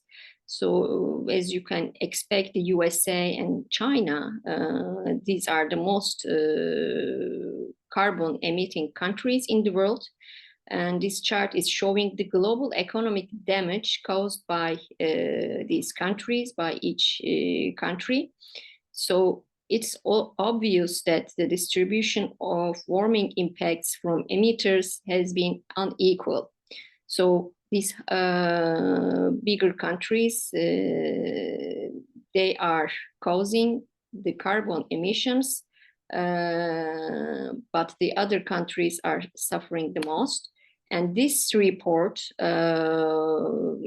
this climate inequality report, which was published by the World Inequality Lab, so it is showing actually the severity of this inequality problem. So here we can see like top 10% of the carbon emitting countries. So they are creating 48% of the emissions. They are creating almost half of the carbon emissions. But when we look at the losses from the carbon emissions, we can see that bottom 50% of the carbon emitters, they have the biggest losses. And also the middle 40%, they have 22% losses. So this graph is showing us the severity of the inequality. Also another very nice indicator here, which is the capacity to finance. So capacity to finance the damages of the climate change. Again, when we look at the top 10% of the carbon emitters, so they have the 76% of capacity to mitigate the risks, but the bottom 50%, they have only 2% of capacity. So this is based on the wealth ownership, of course. So here we have a big problem. We have a new kind of inequality in the world, what we call it climate inequality, in addition to all these disparities we have already. So we are going to deal with another problem. And I would like to give some highlights from the same report, because it seems that especially the agricultural countries, they are at the biggest risk. So low-income regions are currently facing agricultural productivity losses of 30% and more due to the climate change. And this is unfortunately aggravating poverty and food insecurity in these countries. And currently more than 780 million people are exposed to the combined risk of poverty and serious flooding, mostly in developing countries. 2 more minutes, please. Okay, tropical and subtropical countries are also going to have income losses by the end of this century by 80%. So I will continue. So our actually paper is about the literature review and presenting the literature gap in this field. So when we look at the literature, we can see quite good literature on the nexus between climate change and the economic indicators like economic growth or economic development, human capital. So there is quite work on this area. But when we searched for the climate change and income inequality, there is only a few papers. So recent papers like written in 2022 and 2023. And these papers, I'm just going to summarize very quickly. They all highlight that low income and high agricultural intensity countries will have a big income inequality because of the climate change. So this is a very niche area for the researchers. We are already working on it, but I present this paper also to get the attention of the researchers. And there is a big niche in this field. And also the other paper, which was written in 2023, very recently, that shows also that advanced countries will have almost no effect in terms of the income inequality sourcing from the climate change. So again, if we conclude, there are a vast literature on the climate change and economic output relationship, but the literature must be expanded with climate change and income inequality. And based on the reports I already presented, climate projections indicate that existing disparities are likely to worsen over time. And there is an urgent need for inclusive and sustainable development policies, especially in the highly exposed countries, especially in the agricultural countries and low-income countries. And my personal opinion is that this issue should also be included in our curriculums to create kind of awareness also between the students. And thank you for your attention.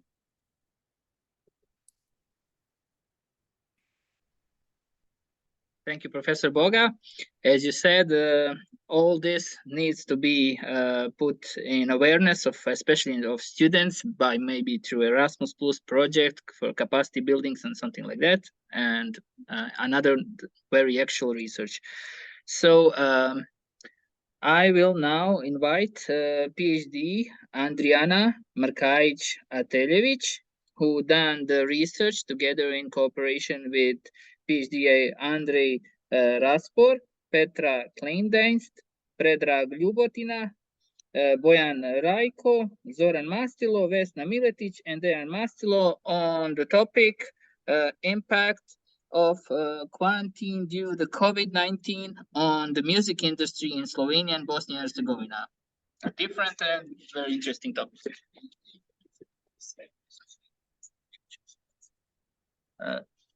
Professor Boga, just stop the sharing your screen, please.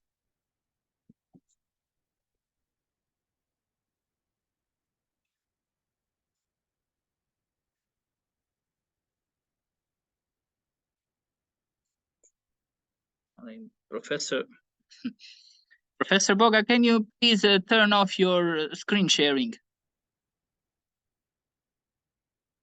Thank you. Oh, now I share. Let's okay. start share your screen. No, I just stopped the Professor Boga's screen. Okay, no problem. Okay, thank you. This is. Thank you. So maybe. So are you going first, Professor? No. Colleague, go first. Okay, Let's start for your side. Okay, she's going to upload her presentation and she's going to speak on the local language. Okay, no problem. Okay, thank you.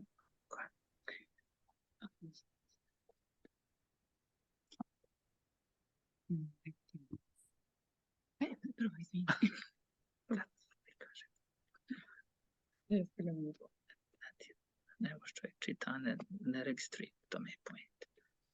Samo da mi to sad prebacimo. Ovdje, idemo na share,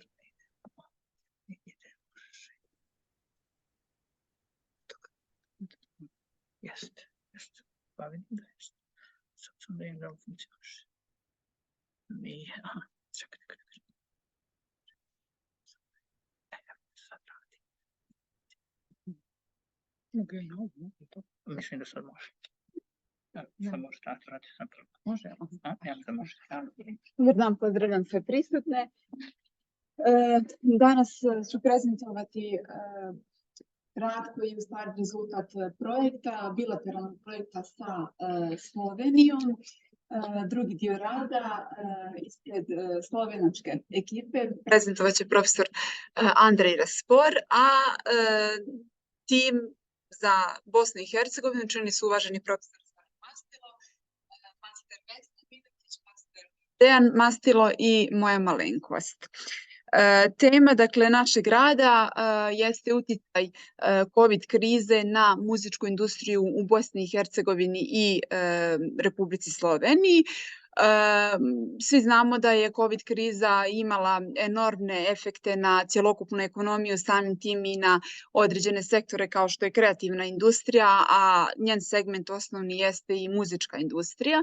I upravo u vezi s tim postavili smo osnovna istraživačka pitanja. Dakle, sa kojim problemima su se suočavali muzičari u Bosni i Hercegovini tokom COVID krize? Da li su imali neki vid pomoći od strane države? Ako nisu, zašto je taj vid pomoći izostao? I da li su posljedice COVID-a promijenile odluke muzičara da se trajno bave ovim zanimanjem? Dakle, istraživajući dosadašnja istraživanja, mi smo došli do nekih saznanja koja su vrlo značajna i vezana su za poimanje kreativne industrije. Naime, kreativna industrija kao fenomen u stvari podrazumijeva proizvodnju svih, dakle, sadržaja i filmskih i muzičkih i njihovu distribuciju, a naravno bazirana je na kreativnosti i na što većem segmentu i uticaju umjetnosti.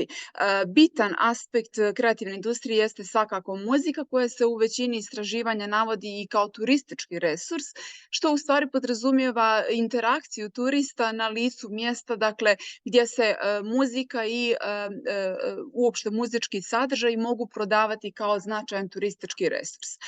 Još jedna stvar tokom dosadašnjih istraživanja na koji su istraživači ukazali jeste digitalna transformacija kreativnih sadržaja, što je također vrlo značajno. Međutim, u Bosni i Hercegovini digitalna transformacija kreativnih sadržaja je značajno izostala, s obzirom da nije bilo online streaming koncerata koji su se naplaćivali, tako da je u toj formi pomoć muzičarima značajno izostala. Naše istraživanje smo usmjerili u stvari u dva pravca. Prvi pravac jeste istraživanje statističke kategorije kreativnost i umjetnost, gdje smo posmatrali određene kategorije kao što su koncerti, festivali, nastupi u smislu orkestara, horova i ansambala. I tu smo došli u stvari do saznanja da su, primjer radi, koncerti tokom COVID krize 2020. godine značajno opali, odnosno broj posjetilaca, ali i broj javnih nastupa je značajno opao, tako da negdje čak 5 puta manje nego u 2019. godini. Kao što možemo vidjeti sa dijagrama, i ostali muzički pravci su značajno bili u padu. Naše istraživanje je bilo usmjereno i na strukturalne varijable koje su prije svega formulisane kategorijom jednom od 16, dakle kategorija u svim, dakle, djelatnostima u Bosni i Hercegovini. To su proizvodnja filmova, videofilmova, televizijskog programa te zvučni i muzički zapisi. Sad ovdje se treba naglasiti, dakle, da podaci o broju preduzeća, broju preduzetnika i broju zaposlenih u stvari nisu 100% tačni, jer su uvećani za videofilmove i televizijske programe. Ono što je interesantan podatak jeste da je čak 71,7% iz ove kategorije ostvarenog prometa i broja preduzeća registrovano upravo u Federaciji Bosne i Hercegovine, a 26% u Republici Srpskoj. Dakle, u pitanju je velika entitetska neusaglašenost i svega 2,3% u Brčko distriktu. Tokom istraživanja fokusirali smo se i na neke asocijacije koje su imale značajan uticaj na razvoj muzike duži niz godina. Prva jeste AMUS, koja je formirana 2005. godine, međutim, nažalost, moram reći da nismo uspostavili dobru saradnju sa njima, s obzirom da nisu bili voljni da učestvuju u anketiranju. A druga asocijacija dolazi iz Republike Srpske, u pitanju muzička scena, vrlo značajno muzičko udruženje formirano upravo kao odgovor na COVID krizu, i oni su itekako bili voljni da sarađuju. Muzička scena broji preko 500 članova i još par lokalnih asocijacija je u pitanju, kao na primjer Stage Art iz Bihaća.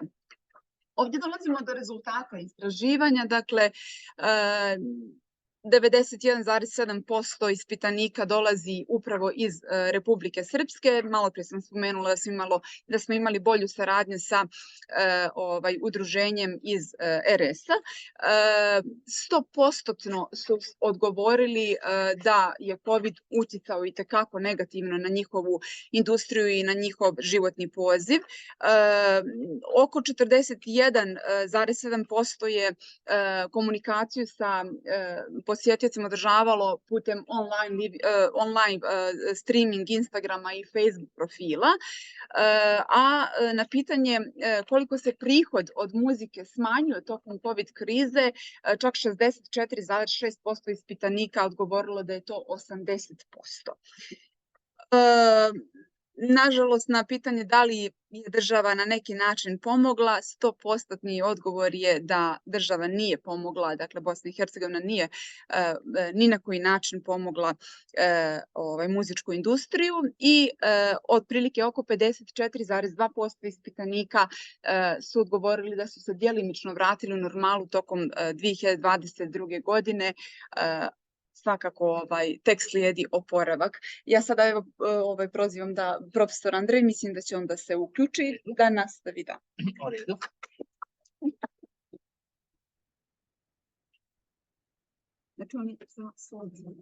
Just a second, I must share the screen. Okay. Yes, I will stop now. Here. Okay, here is my screen. You can Great. see my screen. Okay, super.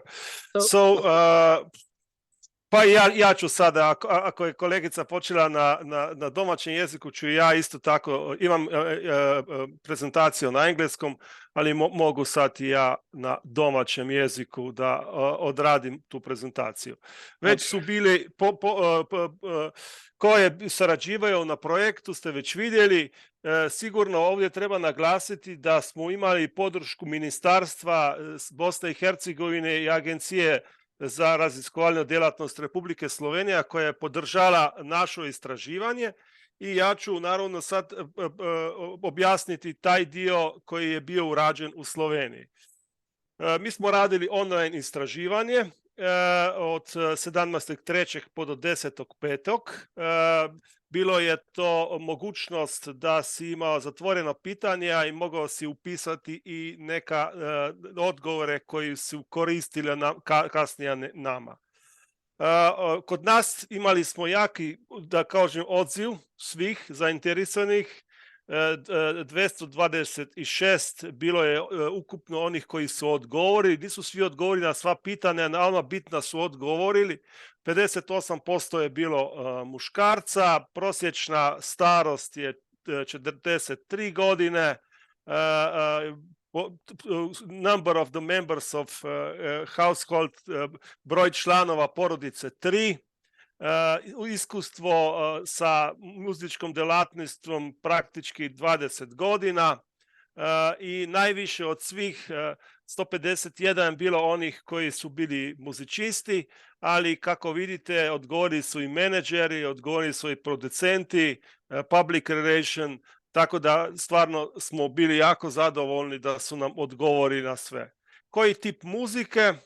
Naravno, najviše dio je bilo iz područja popularne muzike, pop, rock, hip-hop, techno, reggae i tako dalje, rock and roll, a drugi najveći dio bili su klasični muzičisti koji su odgovorili.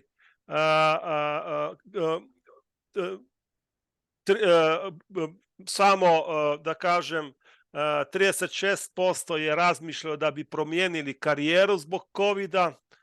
Vidjet ćemo zašto, jer smo imali jako dobru podršku što se tiče države, jer je država kasnije se uključila i tako da su stvarno bilo ovdje dobre.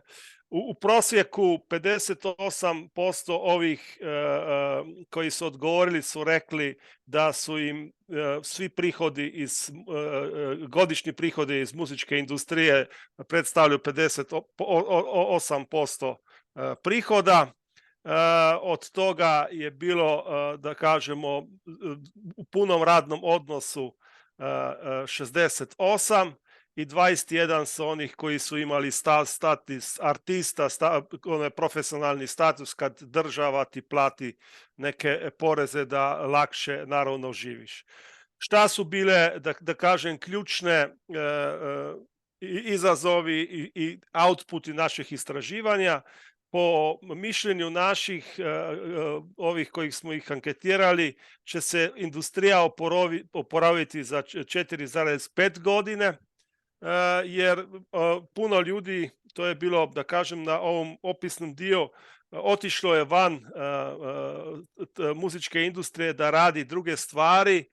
To su oni koji su tehničari, koji prave svjetla, jer nisu imali baš ništa, jer muzičari su mogli živjeti od prodaje ploča, od streaminga i tako dalje, tako da su neki koristili live performance with restriction. Kad smo započeli polako da se oporavlja tržište, u početku smo trebali da imamo maske, znate svi, naravno nije moglo biti pozorište potpuno puno, nego je trebalo da bude, ne znam, 1/4 samo mjesta popunjena, a ostali su koristili online, Facebooke i ostale oblice gdje su se mogli promovirati da su ostali sa scenom dalje. Dobili su, da kažemo, podršku države. 30% je dobilo podršku države, ostali nisu dobili podršku za različitih stvari, ali prosječna podrška je bila 674 između onih koji su dobili podršku i oni koji su dobili social assistance, potporu, da socijalan support, bila je prosječna mjesečna 151. A oni koji nisu dobili, tih je bilo 74, nisu dobili zbog toga jer nisu ni pitali za ovu potporu. Me čujete, sve u redu? Ok. Od čega su živjeli? Najviše su živjeli od toga, od para koji su ih uštedili prije i od podrške familije naravno isto i tako. Tako da je ovo stvarno oni koji nisu imali ništa, teško im je bilo. U prosjeku nije se, da kažemo, podigla stopa korištenja različitih supstanca, droga, alkohola ili tableta. Najviše se podigla kod alkohola, kako vidimo, i najviše naravno su osjećali feeling of safety, šta je impact naravno je bio najveći baš na ovo, na security, na njihov, na taj dio. Što se tiče anualnih prihoda, revenue i brojeva koncerta, naši koji su bili u anketama, već vidimo, doživjeli su jak pad, ali već u 22. se broj, da kažemo, koncerata podigao, tako je revenue, ali kako su već rekli, trajat će sigurno nekoliko godina da će se naravno to oporaviti. Šta bi bio zaključak jedne i druge istraživanja? Da možda države i Slovenija i Bosna i Hercegovina nisu svjesna koliko stvarno znači muzička industrija i da ćemo trebati, na tome radimo, jer muzička industrija je jedan od drajvera turizma i ugostiteljstva opšte, tako da će trebati na tome da radimo. To bi bio moje strane. Htio bih se zahvaliti svima koji su podržali, naravno to istraživanje, naravno i kolegima koji su nam omogućili da možemo prezentirati naše radove na ovoj konferenciji. Tako da hvala. Hvala, dragi profesore, jako interesantna tema, bar i za mene posebno, i stvarno slažem se s vama da je muzika jedan od ambasadora jedne države, tako da je jako bitan segment i društva i mora se uzeti u obzir. Hvala. Now we will continue. We are now going in Malaysia, where we have PhD student Hasinul Husan Siddiq from Al Madinah International University. He will present his paper on topic 70 years of FDI literature, review, comparison, and critique. So the floor is yours.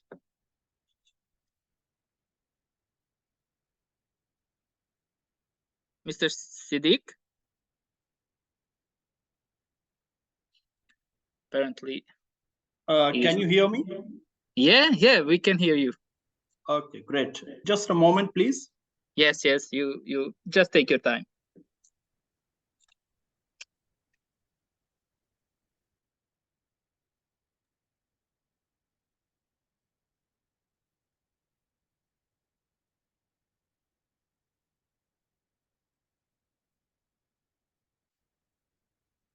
We haven't forgot about you. Isključio sam mikrofon. Tu mi je profesor.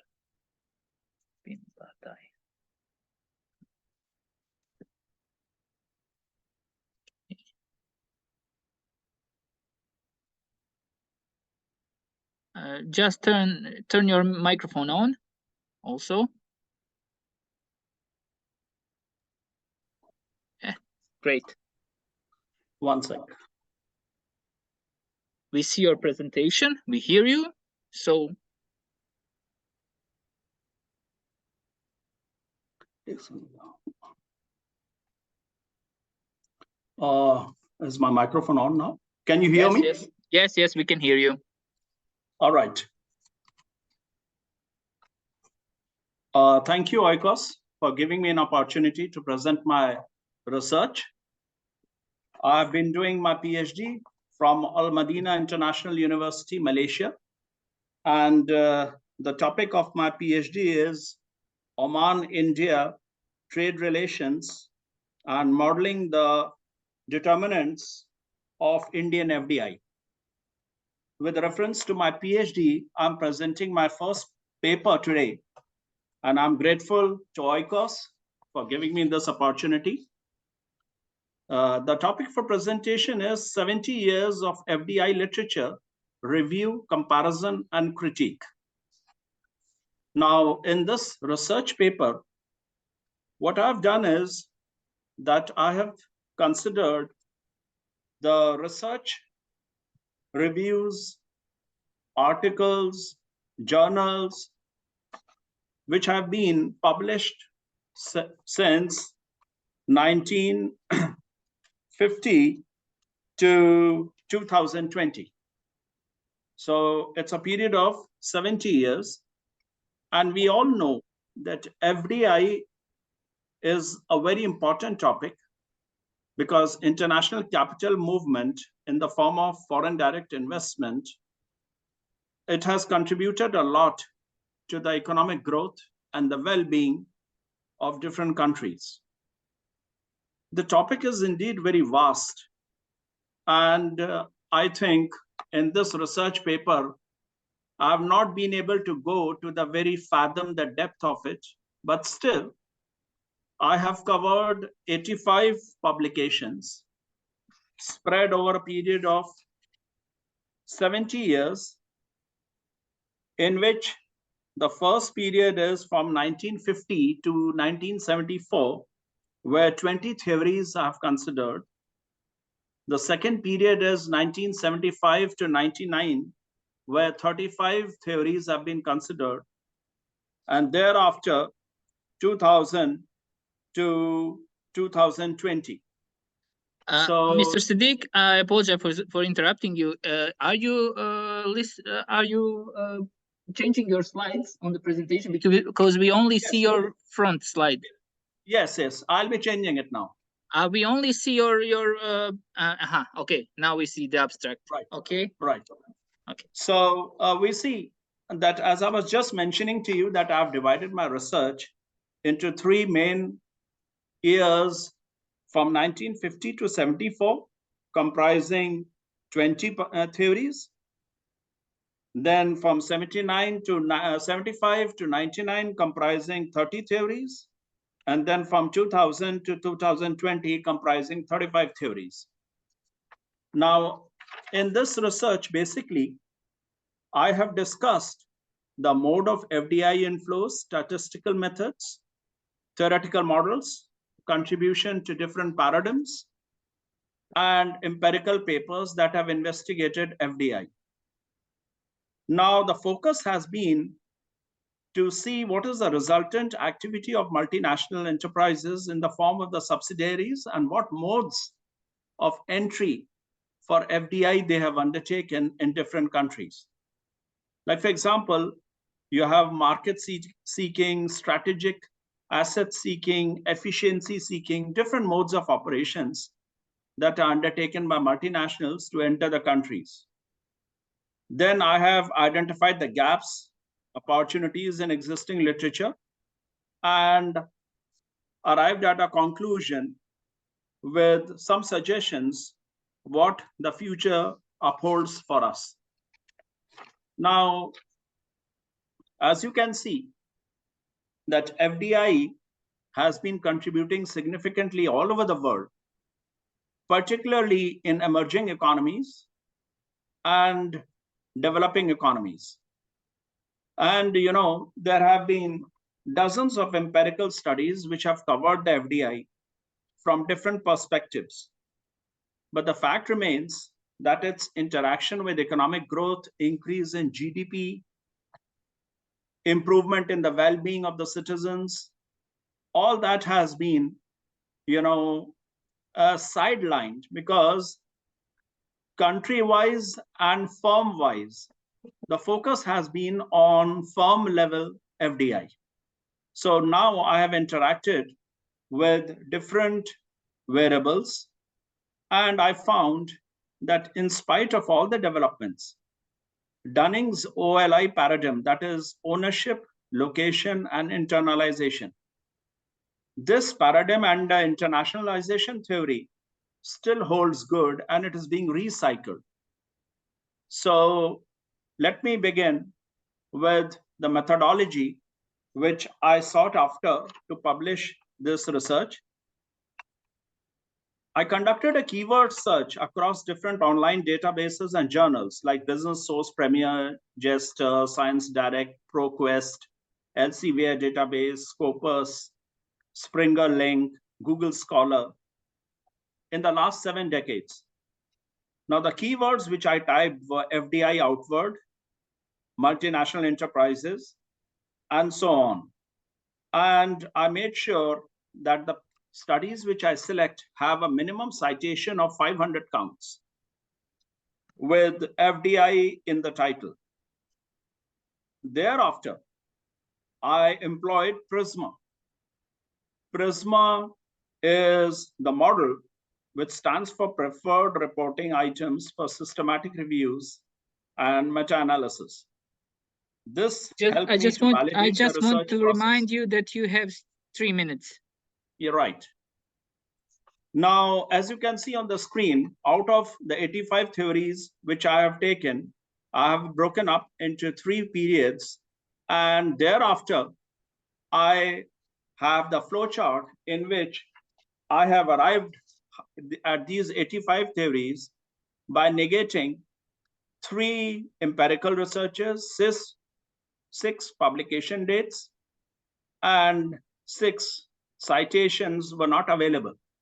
So identification screening process was complete and done very meticulously. Then I took into consideration what are the different modes of entry into the markets, where export modes, intermediate modes, hierarchical modes, all were considered, and due weightage was given to them. Now, if you see in the next screen, I have these publications which were there, 20 theories which came out from 1950 to 1974. Thereafter, I have these 30 theories which came out from 1975 to 1999. Thereafter, another 35 theories which were published between 2000 and 20, and the total sums up to 85. So after having a detailed study and a cross-sectional understanding of these theories, which are there in the perfect market and imperfect markets, I came across certain limitations. And I researched and found out that some parts, some of these researches, they have excluded some theories, and new theory development has been sidelined. There were gaps in the existing literature, and you see majority of these theories, they were cross-sectional. All right, they were cross-sectional. So I had to relook into these methods, or what are these theories focusing on. Then there were some of them were arbitrary, fragmented, and some of them did not investigated the entry mode. And we find that, they had very homogeneous features. Institutional factors were sidelined over socio-political factors. Country level outcomes, firm level outcomes need more attention.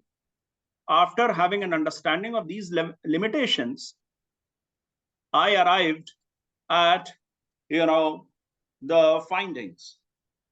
And today's world is oriented towards the knowledge economy. So if you look at globalization as an alternative to manufacturing, then there has been a quantum leap in conceptual renewal and other publications. However, Dunning's eclectic paradigm still remains dominant. We have new models which have come up, like the linkage leverage learning. We have the springboard theory. We have cultural, administrative, geographic, and economic distance models. And we have conservative, predictable pacemaker models. So all these new models are still in their infancy, and they are yet to be developed and adopted. So I concluded that in spite of the fact that the researchers have used a plethora of statistical methods and paradigms and samples in their empirical studies over these 70 years, but only institutional factors have been significant. Socio-political factors have been sidelined. And since last few years have seen a lot of new researches, now there is a need to take into consideration labor disputes, the role of diaspora, labor mobility amongst expats, especially in emerging economies. And in future, I think the evolution of economic theories, such as capitalism and their correlation to FDI, should be studied from the host nation's point of view. That will give a better understanding of the subject. So in conclusion, these 70 years, they have been very insightful, and they have provided me a lot of understanding of the gaps and where the opportunities exist in the subject. So I'm definitely hopeful that in my next research paper, I'm going to adopt one of these to further my research into the realm of this knowledge. Yes, sir. Okay. Thank you. Welcome, sir. Welcome. Thank you, Mr. Siddiq. Thank you for sharing your hard work, a great and complete review. Now we are going to have a break. For the ones that are here, I invite you to join us to have lunch in the restaurant, and we will be back maybe in 40 to 50 minutes. Thank you. Right, sir. Thank you. Thank you. Thank you.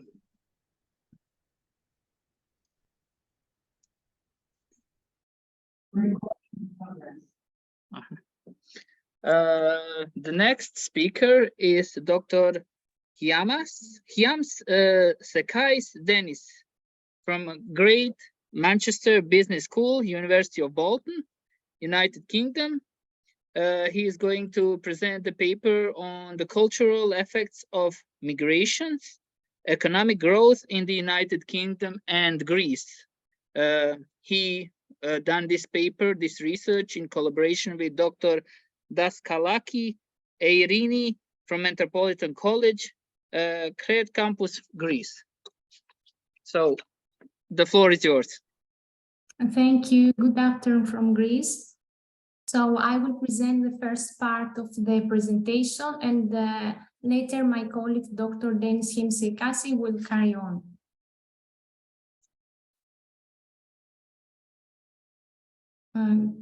Can you see my slides? Yeah, we can hear you and we can see your slides. Yes. Okay. So what is covering this presentation is the different chronological stages of migration, the different approaches when it comes to migration based on different research fields, the connection of sustainable development goals and migration considering the agenda of 2030, the methodology that we followed for this research, the type of migrants that we receive in Greece and in the United Kingdom, and different migration policies for both countries, future trends by 2030, and the economic growth framework that we have developed, both myself and Dr. Himsekasi. So there are 4 different chronological stages when it comes to analyze migration. So the first chronological period focusing on mostly developmentalist views, which are quite positive because it is seen that both capital and knowledge transfer of migrants can help extremely developing countries to take off when it comes to development.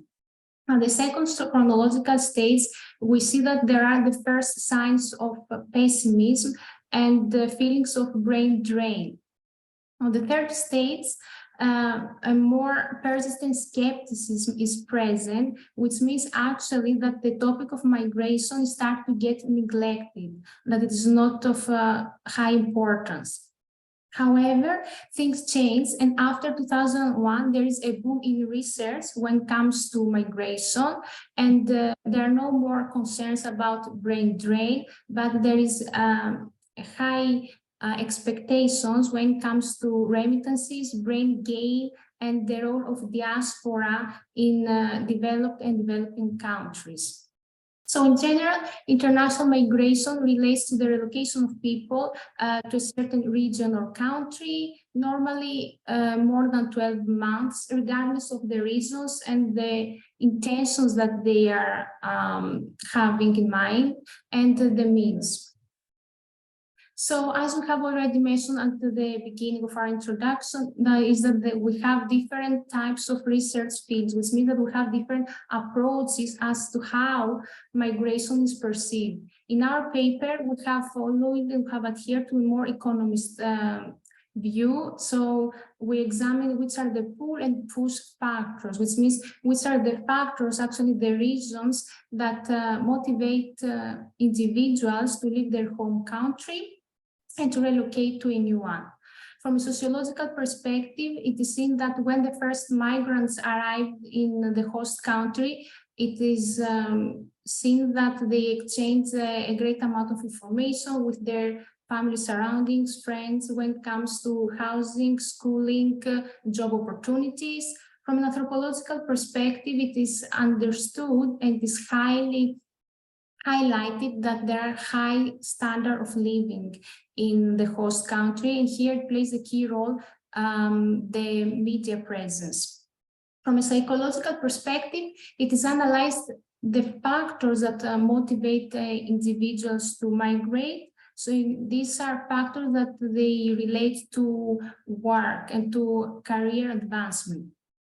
From a political perspective, reasons that migrants motivate, it has to do with the involvement of the government, that they encourage their individuals to relocate to a certain country so as to ease conflict and to have a certain presence. So different types of migrants exist worldwide. So a temporary migrant is a guest worker, okay? Highly skilled business migrants, usually the ones that they move within the internal market and they work for international organizations and for bigger corporations. Irregular migrants are usually the ones who are undocumented and unauthorized to enter a country, which means that they don't have the proper documentations. Refugees, and this is where we have mostly this is the type of migrant that we mostly encounter in Greece, is the fact that these are individuals that they are either unwilling to return to their home country or they don't wish anymore. And because there is a well-founded fear that they are going to get persecuted due to reasons that they might relate to their race, their ethnicity, or due to political reasons. Family members, when they are joining their migrants in the new country, a child and young migrants, including older persons, these are the more vulnerable groups when it comes to migrants. So which is a connection of Sustainable Development Goals and the Agenda of 2030 with migration? There is a common acceptance that we have to encourage and empower not only to be inclusive when it comes to the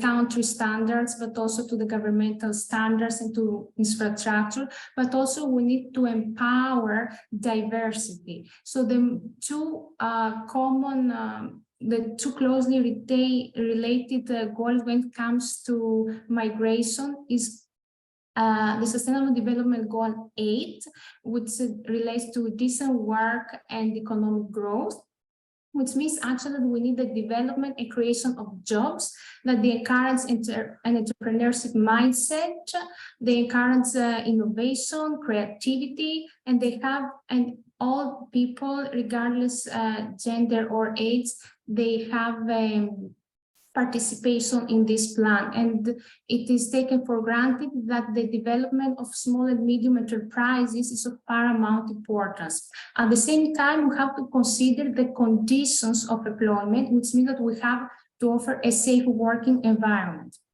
When it comes to the Sustainable Development Goal 10, this concerns as to how we can reduce inequalities. So we have to empower and encourage inclusiveness on a social, political, and economical level by considering how people who are of a different age, people that they have disabilities, young people, regardless of their gender, they can support the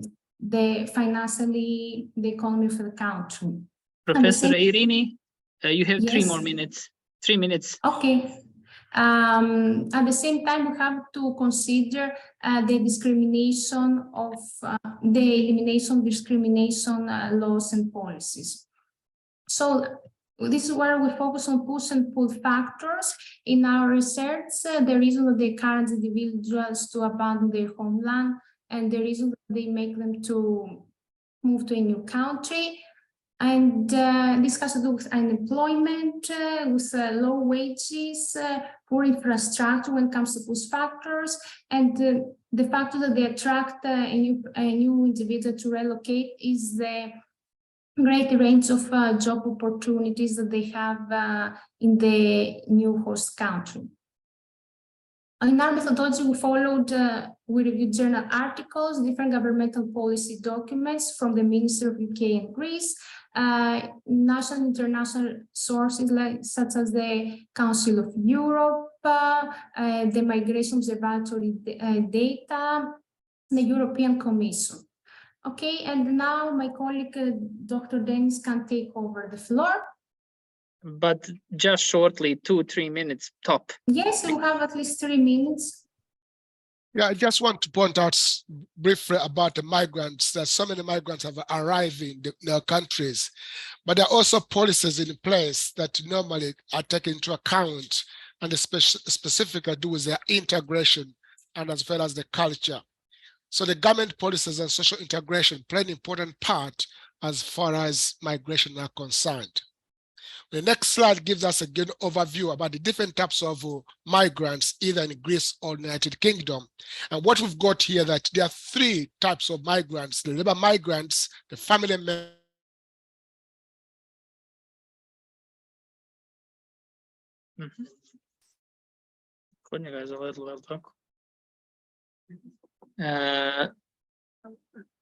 Sorry, Dennis, we cannot hear you. Your picture has frozen.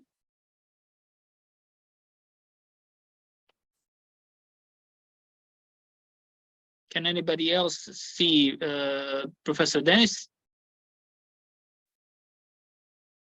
To concentrate on, and that's where we look about the different kind of the tier kind of groups or tier kind of scale they're using in determining who is going to stay in the country and what expected.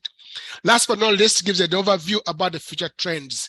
We believe in our own research there's going to be an increase in culture and gender migration, and migrants will make choices where to go, especially in Western countries.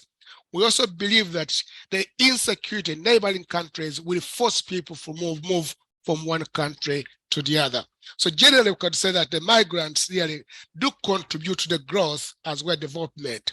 So last but not least, just 1 minute, is that there's the migrants bring about what called economic growth framework.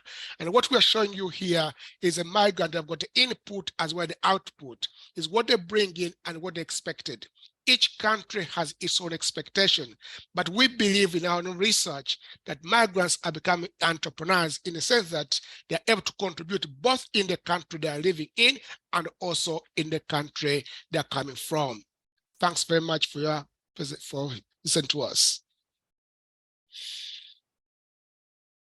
Thank you. Again, I was on mute. So thank you, Professor Dan, Professor Irini. It was a really interesting presentation. Now we will continue with PhD student Sebastian Candea and George Emil Kalade with the rest of Romanian researchers that will present their research on topic blending one-piece flow and layout optimization in automotive industry, a case study. So let's hear about it. Hello. Hello, Sebastian. Is my visible my share screen? You and your presentation is visible and we can hear you really clearly. Okay, perfect. Thank you very much for the opportunity. So I will present in a few slides a few ideas, few details about our paperwork regarding blending one-piece flow and layout optimization in, sorry? Somebody, Irini, your microphone is still on. Ah, Just a second. okay. That guy never said to the other ones like. You can continue. Okay, perfect. I will continue. So the paperwork is regarding blending one-piece flow and layout optimization in automotive industry.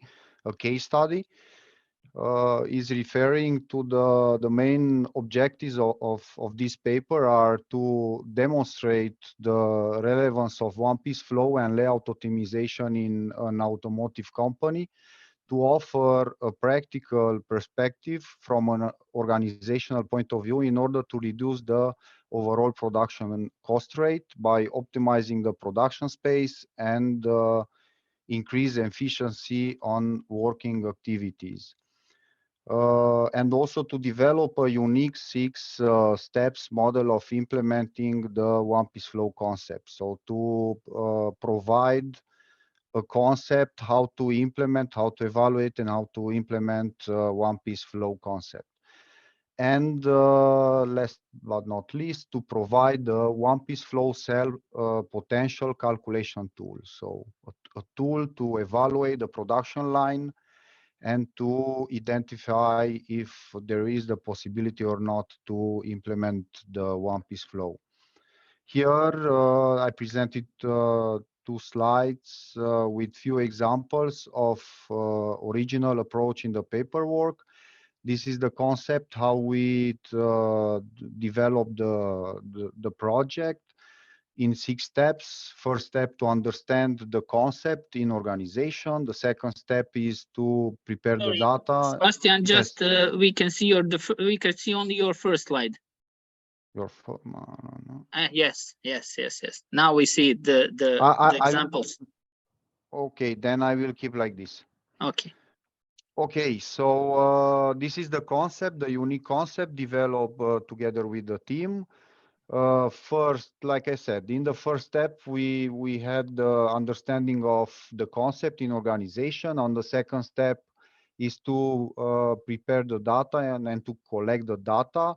On the third step is to evaluate the production line and to identify the potential.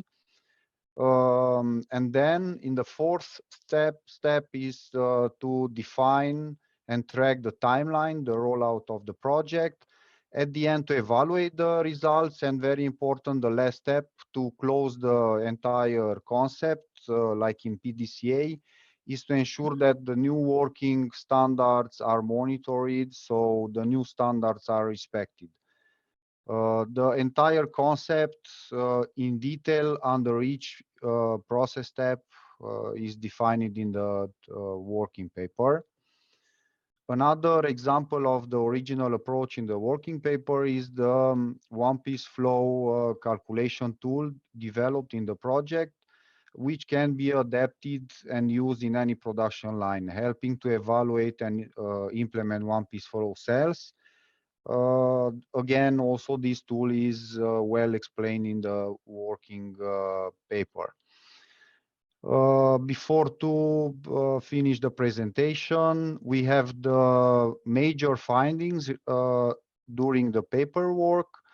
We managed to reduce the cost rate and freeing space to the company. Doing this, we had room for additional projects. We managed to have a saving of 3,000 and almost 500 square meters, a reduction of 0.8% in the cost rate we reached in the event of the salary increase through the increases in productivity. It was possible to absorb the salary increase without a negative impact on the financial results. So the salary increase, it was implemented, and in the same time, with all the improvements, we managed to absorb the impact in the cost. And also with this, to reduce with 0.8% the cost rate. An important improvement of the project to be mentioned was the fact that the implementing the teamwork, the shift manager was no longer, he had no anymore to manage the 80 operators. He had to lead just 10 teams, 10 cells, so also easier coordination work. And the implementation of the calculation tool to identify the potential for the implementation of the one-piece flow was implemented, was developed, which carried out within the project, studied and adapted to the given conditions. So that's all. These are the details which were described in our paperwork, and I invite you to review with all the details inside. Thank you.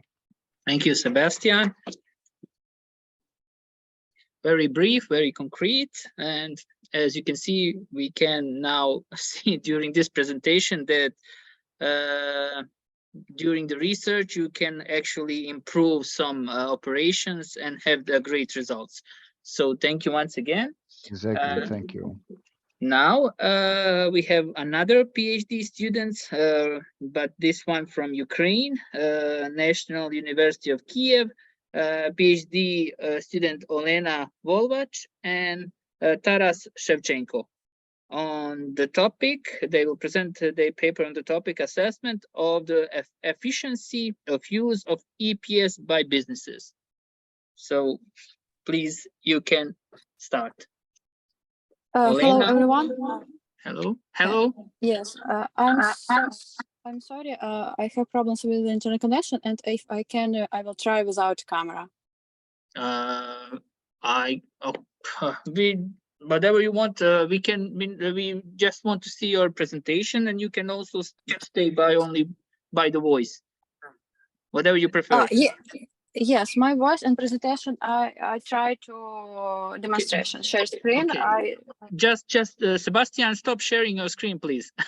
Yes. Thank you. I will see. You will see my screen. And now we see your screen. Yes. It's perfect. Okay. I start about my article, assessment of the efficient of use of EPC by business. Little introduction. And the world become more digitalization sent to the internet. It led to a creation of electronic payment system that are now used, I think, all over the world. But there is a need for estimation the return on development and implementation of EPC. The research goal is to develop an approach based on optimization modeling for the assessment of the efficiency of implementation and the use of electronic payment system by Ukrainian and international business for the day-by-day operations.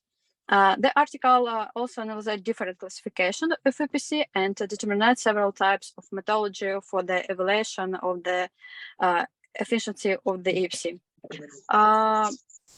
Example, you will see a next slide about figure 1, the number of articles published that discuss electronic payment systems in scopes from 1972 to 2022.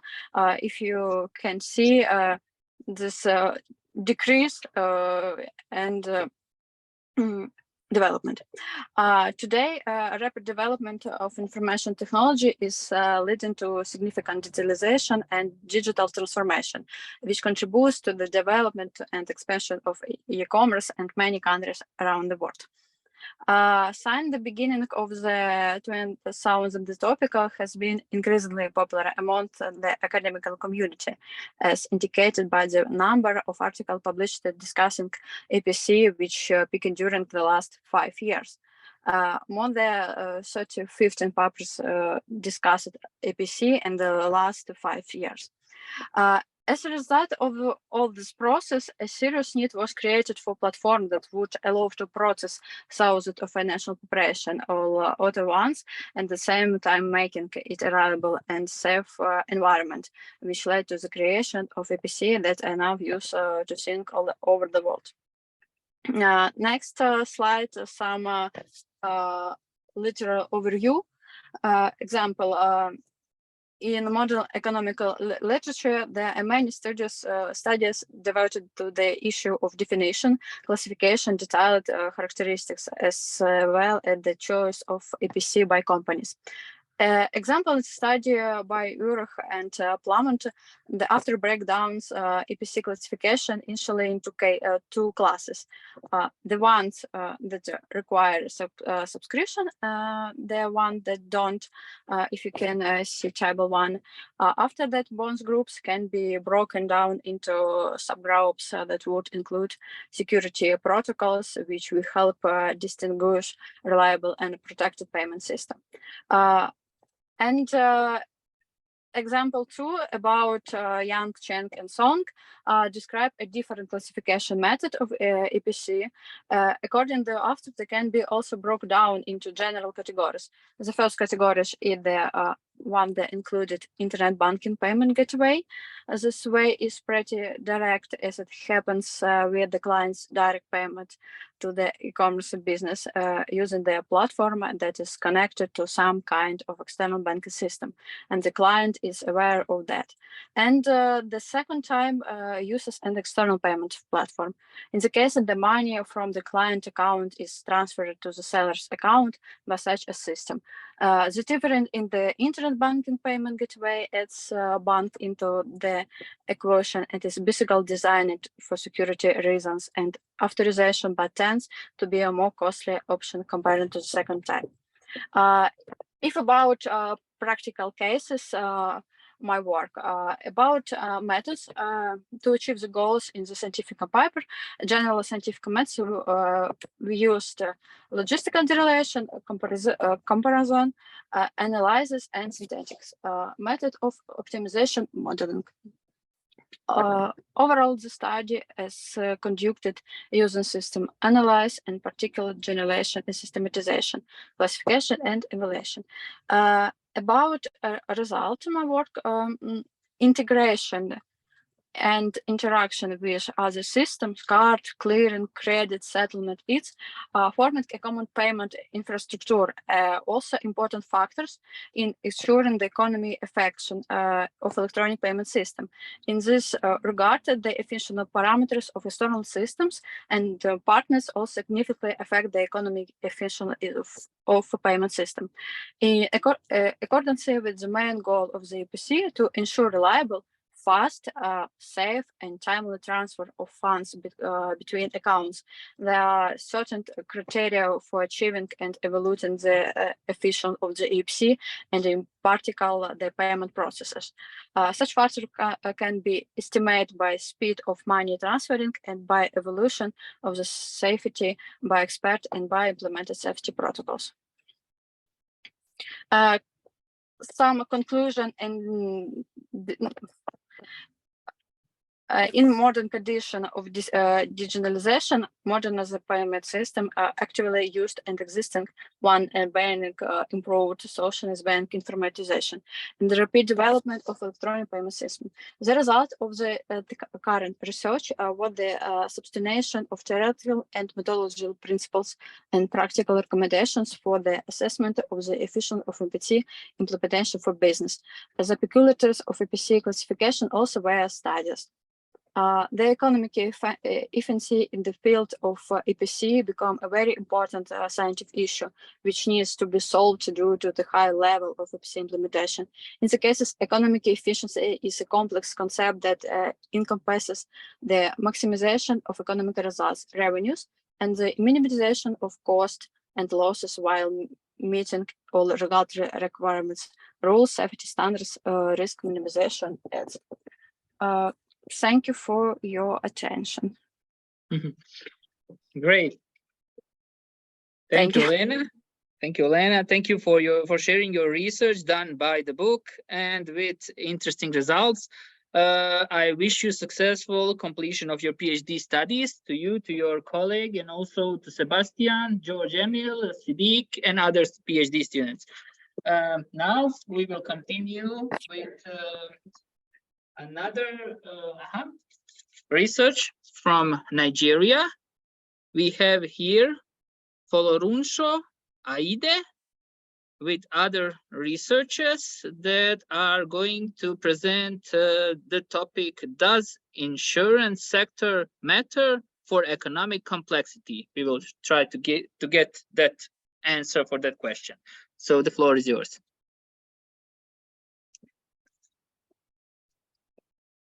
Mr. Aide? Ajide? Maybe he is not here online. I suggest maybe to continue with the next presenter, if you agree. All of you, okay. So the next speaker is a PhD in economics, assistant professor Oksana Podlevska from Ukraine. The topic is development of circular economy in modern conditions. Oksana?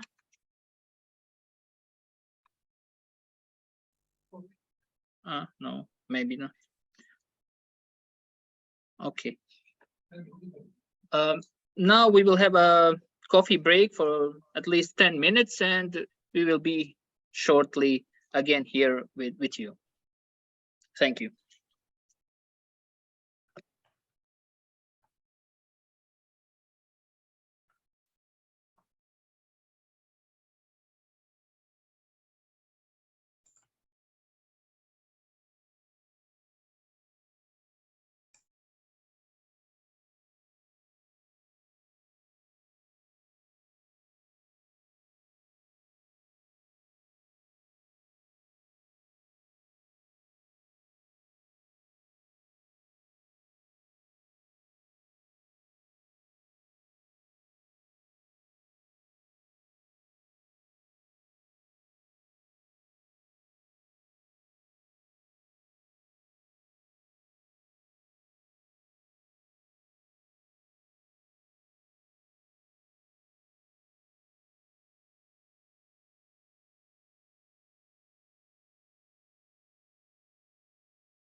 Hello, everybody. We are back.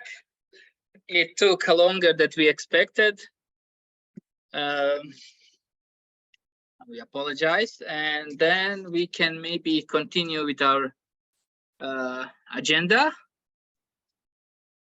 So right now, I'm just asking is Mr. Aide from Nigeria here with us? No? Okay, so maybe we can start with maybe Professor Oksana Podlevska. Also, hello. Is she? Hello. I am speaker. You are a speaker. Are you yeah, a with speaker on this? Yes. Great, great. So Andriy Podlevsky, am I Yes. right? Great. Yes, of course. Great. Welcome. You are going to present the paper on topic development of circular economy in modern conditions. Am I right? Yes, of course. And I just asked, do you see my presentation or not? Yes, I can see your presentation. I can see you. We can hear you clearly. So you can start 7 to 10 minutes. Okay, Please. thank you very much. And great greeting from Ukraine, from Rivne to all participate. And thank you for this opportunity to be among us. So our topic is development of circular economy in modern condition. And I'm sure that most of you heard these terms. And the development of the circular economy has enormous potential for creating new business models that can ensure sustainable economic growth and create attractive employment opportunities in the regional level. At the current stage of Ukraine economic development, solving environment problem is extremely relevant and important. One is the way to solve the existing problems, and as a result, is increase the competitiveness of the national economy.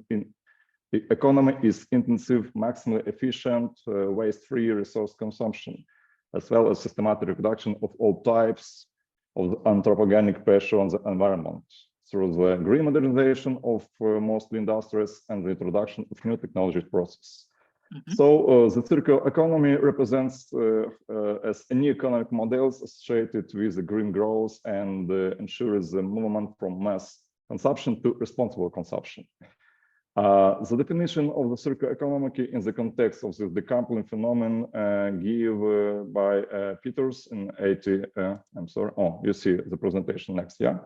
The Peters in 27, and it's worth of attention as you see the main idea of this definition. And the purpose of our study is to determine the presence of the decoupling phenomena as an important factor in the circular economy.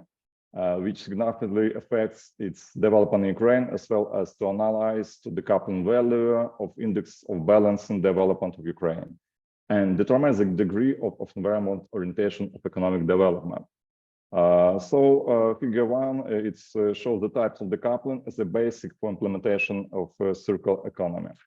In our work, the further calculation of decoupling indicator by environmental impact factor and resource factor, we selected the following among a wide range of indicators that exert pressure on environment and reflect the level of resources use. For example, emission of pollutants into the atmosphere from stationary and mobile sources, volume of waste water discharge, volumes of waste generator of hazard, the first 3, second and third classes, extraction of mineral resources, and so on. And the level of each economic indicator is formed under the influence of many factors and condition, and depending on the combination of this condition and the value of indicator change. So correlation analysis is used to study the relationship between indicators that are stochastic in nature, and we calculate some correlation coefficients. The result we could see in this table 1. You see that it's possible positive correlation coefficient as a right direct relationship between attributes, and negative correlation coefficient that as inverse relationships. So the calculation of the decoupling effect in Ukraine for the period of 12 years, you see 2010-2021, based on the calculation of the correlation between GDP and indicator of anthropogenic impact. So this table presents the decoupling effect during this period of research. Analyzing the data, we made some conclusion. The first integral decoupling factor for both environmental impact and resources in the period 2011-2021 in Ukraine had some positive value. And it's worth noting that the decoupling factor for mineral resource extraction in 2011-2013 and the decoupling factor for the waste disposal in 2011 demonstrate a negative value, which could indicate a situation where economic growth leads to a significant increase in anthropogenic pressure or depletion of natural resources. It worth noting that the decoupling index for Poland emission on water discharge during 2011-2012 demonstrate an expansively relationship where GDP and environmental pressure increase. And also let's pay attention to the dynamic of the integral decoupling factor over the entire period under study. It's worth noting a clear downward trend in the indicators through the period. So economic growth leads to significant increase in anthropogenic pressure and depletion of natural resource, as you could see on this second figure. And the situation can be explained, first of all, by the existence of still old approaches to resource use. So based on the principle sustainable development over exploitation of natural resources, which contradict the principles that are extracted from the ecosystem and proceeded into products where are used frankly for a very short period of time and then returned to the environment as waste.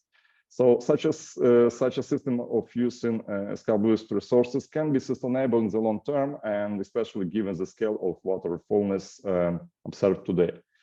So indicated of the decoupling factor, both in terms of individual components and the integral one in the dynamics have shown unstable behavior in Ukraine as a whole. So against the background of positive value, certain fluctuation observed, namely a decrease in the index through the entire period under study. This indicates the lack of balanced development on the state. Well, therefore, it's reasonable to talk only about the possibility of relating decoupling. As it can be seen more clearly in the slide, which shows the trends line separately for each of the analysis factors.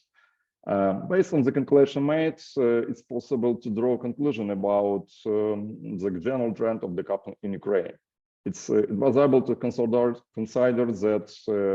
more indicators of anthropogenic effect on environment. The decoupling index may have even lower values than the calculated ones. In general, the decoupling index is a tool for determining where country or region are really moving towards sustainable development. And I think that it's very important for the goals of United Nations, you know it. So in conclusion, we would like to underline that decoupling is an important condition for transition to a circular economy in Ukraine.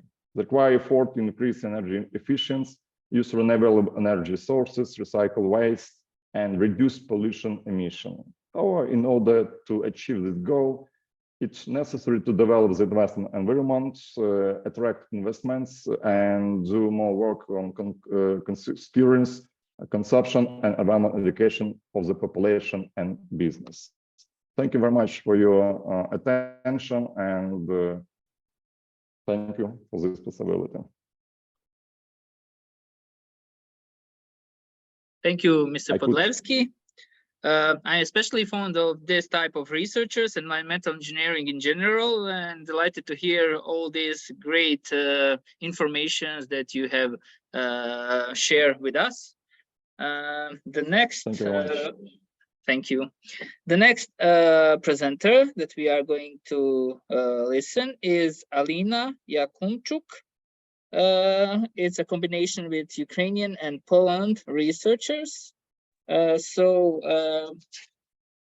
I am now asking her or her colleagues to present us her work on intellectual economic development, cost and efficiency indicators. Yes, thank you very much for opportunity. My name is Alina Yakimchuk. The title of our investigation is intellectual economic development, cost and efficiency indicators. And first of all, I want to represent that innovations and economic development also go hand in hand. Innovation is the key to economic growth and prosperity, and cost of innovation requires significant investment, both in terms of money and time. The cost of innovation can be divided into three categories: direct cost, indirect cost, and opportunity cost.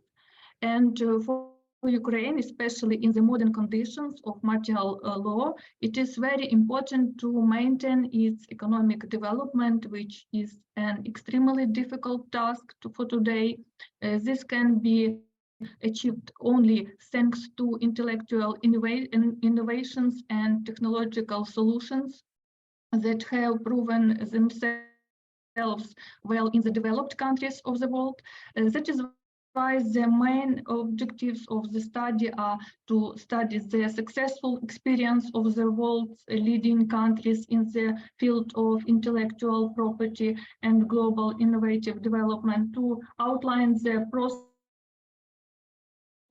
for the implementation of such positive experience in Ukraine, to compare indicators according to the global innovation index in different countries, and to find new source of funding for the intellectualization of the economy of Ukraine based on successful global practice. And also in our investigation, we used different methods. Scientific and practical interest has an analysis of gross domestic expenditures on research and development in different countries. One of the key objectives of the EU over the past few decades has been to encourage increased levels of investment in research in order to boost the European Union's competitiveness. And we used the data of Eurostat. Also, the main methods we use are systematization, cost and consequences, methods of expert pool, method of analysis of hierarchies, and also analytical tools, cost and benefits analysis. And this study analyzed the value of the International Intellectual Property Index in the different countries of the world, which testified to its uneven value and to the significant impact of economic and financial development, as well as the information support system. And we see that in this work also we present on the basis of data VO the expenses for intellectual research have been analyzed. According to the data in 2020, government spending on research and development mainly increased. In 2021, there was a tendency to slow down the growth of the state budget for R&D, but there was a positive increase in funding, and in Ukraine too. According to this list, Ukraine ranks 57th in the world in terms of the development of the Global Innovative Index. Switzerland is the world's most innovative economy for the 12th year, followed by the United States, Sweden, Great Britain, and the Netherlands. Also, we calculate the main indicators and analyzed them. The International Property Index consists of 5 key sets of indicators to reflect the national intellectual property environment of the 55 countries under study. The second position is occupied by Great Britain, and the third place is occupied by France. Also, governments for today are, and private companies, private organizations have implemented a range of policies and initiatives to promote intellectual economic development, such as tax incentives, grants, and subsidies for R&D activities, and the creation of innovation clusters and incubators. That is very important for today. The table compares the expenditures on intellectual development in 5 countries: USA, Japan, China, Germany, and South Korea. The data indicates that the USA spends the most on R&D with total expenditures of $581 billion, and also allocates the highest percentage of R&D expenditures in IP, and 23% Japan and Germany also allocated a significant portion of the R&D expenditures to IP, and 18 and 20% respectively. In contrast, China allocates a relatively low percentage of its R&D expenditures to IP at 12%. But as a conclusion, maybe I can say that the leaders in patent activity in 2022 are such companies as Samsung, IBM, Huawei, Canon, LG, Apple, Toyota, and many others. And in the current era of globalization, countries that invest in research and development and innovative activities are more likely to achieve sustained economic growth and competitiveness in the global marketplace. And here you can see our main conclusions. That's all. Thank you for your attention. Thank you. This was Alina Yakumchuk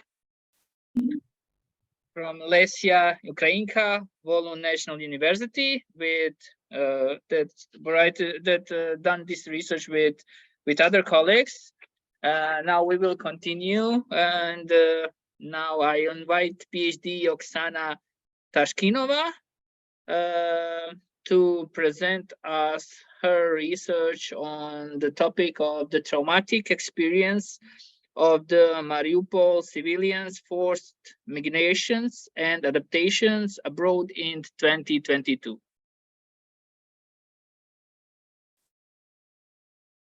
Professor Oksana, are you here? Maybe now. We will continue, but if she come again, we will give her the opportunity to present her paper. Now, I invite Tatiana Vlasenko, Simon Kuznets, Kharkiv National University of Economics from Ukraine. Topic is dimensions of the analysis of the organizational culture of multinational companies. Tatiana, are you here? Maybe no. Okay. The same as the previous one. Next one is PhD Andriy Olinik, State University of Trade and Economics from Kiev, Ukraine. The impact of countries' participation in the ICT service market on economic growth, CPI, and exchange rates. Andriy? Another one that will get his chance after he come. Next one is Zoriana Letsishin, Doctor of Economics. She done her paper with colleagues from Poland and also from Ukraine. The topic is military bonds 2.0 as one of the methods of substandard public expenditure, financing in conditions of world security and economic instability. Good evening, dear colleagues. I will present the material today. So, yes, we have Olena here with us. Great. Yes, and also Anton here. But I will present. Yes. The floor is yours. It's very nice to hear you. It was very interesting presentation before us. So you can see my screen. Yes, we can see your screen. We can see you. We can hear you. So you can start. Okay, thank you very much. I will do brief and really briefly. Okay. So our topic is military bonds 2.0. It's as one of the methods of some standard public expenditures financing in conditions of the world security and economic instability. In an era marked by increasing threats to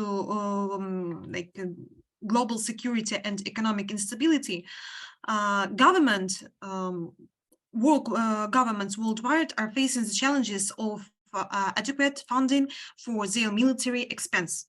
Traditional funding methods are providing insufficient or unsustainable, leading to the consideration of innovative approaches to bridge the gap between society needs and available resources. Olena, just to mention that we only see your first screen. Is that okay? Yes, it's okay. Okay. I have a point. Sorry. Continue. Yes. Thank you. So one such method that has gained attention in the concept of military bonds 2.0 is a new approach to financing state expenditures in the defense sector amidst global security and economic instability. Now you should see my second slide. Yeah. Yes. Okay. Yes. Okay. In this slide, you can see our compression table between military bonds and military bonds 2.0. Military bonds and our approach 2.0 have the same as low face value, appeal to the patriotism of citizens, lower yields compared to the other financial instruments, and active advertising company. But the military bonds 2.0 have the new its technology, including electronic form of existence. It means that ordinary military bonds are traditional financial instruments issued by governments to raise funds for military operations. They rely on conventional financial system and infrastructure. In constance, military bonds 2.0 leverage blockchain technology, which enables decentralized and transparent and secure transactions. Blockchains provide distributed ledger that records all bond transactions, ensuring immutability and reducing the risk of fraud. The second one is transparency. These bonds offer increased transparency compared to ordinary bonds. Every transactions and movement of funds on the blockchain is visible to all participants, ensuring accountability and trust. Efficiency and speed. 2.0 can streamline and expedite the bond issuance and settlement process.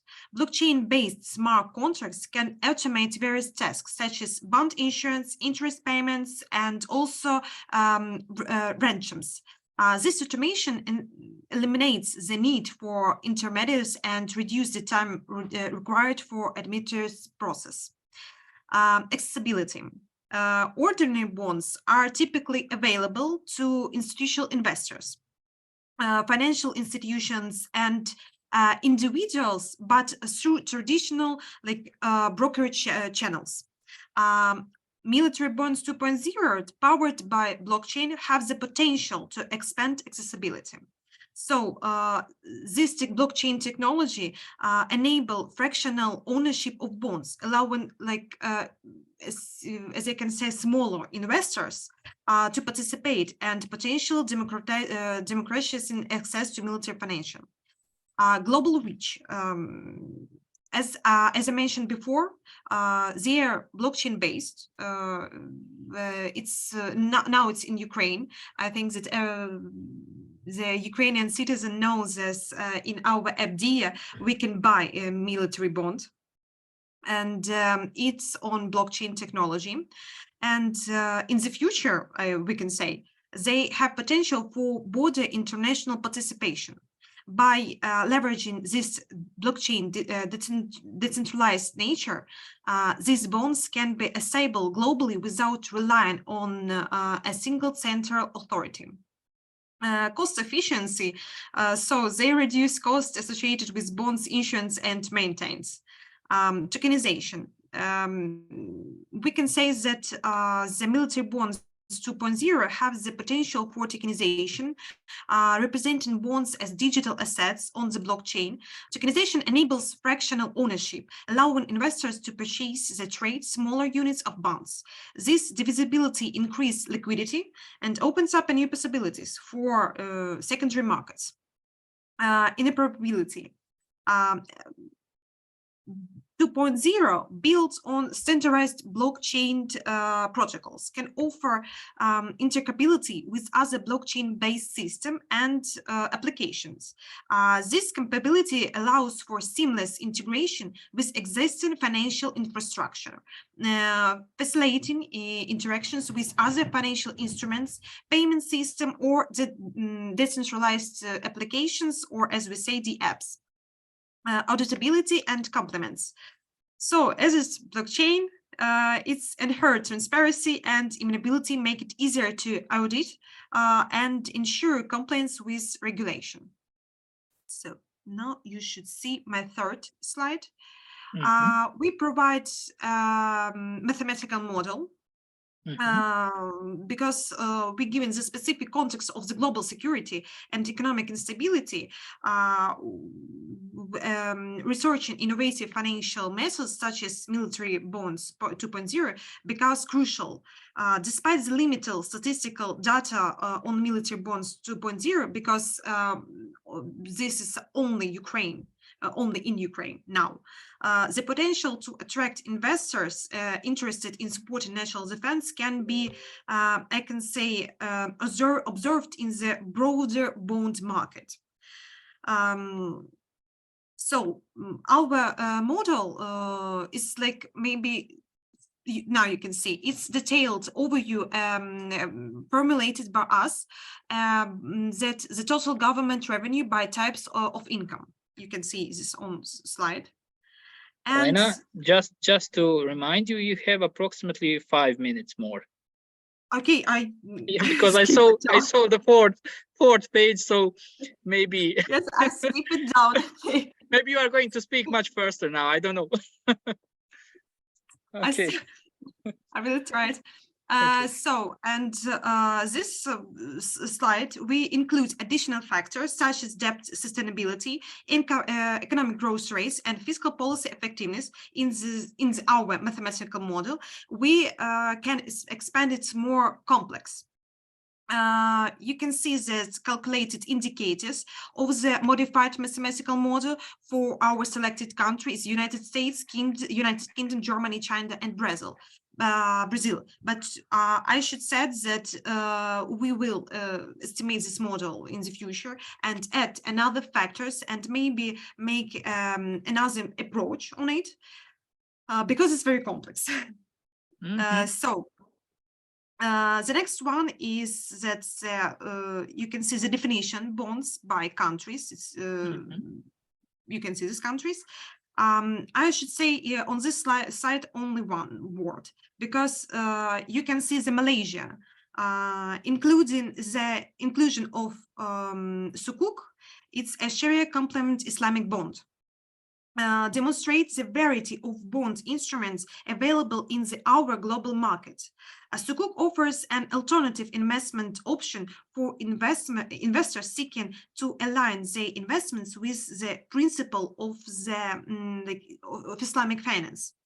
Understanding the nuance of defining bonds in different countries and the unique characteristics of Sukuk allows market participants to make informed investment decisions and navigate the complexibilities of the global bond market.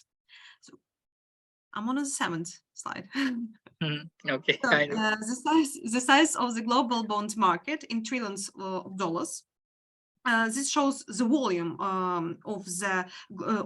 as I mentioned, the global bond market over the past 10 years. During this period, the volume of the bond market increased significantly, as you can see, driven by factors such as government debt, corporate borrowings, and the expansions of emerging markets.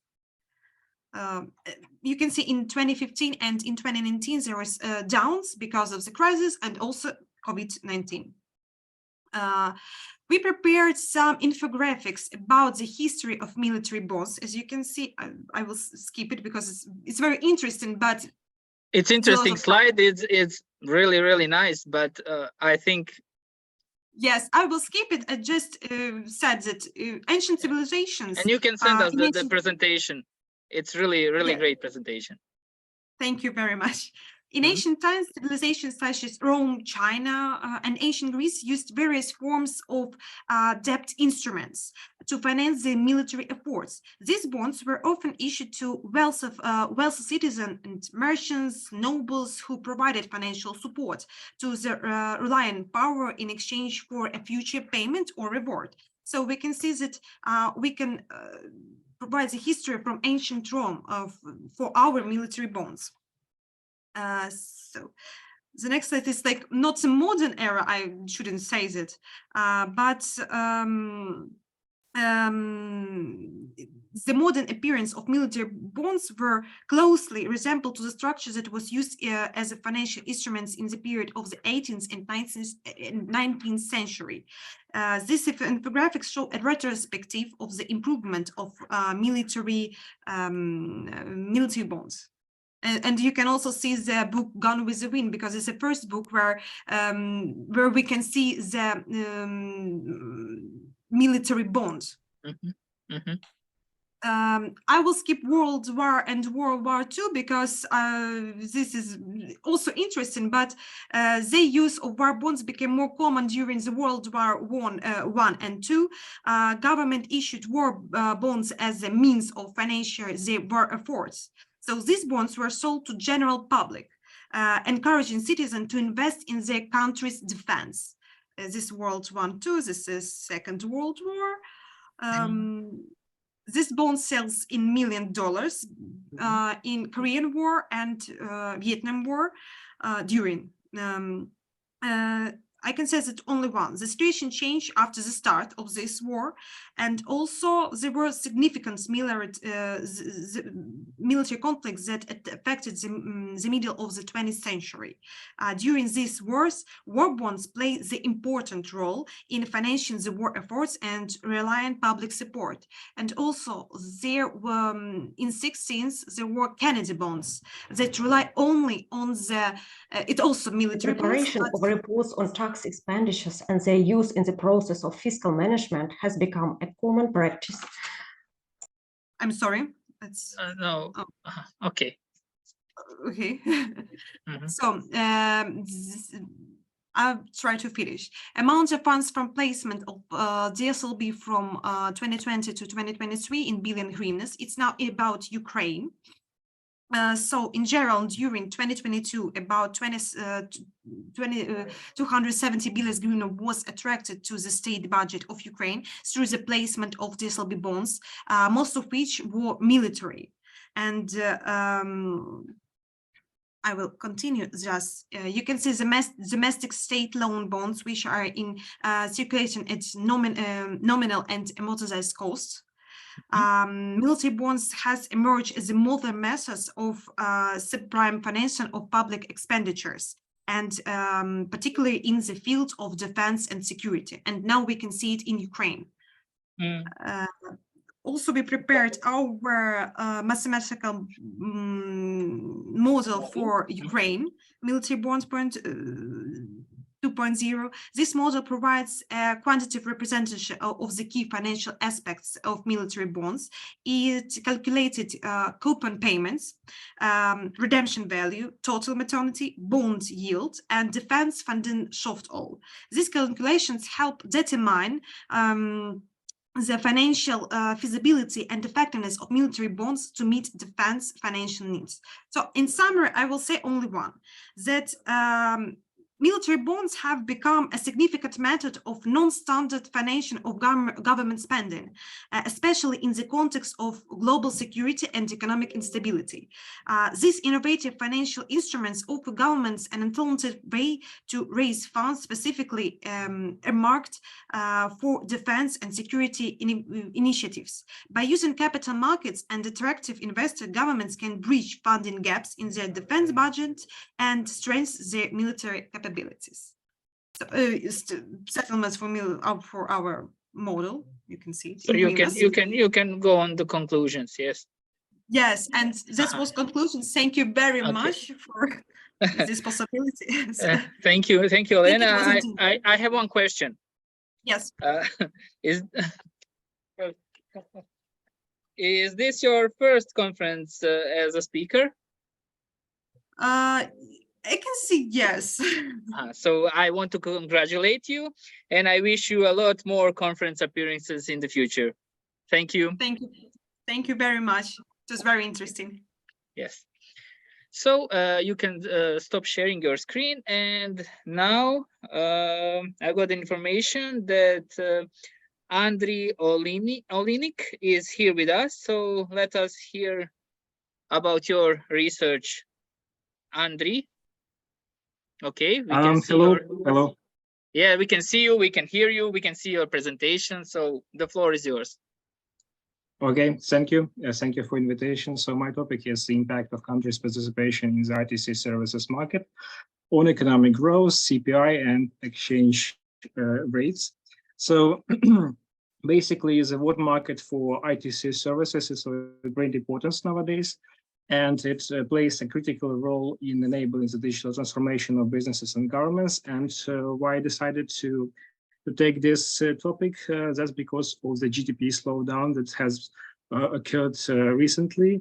As we can see from the IMF forecasts, the COVID pandemic, and also because of a Russian full-scale invasion of Ukraine in 2022, the forecast for 2022 has in 2023 has slowed down for around 3% annual global growth of GDP, which is the lowest medium-term forecast in decades. And so in this, from this point of view, the ICT could be a key driver for economic development. The question is, what is the impact of such development, and whether it can also impact some other economic categories like CPI and exchange rate. As you can see from this graph, the GDP, global GDP has grown around 100% over the last 15 years.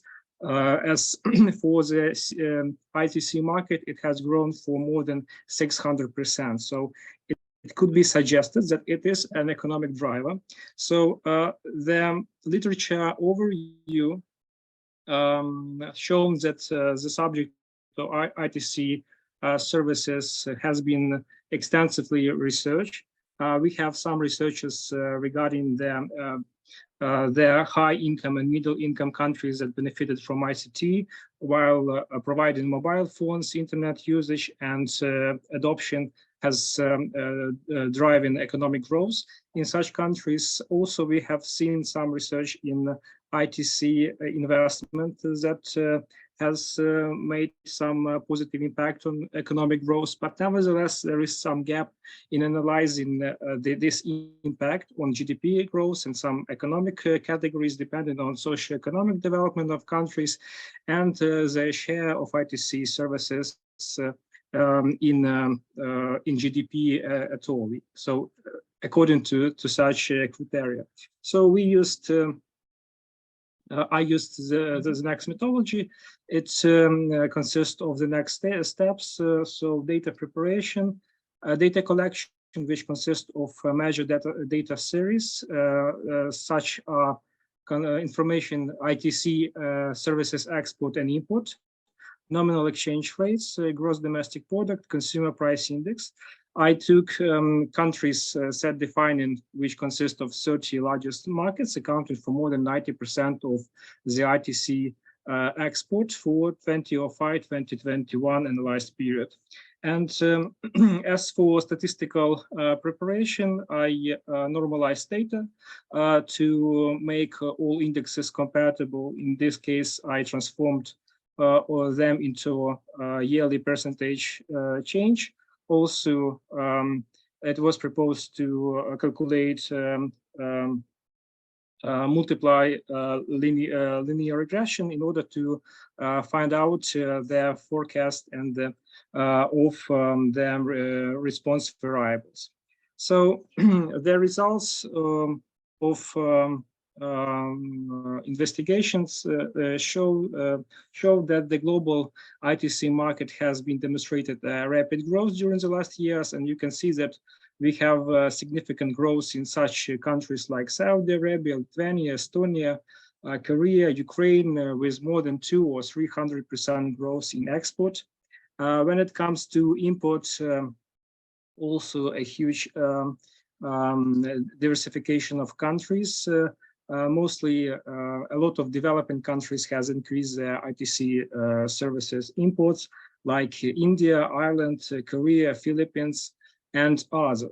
So as for the first kind of our research results, the average binary correlation coefficients with ITC's export for different GDP per capita. Our analysis indicates a stronger average ITC export GDP correlation for economies with low GDP per capita. As you can see, up to $20,000 per capita it has biggest correlation link. When it comes to larger GDP per capita country, this it demonstrates some weaker dependence, and this correlation demonstrates it's also accompanied by national currency depreciation. As for imports, the correlation with dependent variables in our analysis indicates stronger average ITC import GDP correlation for economies with 40 to 60,000 GDP per capita dollars of GDP per capita, and the average ICT import CPI correlation demonstrates weak dependence for all four groups with less than 0.22 of correlation. As for multiply linear regression for this group, we can have the conclusion that our results demonstrate the stronger ITC export and import correlation with GDP for economies with lower GDP per capita, especially for a group of countries up to 20,000 GDP per capita, and a 1% change in ITC services export growth leads to 0.198% GDP growth in this group. So it can be assumed that countries that have just entered the ICC services market, they receive higher indicators of GDP economic growth due to the impact of IT on their structural transformation of other sectors of the economy and improving their efficiency as well as the efficiency of personnel. So a further increase of the share of ITC services market in the GDP affects this growth, but at a slower pace. As for our next research, as you can see, the analysis indicates a stronger average ICC export GDP correlation for economies with a high share of ICT export in GDP. As you can see, for such countries that have more than 10% of their ICT services share in GDP, they have this correlation is around 50%. As for other variables, it has a weak link or moderate link. As for ICT import,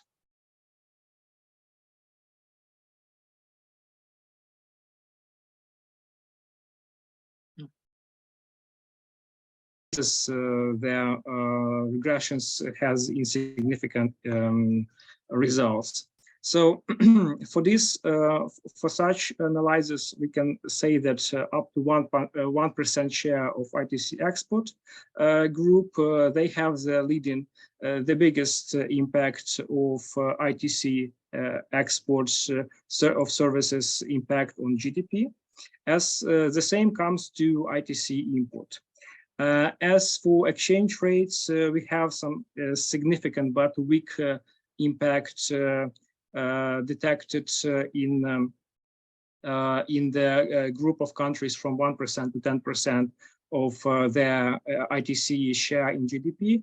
And as for CPI, the results are insignificant. So our main conclusions could be the next one. So ITC services export growth actually leads to GDP growth in countries covering 90% of the ITC market. The stronger dependence of GDP growth on ITC export is detected for lower GDP countries. So it could be suggested that such countries, they should invest in their ITC market much intensively in order to get more positive impact from ITC services and from structural development of their sectors. Countries that have just entered the ITC services market also receive high indicators of GDP economic growth. And it all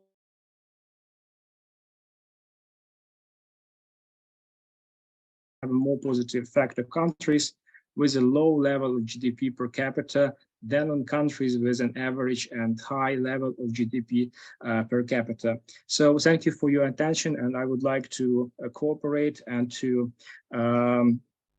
take part on our further researches on this topic that I have done.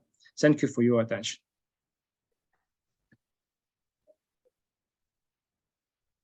Thank you, Professor Andriy, for your invitation for cooperation. Thank you also for sharing your hard work with us. As I can understand, you had a great amount of inputs on input variables. So we can see the strength of IT, ICT can be seen in every field. So also this is also one of in my next research, I also added control variables like trade openness, political stability, and some other to make it more relevant. And it's an interesting topic because I believe in today's fluctuations and poly-crisis world, the ITC services, ITC at all, ITC industry could be a key driver for economic development. So yes. I welcome everyone on this research. Yes, thank you. Thank you once again and wish you good luck. And hopefully you will find one of us to collaborate with you in this project that you have in mind. So now we are going to continue. We welcome Oleg Lagodienko and his colleagues to present the paper on the topic of prospects for the development of the ESG concept in the face of new challenges. Oleg, are you here? Yes, I can. Yes, yeah. You are here. I can see you. Yeah. Hello. Can you share your screen? Hi everyone. Just a moment, please. Okay, take your time.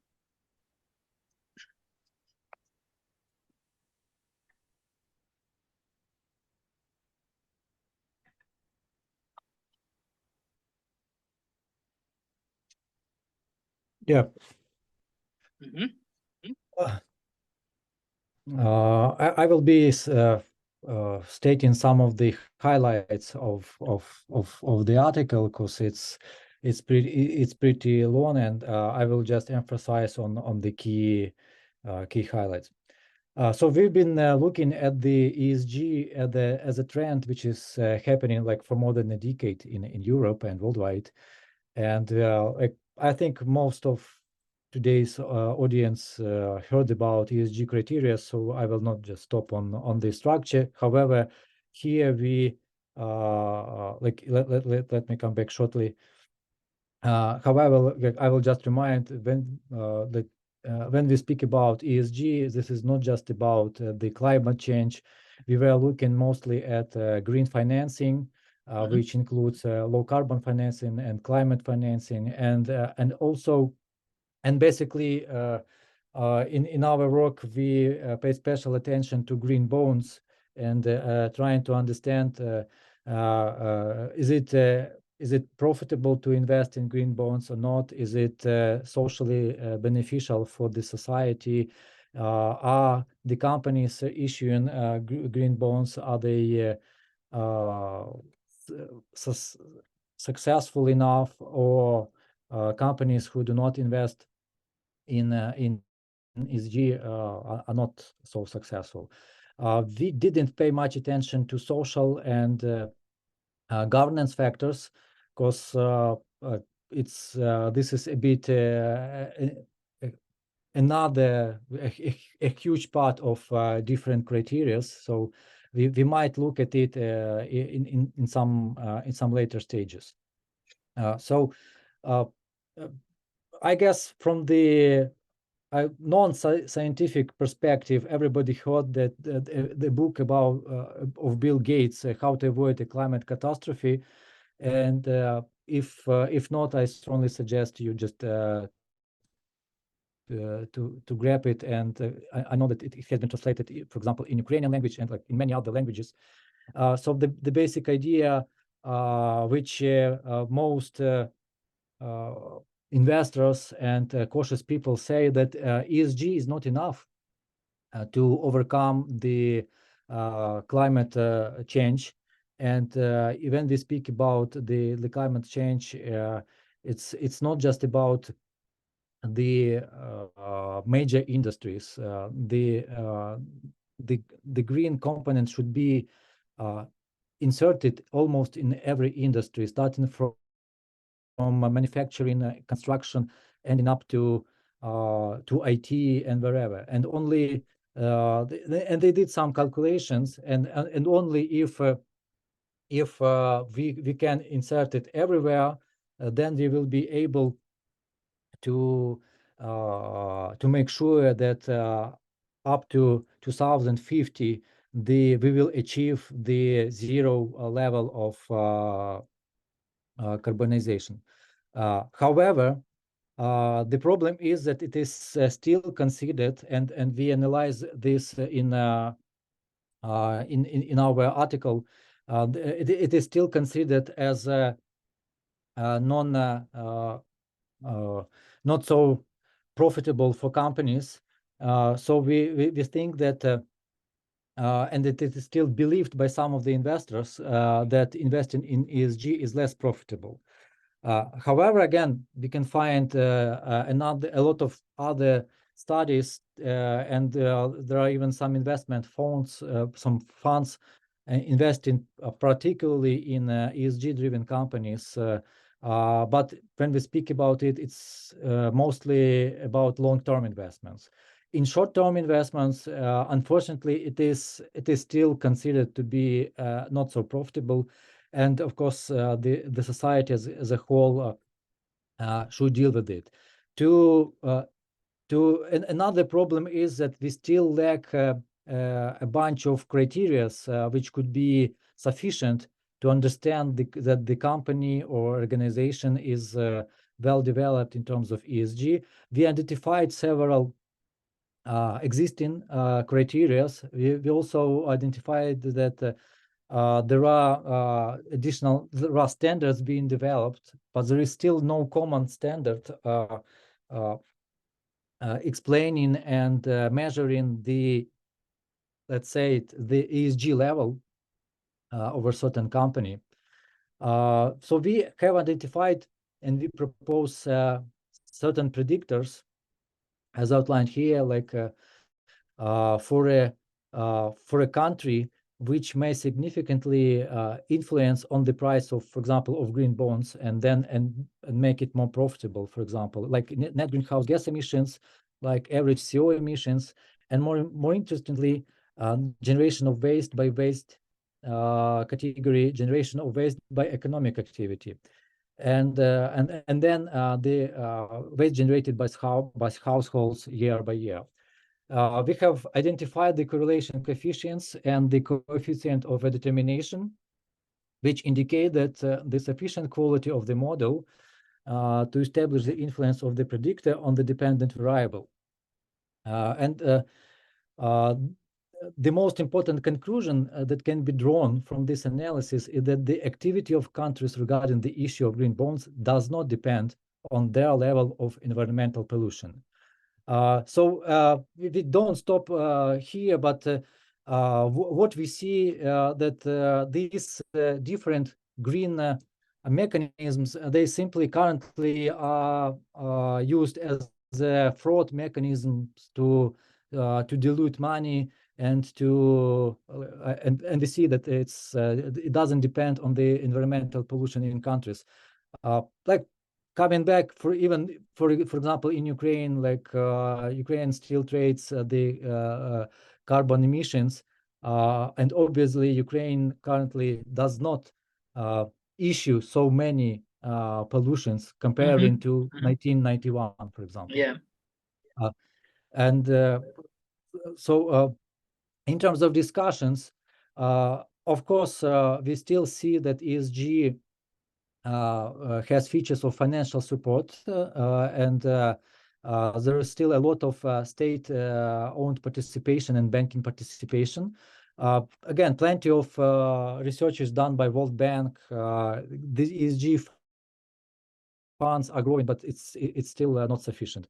Companies worldwide are forced to modernize and rethink their business models, considering climate factors, but it is still the pace of it is still not sufficient, and there still should be something more.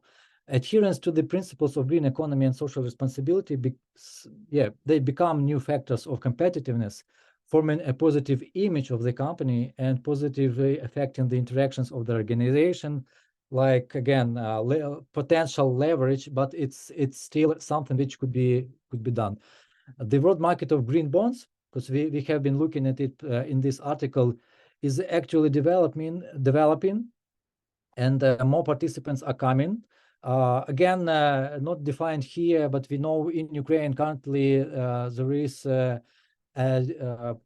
carbon sequestration project running, and some of the agricultural companies are piloting the issuing of carbon certificates, which I believe should be a first step towards green bonds. Again, the situation showed that we cannot stay silent about the war, because the war deals directly with ESG, and we see a bunch of multinationals having a very sexy ESG reports. However, they tend to operate in a country which taking offense against Ukraine. They tend to simply finance terrorism, which basically says that their ESG reports has nothing with the sustainability at all, because war is never sustainable, and this can never happen. And currently, this was not the subject of our article, but still, I believe this has to be addressed, that ESG is currently facing a strong crisis, especially regarding the sanctions issues and regarding the war in Ukraine. In terms of conclusions, let me jump into conclusions. It is worth seriously approaching the study and implementation of ESG concept to ensure financial stability. Yes, we have seen the lack of profitability in green bonds. Yes, we have seen the short-term non-profitability of ESG. However, we do know also that we have been looking only at the green finance part. But we know examples of some investment companies, for example, like Arabesque Capital, which have a couple of Nobel laureates on board, and they developed their own ESG criteria, paying special attention to compliance, corporate governance, and social issues. and their model, their financial model, tend to show that they have bigger returns, but again in the long run. So we still need to look for future correlations, for future for potential factors which can help prove that investing in ESG is not just sustainable for the society, but also is profitable as an instrument. Of course, the main part of the main task of the article was to prove that ESG is a trend, and we have done the calculations and the correlations. Yeah, it's we have confirmed that using the calculations that it's a trend, and it does it supported our initial hypothesis.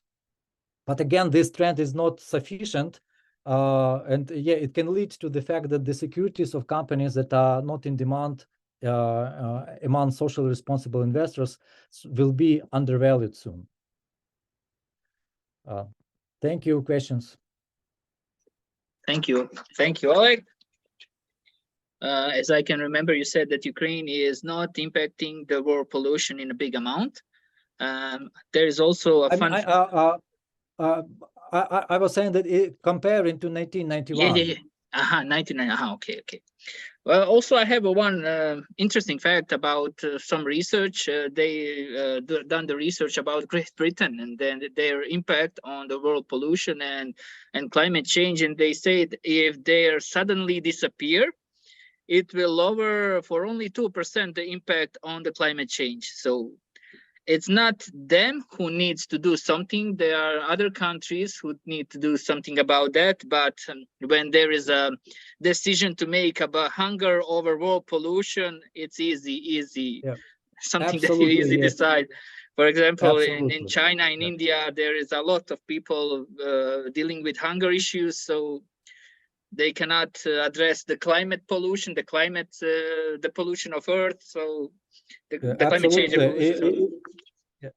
Even more, if every one of us will stop using vehicles, cars, automobiles, whatever, and even stop flying wherever, this will decrease like the pace like just 1%. Yeah. Absolutely. Yeah, we have seen similar research, so it will not save us at all. Yes, but we still don't need to discourage ourselves. We need to change. We need to try a better and much more sustainable solution. So thank you again, Oleg. Now I invite Alexander Domchenko and his colleagues to present their paper on the topic of factors and determinants of the development of human capital in rural areas in the conditions of global challenges. So with us is here. Hi, everyone. I'm Katerina Skluk. I will be with you. I'm very happy to be joined to this event. It was very interesting previous scientific research results, and I will just a moment present you.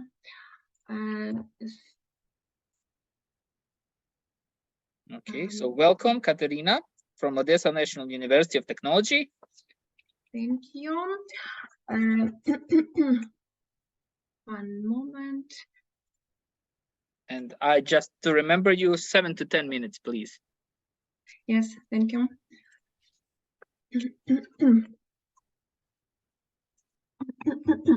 Thank you for the opportunity to present the results of our investigation. The topic is factors and determinants of the development of human capital in rural areas in the conditions of global challenges. And for start, developing rural areas worldwide and Ukrainian practice is becoming a key parameter in state policy.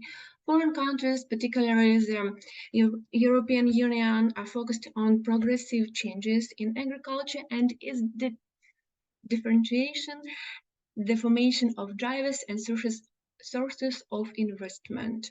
In most countries, agriculture has become a strategic branch of the economy, which satisfies the food program, forms the budget, and brings foreign exchange earning from exports.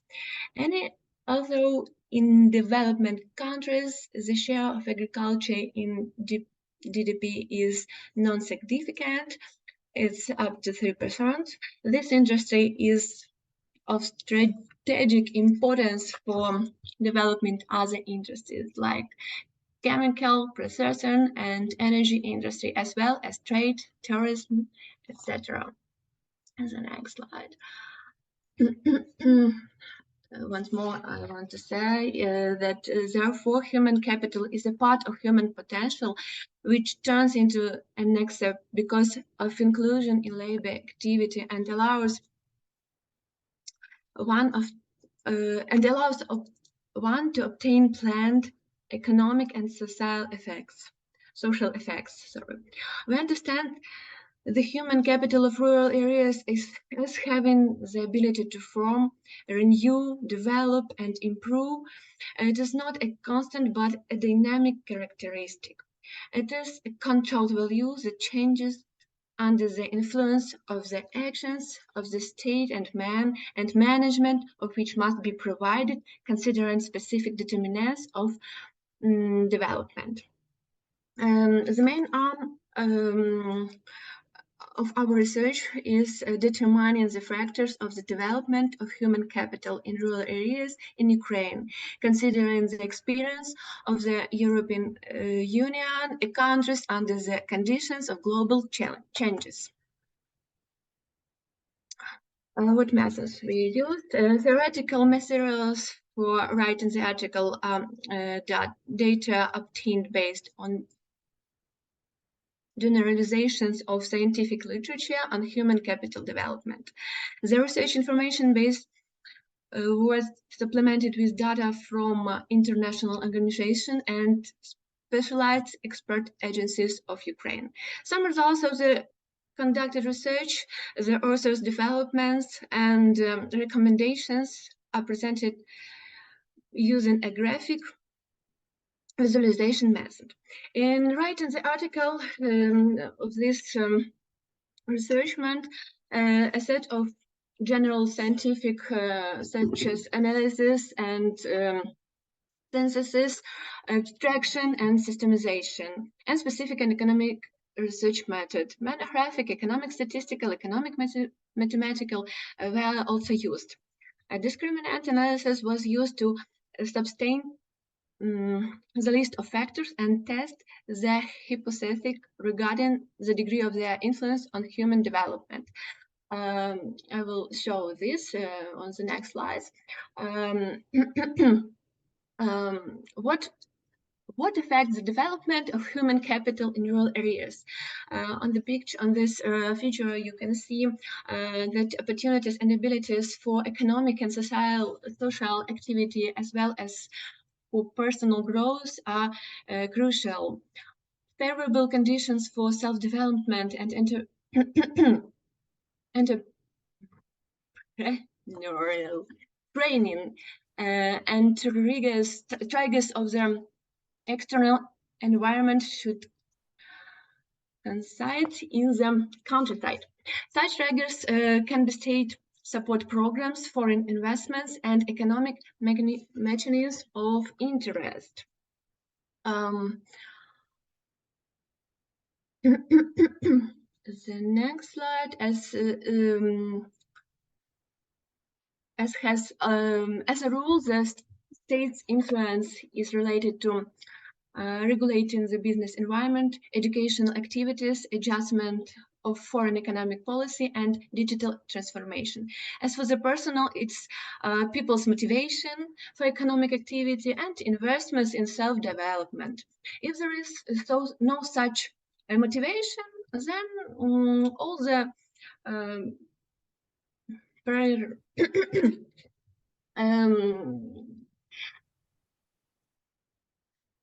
sites for urbanization are formed. It is a phenomenon that hinders the development of business in rural areas.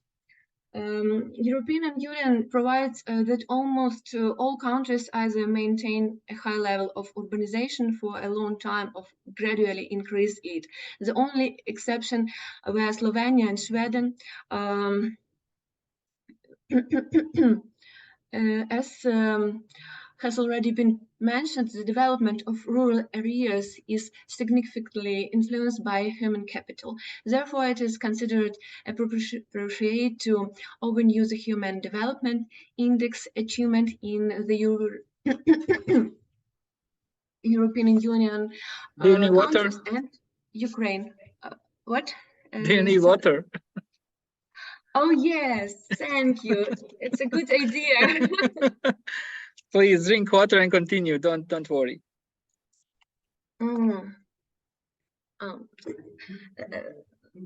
More better. No.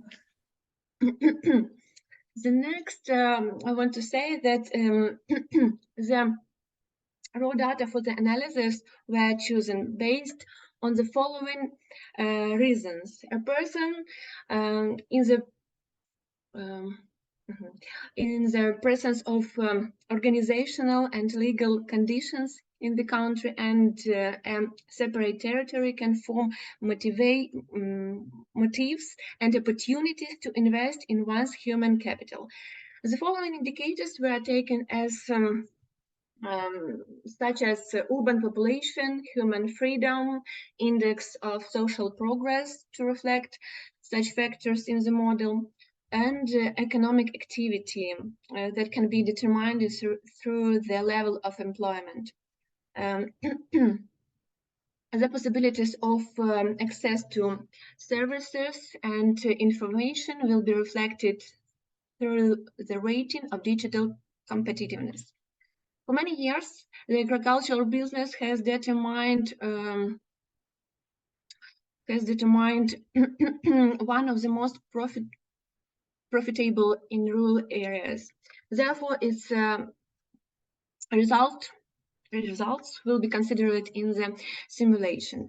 Development prospects and the availability of sales markets will be explored by exporting agricultural products per person. Sorry. Since the strategic goal of any business is the maximization of added value, it will be interesting to study indicators of added value in percent of GDP in the spheres of production and services. We made such discriminant analysis. The results you can see on the table. And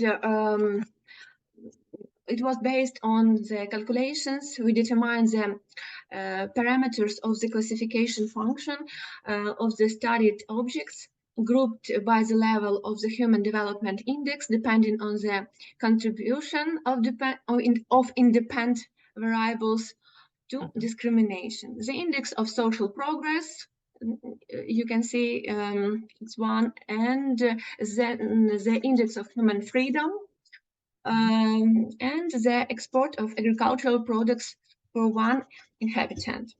The index of social progress has the most significant influence on the distribution of countries, which allows us to claim that this indicator indirectly affects human development in countries. In the index of human freedom and the export of agricultural products per one inhabitant has a much smaller influence. The distribution of these indicators is similar. On the other hand, the highest level of tolerance is observed for the last indicator, which indicates that this explains the largest share of dispersion within the groups.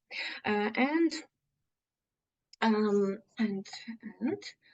next you have only 1 minute left. Thank you. Then I can conclude that for conclusions. Yes, Conducted research showed that the policy adopted in the state to ensure the development of rural areas based on the principles of inclusiveness should be based on balanced tools, methods, and levers cabbage of minimizing external and internal threats of agricultural business, people's opportunities and abilities for economic and social activities and development are crucial. Based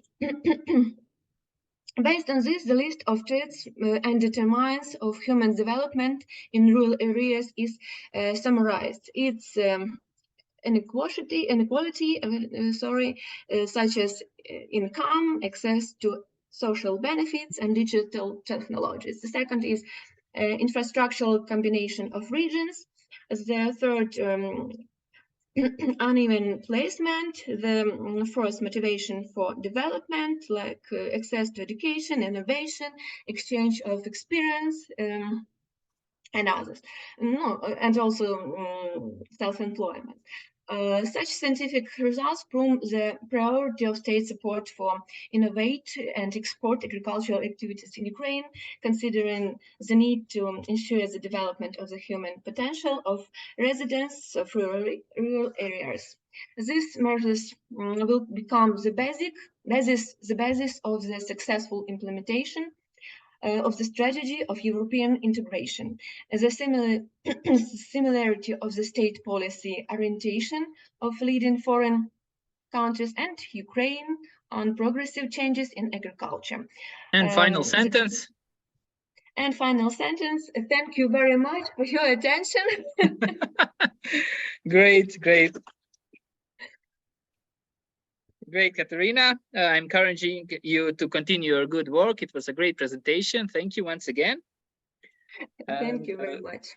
And now we will continue with the PhD Associate Professor, doctoral student of the Department of International Economics, Irina Shevchenko, with the paper, methodical approach to determining the level of development of digital trade in global markets. And Katerina, you can stop sharing. Hey, great. Hello. Hello, do you hear me? Yes, we can hear you. We can see you. You can share the presentation. Good afternoon, dear participants of conference. I would like to present for you the results of my research, but I need some minutes to do demonstration. Don't worry. And also I need to remind you, you will have 7 till 10 minutes stop.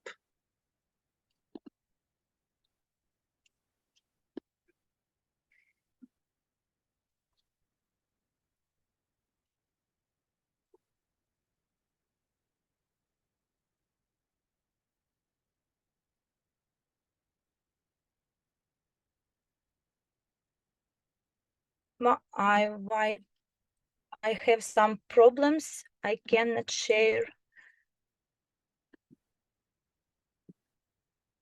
I'm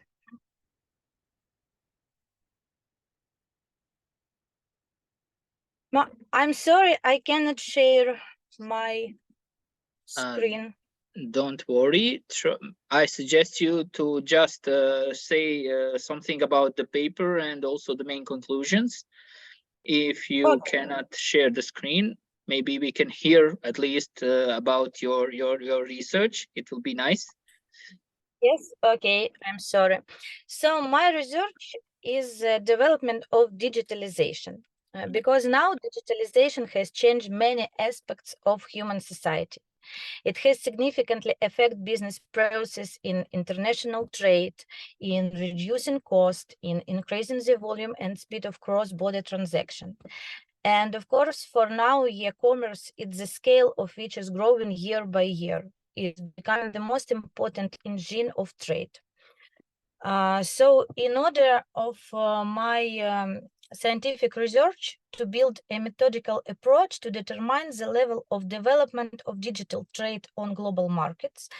And in my work, I I do analysis of the indicators of level of digitalization over 10 years in 86 countries from all over the world. The work uses publicity available data in order to conduct a detailed analysis of the level of digitalization of the world. And with this analysis, of the dynamics of the level of digitalization and the level of development of digital governance for the 10 years, I demarcated the country by clusters, and it was very beautiful picture with clusters. So 4 clusters were formed. It named leaders. This zone includes economies that are characterized by a high initial level of digitalization and a strong pace of development in this area. And each individual clusters has like priorities which countries has. So in clusters leaders, it was support of the implementation of digital consumer tools, recruitment training and rotation of IT personnel, fostering digital startups, provision of fast and publicity available assets to the internet, and specialization in the export of digital goods, services, or media. So the next clusters, it named promising. This zone is characterized by economies whose digital infrastructure is still limited, but which are rapidly developing. So, and based on my analysis, I was found that successful breakthrough economies focus on the following tasks. The first is improvement of mobile internet access.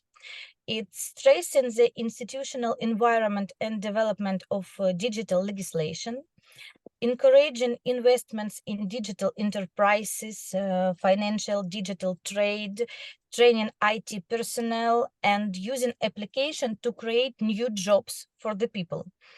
And at the end, it was action to reduce in access to digital tools along gender, class, ethnic, and geographic lines.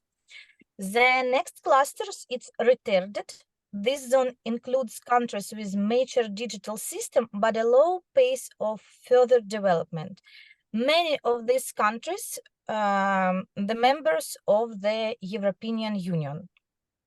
So the following task at this clusters for the countries, it's protection digital plateaus.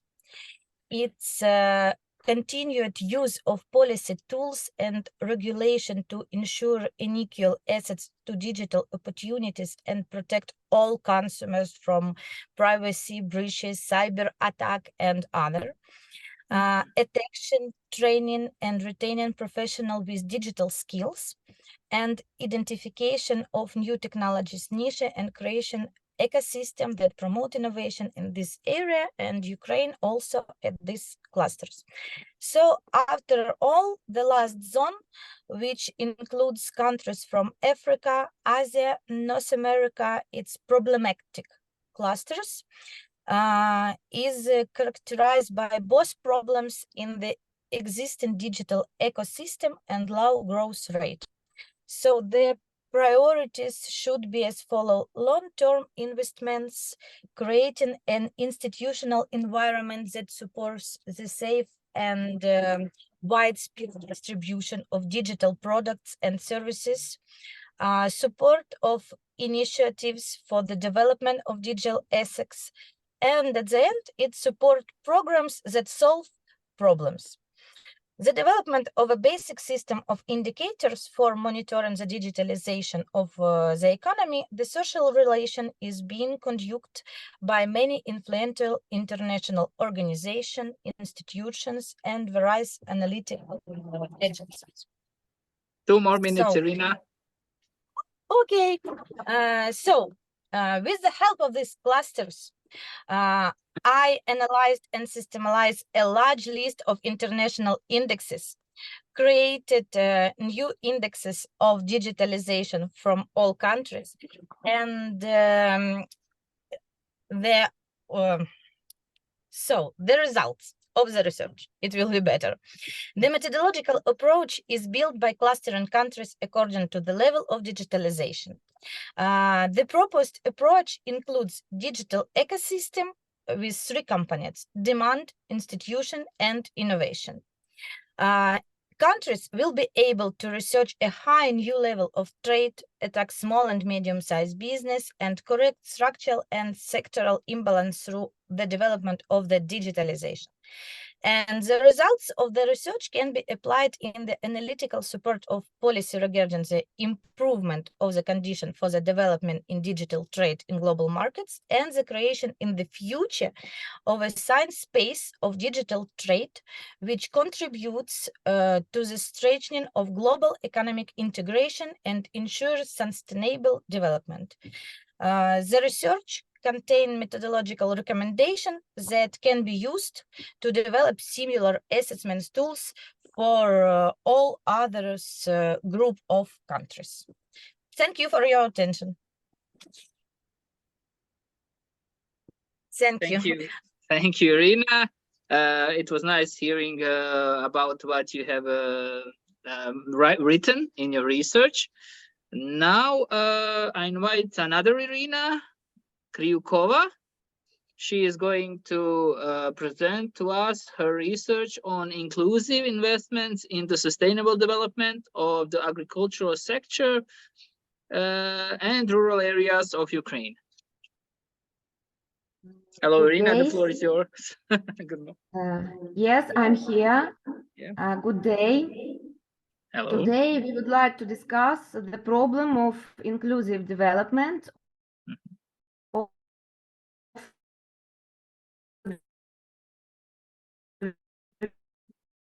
agricultural in Ukraine, important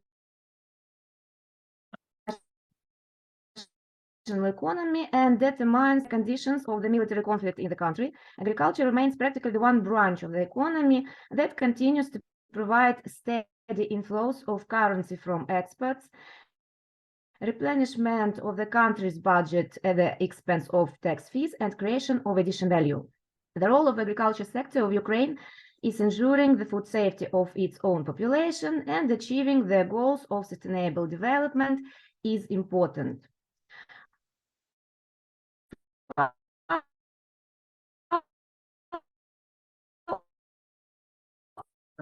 Irina, can you hear me? Can you hear me, yes. Professor? Could you maybe, I suggest you, we have small gaps between your sentences. Maybe if you turn off the video, only voice, maybe it will be better, huh? What do you think? For your video, but let us see the presentation. Can you see my presentation? Yes, we can see your presentation, but during your presentation, we just have gaps between some of your sentences, and we don't hear all words that you speak. So there is some glitches. So maybe I suggest if you turn off your video camera. No. Okay. No. In this format, can I to continue? Okay. Okay. Okay. Thank you. FAO identifies several key conditions for ensuring the sustainable development of agriculture in the context of solving global human problems. The ability to promote the development of ecosystems and ensure the needs of current and further generations by achieving a balance of business profitability, social, ecological, and economic interests of all members of society. The presence of management system that will Ukraine requires solving the tasks of implementing responsible methods of agricultural management and agribusiness into practice, increasing the share of energy and resource-saving production technologies, activating the development of circular process, and overcoming existing inclusive gaps between the level of development of the population of cities and rural areas. Solving these tasks requires increasing the flow in socially responsible inclusive investments in the country's agriculture. Investments form the prerequisites for ensuring multiplication, inclusion, justice, the goals of sustainable development of the industry and the country's economy. The main problems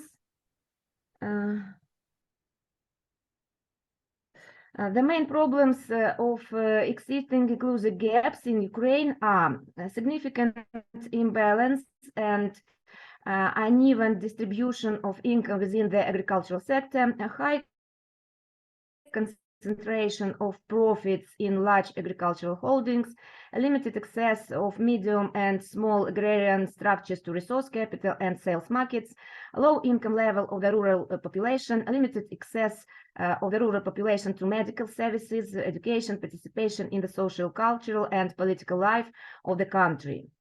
Despite the presence of problematic aspects, the volume of investment flows into the agricultural sector of Ukraine increases annually and reached $2.5 billion in 2021. The average amount of investments per agricultural enterprise of Ukraine per year in the pre-war period was about $45,000. In order to assess the level of impact of investments on the sustainable development of agrarian enterprises, data from the annual financial statements and internal management reports have been analyzed.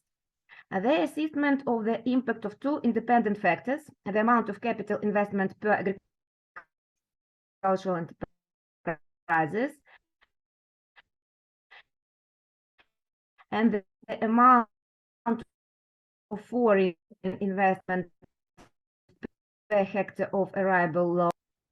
For companies, I'm sorry for my not sustainable internet connect today. I'll be continue. Companies to increase net investment flows, the object of which is investment in agricultural land. Conducted studies have shown that the share of capital investment in agribusiness in the structural economic activities of Ukraine is relatively constant in recent years and does not exceed 10–11%. Agriculture is not the leader of the rating of the most investment attractive types of farms and complex occupies the largest share in the structure of agricultural investment projects of national economy. In the field of pig bring about 10%, cattle bring 22%, poultry 6%. Priority among plant growing industries is given to investments for processing and storage of grain, technical and vegetable crops. The main features of inclusive investments, just a moment, yes.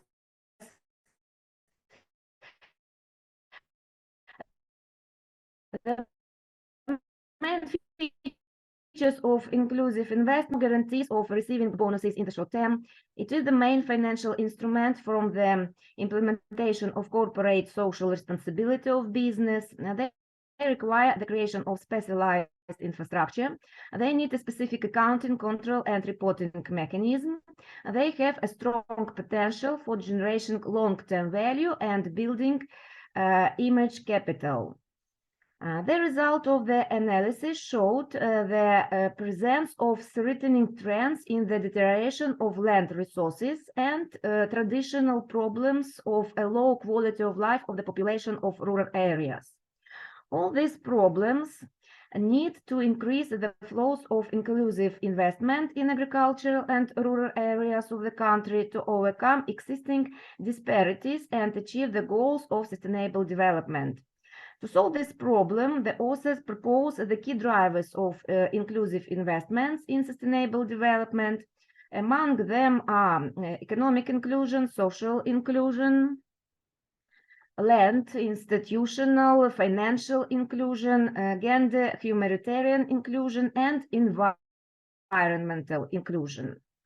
They were proposed as promising tools for attracting inclusive investments for the agrarian sector, food futures using the services of the corporate investment funds, corporate bonds, investment in agricultural land, digital crowd drafting platform, social responsibility of agricultural companies, and today the total need for investments at the first stage of the restoration, the agrarian sector in the post-war period will amount $2 billion. Thank you. That's all. Thank you, Rina. Right on time. Thank you. Now we have here with us Larisa Rainova. She's going to present us benchmark and tax expenditures on personal income tax in Ukraine. So, Larisa. Thank you. I just a minute. I try to connect my presentation. Okay. And also, I need to remind you, 7 to 10 minutes stops, please. I have a problem with. Don't stress out. We are here. We are waiting for you. Thank you. Dear chairman of the conference, dear conference participants and guests, good afternoon, everyone. Let me present you our report on topic benchmark and tax expenditures on personal income tax in Ukraine. The preparation of reports on tax expenditures and their use in the process of fiscal management has become a common practice in many countries of the world. The spread of the concept of tax expenditures in the world is facilitated by the fact that the preparation of the budget of tax expenditures made it possible to establish what are the budgetary consequences of providing tax benefits, or in other words, to estimate their cost to the state. Since what are losses for the budget are benefits for economic agents that they receive through the state support provided in the form of tax benefits. It can always be compared with another form of state support, which is budget expenditures, drawing a conclusion about the comparative effectiveness of one or another form and changing the choice in favor of more effective one. All of this indicates the social importance of the tax expenditure budget, which lies in the fact that reporting on tax expenditures increases the transparency of fiscal management and is necessary for assessing its effectiveness, providing information for political and public discussions, and therefore ultimately for stimulating reforms in terms of tax expenditures. The spread of the concept of tax expenditures in many countries of the world resulted in the creation of the Global Tax Expenditure Database, which contains information from 102 countries, including from Ukraine. Reports on tax expenditures, that's tax benefits which are lost of budget revenues, are also prepared by the State Tax Service of Ukraine. They are formed in terms of separate taxes, in particular corporate income tax, value-added tax, excise tax, property tax, types of economic activities, as well as regions of Ukraine. Despite the regular reporting of the State Tax Service of Ukraine on tax benefits, which are losses of budget revenues, the concept of tax expenditures cannot be considered fully integrated into the budget process in Ukraine. Moreover, reporting on the country's tax expenditures is not complete, as it does not include personal income tax expenditures, the absence of which reduces the total amount of tax expenditures in Ukraine. The introduction of reporting of tax expenditures on this tax puts the agenda the problem of identifying the elements of its benchmark and tax expenditures, the purpose of the research to substantiate their main components. Based on the results of the study, groups of elements that can be attributed to the benchmark of the tax has been identified.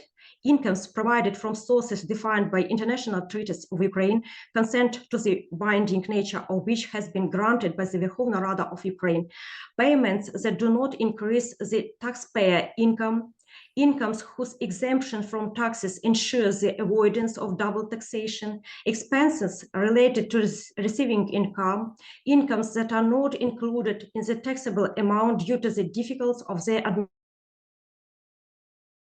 administration, exclusion from the taxable amount of the revenues that may not qualify as tax expenditures due to small amounts. Tax benefits that can be included in the budget of tax expenditures on the income tax has been identified and classified according to the form of provisions and functional orientation. The analysis of tax benefits presented in the tax code of Ukraine made it possible to distinguish the following types of tax expenditures on personal income tax. According to the form of provision, we identified such tax expenditures on personal income tax in Ukraine as tax social benefit, tax exemption, exclusion from taxable income, tax allowance, taxation at the standard rate of the part of the tax base, 60%, reduced tax rate for certain groups of taxpayers or types of income. By functional orientation, we identified tax expenditures of personal income tax in Ukraine as tax expenditures presented in the form of state transfers are aimed at supporting certain categories of taxpayers, tax expenditures related to the exclusion of pension and insurance benefits from taxable income, tax expenditures aimed at stimulating the collection of secondary raw materials and donations, tax expenditures related to education and professional training, tax expenditures related to charitable assistance, and tax expenditures related to the preferential taxation of capital income. Also, only certain provisions of the income tax legislation have been identified. Their classification into subgroups may facilitate the determination of the remaining components of the benchmark and tax expenditures. The conducted analysis showed that most of the components of the benchmark and tax expenditures on personal income tax can be identified, guided by the theoretical concepts of the tax and approaches to the justification of those elements of its benchmark, regarding the identification of which a consensus has been reached. The experience of their identification in other countries has also useful for us, especially in those that publish information in determining the elements of the benchmark tax system. Although we analyze only certain provisions of tax legislation on income tax for their identification, the classification into subgroups can facilitate the determination of remaining components of the benchmark. At the same time, our classification of separate provisions of tax legislations as components of the benchmark or tax expenditures is obviously not devoid of subjectivity. Therefore, the involvement of wider circle of scientists in the discussion of this problem would contribute to its more reasonable solution. Thank you for your attention, and sorry for my English. Don't worry, everything was perfect and also right on time. Thank you for your presentation, of your work. And now maybe we can continue, or maybe to take a break. What do you suggest? Okay, we will continue. So thank you once again, and now we have on the schedule Doctor of Science Professor Oleg Kuzmak from Lutsk National Technical University with his co-workers. They were writing a paper on social responsibility by business towards sustainable development, case of Ukraine. Yes. Yes. Hello, dear colleagues. Yes, with us is Professor Olena. Welcome, Olena. Yes. Thank you.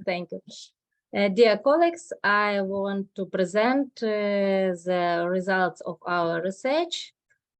The topic of social responsibility of business towards sustainable development case of Ukraine. Authors Oleg Kuzmak and Olena Kuzmak, Lutz National Technical University. First of all, I want to say some words about our purpose of our research. The sustainable development of the economy and society in general, the implementation of the concept of welfare, and the construction of a social-oriented economic system have become the main vectors of the development of the world's community. Today, the development of the concept of social responsibility in business is almost the most important factor in the competitive position of the brand. And from this slide, we can see the rapid growth of the principle of responsible investments. That is, it can be interpreted as a growing awarenesses that ESG factors affect the value, profit, and reputation of the company. Since 2015, several reforms aimed at the implementation of socioeconomic transformation have been launched in Ukraine, as we can see from this slide. The level of transparency of Ukrainian companies is gradually increasing. Thus, the average level of information disclosure of Ukrainian companies according to ESG indicators is 32%. Compared to 2019, the share of companies that publish their SCR note that in Ukraine, the observance of ESG principles remain relevant even during the crisis. From this slide, we can see investors' interest in ESG reporting in 2022 and the percentage of income the company managers plan to invest in sustainable development programs in 2021. In Ukraine, the importance of social issues increased after the start of a full-scale war. But I want to note that, unfortunately, in Ukraine, only a small percentage of companies participate in international ESG systems, rating and indicates. However, of companies' development of Ukraine in 2019, Premier Business Consultation and Communication has developed the first professional rating.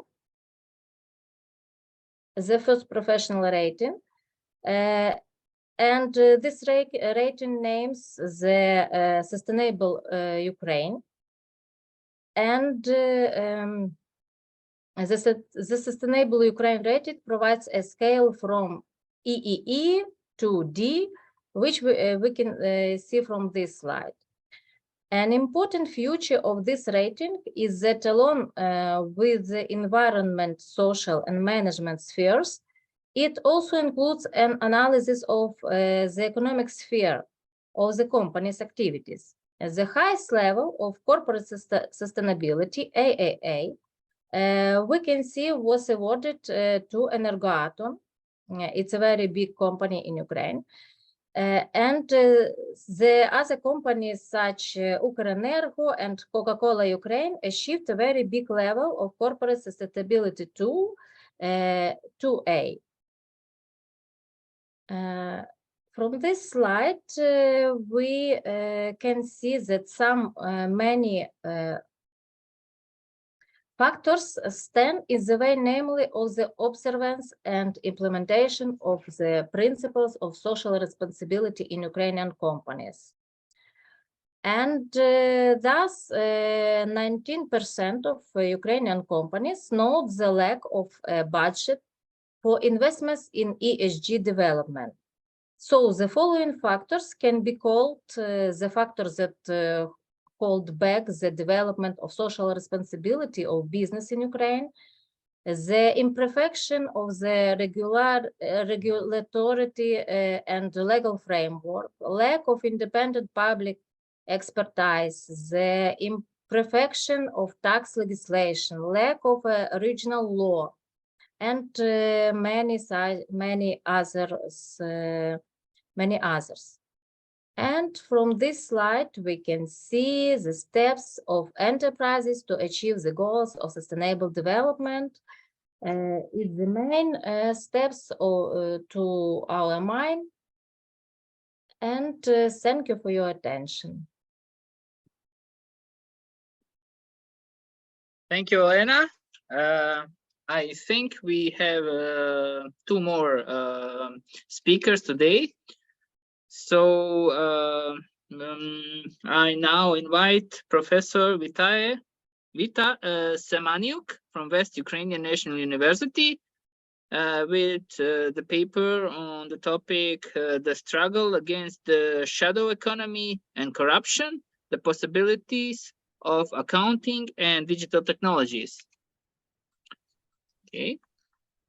Yes, thank you, dear colleagues. Good afternoon. Greeting from Ukraine, and thank you for these opportunities. Okay, welcome, and let us hear about your research. Okay, allow me to present to your attention a study, The Struggle Against the Shadow Economy and Corruption, the Possibilities of Accounting and Digital Technologies. The shadow economy, corruption, economic crimes, and fraud are threat to the economic growth of all countries of the world. Shadow incomes obtained through economic crimes and tax evasion schemes often become a source of financing crime and terrorism, reducing the population standard of living, increasing economic inequality, and reducing the economy's potential for development. The consequences of this phenomena are manifestly decrease in tax revenues to the budget, the spread of shadow employment, and decrease in the level of wages. The global shadow economy is estimated by economists at more than $10 trillion and leaves the livelihood of approximately 1.8 billion people. Economic crimes is progressing at a rate higher than the rate of implementation of preventive measures, which is facilitated by the development of information technologies and business technologies. The Global Economics Crime and Fraud Analysis 2020 shows customer fraud, cybercrime, asset misappropriation, bribery, and corruption. Also accounting, financial statement fraud among the major ones. The main categories of fraudulent schemes in the field of accounting. Misappropriation of assets through false account, payment information, fraud, and scheming. Corruption by receiving of offering a bribe of demanding funds from third parties. Fraudulent financing. The main hypothesis of the study in this is the statement that the improvement of accounting and auditing methods with the help of digital technologies will lead to a decrease in the level of corruption and the shadow economy, and the accounting methodology can become a toolkit for preventing this phenomenon due to transparency and high quality of information on the one hand and elimination of information asymmetries of users of the other. The accounting community is the institutional environment that can play an important role of prevention, shadowing, and fraud in the economy, along with the ethical values of the profession and the possibility of creating certain social values of professional judgment. Accountants can help solve the problem of the shadow economy by improving accounting techniques in the context of digitalizations and preventing illegal transactions. Tracking shadow transactions, evaluating such transactions, preventing fraudulent scams, and modeling options for solving problems. Accountants must fight justice in economic relations. The result of the research is proven confirmation that the improvement of accounting and auditing methods can be a tool for preventing the development of the shadow economy, corruption, and economic crime. The level of corruption of official business, state authorities, and users of accounting information determines the causal relationship between the inadequate quality of accounting, its low transparency, and information asymmetry in society. In order to prevent manifestation of economic crime and corruption through accounting and auditing methods, we recommended expanding the basic double entry methodology and implementing new accounting principles, which will allow the use of artificial intelligence and blockchain technology in accounting. The implementation of blockchain technologies in practical activities can bring a number of positive economic, managerial, and technological effects. Ensuring transparency of transactions, increasing the level of trust between counterparties, accelerating inventory process, improving documents flow, preventing falsification and forgery of information, safety and reliability, saving in accounting costs, flexibility of reaction to impulses of the environment.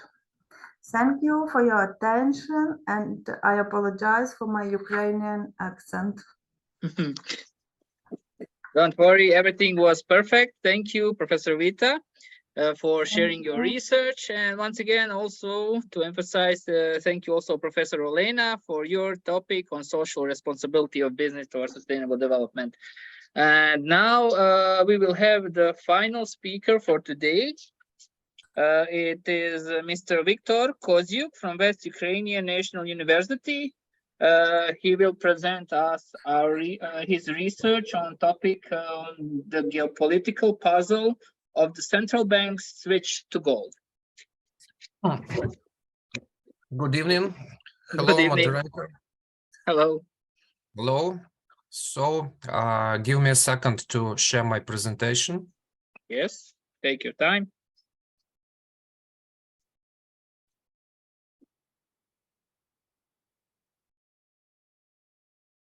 Do you see my slides? Yes, everything's perfect. But I'm not sure if they move or not. Do you see they change? No, I see only your cursor is going left and right. Now I can see the change. They are changing intro, structure, and then also the first page. Okay. Okay, thank you. So my topic is the geopolitical puzzle of the central bank switch to gold. Here I try to make small introduction in the topic, try to explain the general motives of central banks to hoard the gold, and next formulate hypothesis of the research, present empirical results, and make some conclusions. So what's the motivation for the paper? First of all is that global exchange reserve expansion is still ongoing, however at slower rate. Traditionally, it is possible to think that the larger reserves, the stronger propensity to diversify them. And it is very likely that gold is viewed as a possible direction of the diversification of the hoarded reserves. And while we're speaking about possible diversification of accumulated exchange reserves toward gold, we also should check the idea that the role of gold is revived in the current international political economy debates. However, we should also should distinct the controversial tendencies in terms of behavior of gold reserves that are in case of tons of physical accumulation and in terms of share. And here you may see that while global exchange reserves are still expanding, here you may see that some breaking point of accumulation of gold in tons. Here you may see that global financial crisis is like breaking event after which the central banks accelerated accumulation of the gold in tons. However, you also may see that the fraction of gold in exchange reserves is a return to the level that was evident on early time of the millennium. So this data is quite controversial because it is hard to identify what the just driving the motives of central bank to accumulate the gold. In terms of central bank's motivation to accumulate the gold, we should distinct some theoretical ideas. First of all, is that the motivation of central bank to accumulate the gold is based on the assumption that gold is a unique reserve assets, and what's that determine the such unique position of the gold. First of all, it's a intrinsic value. Next is that gold is not a liability of each debtor. Gold demonstrates zero credit or interest rate risk. Next, gold demonstrates small probability of restriction imposing. So that is why, due to such specific features of the gold, it is likely to expect that gold is a natural hedge against inflation and different financial or geopolitical disasters. What about the cons, or what about the more prudent attitude to gold? First of all, is gold prices are unpredictable sometimes, and sometimes it is very hard to predict the gold price behavior. Next is that the central bank may suffer from the strong valuation effects hoarding large amount of the gold, and the fiscal losses could be very high, especially in terms of valuation effects, and that is why central banks try to optimize the fraction of the gold. Next cons is that central bank may incur high expensive storage because of physical mass of the gold. And next is that gold in physical terms is less liquid compared to the financial assets. So that is why central bank should optimize its gold holdings. And here rise the questions: what's the optimal share of the gold in the central bank reserves? However, we should also distinct that such optimal share is strictly connected to the general idea or motivation to the gold hoarding, and next is the general approach to the exchange reserve management. So in terms of results of literature, we may see some mixed results because some researchers demonstrate that gold may behave as a safe haven sometimes, and this idea sometimes hold and sometimes not, and it is very hard to get an objective empirical estimations in that terms. Next is that interest rates and opportunity cost of holdings sometimes extremely changing, and the lower level of interest rates, the smaller the opportunities cost of gold holding. Next is that gold helps to stabilize portfolio of exchange reserves. However, initial motives and general reserves composition may play a role. So that is why optimal share of gold may vary substantially, let's say from 5% to 25%. However, the most researchers agree that 25% is the, let's say, maximum optimal level of gold holding, after which only specific preconditions for the motives of reserve management should be passed forward to validate the more fraction of the gold in the exchange reserves. And also we should speak about some geopolitical arguments, let's say safe haven in times of geopolitical stress, possible sanctions evasion and policy space, signaling about geopolitical preferences, and way to reduce exposition to, let's say, unfriendly countries.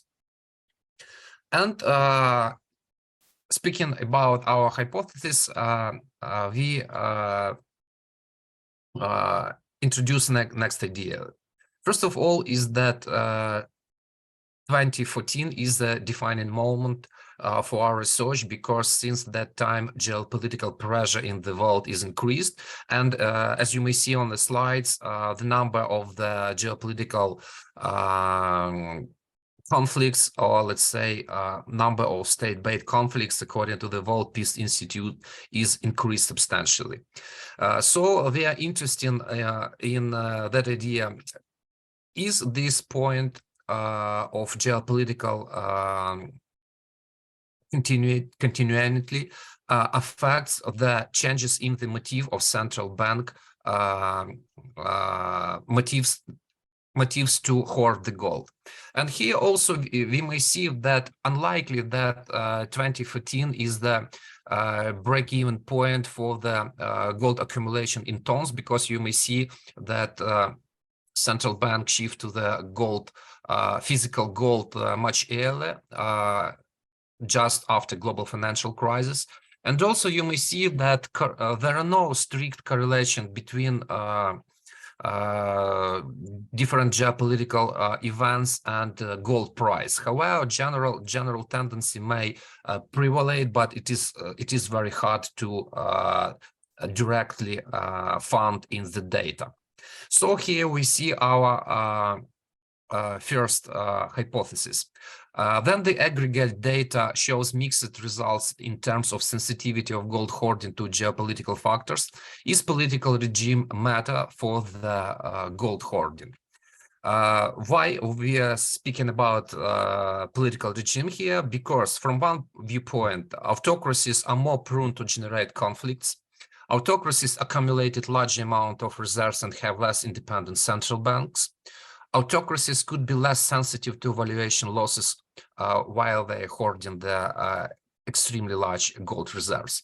However, in the same time, then the aggregate data shows mixed results. Political regimes may not play a role, and most of countries try to manage reserves prudently. So thus, non-economic factors could be overestimated if we're speaking about more general picture, aside of specific cases.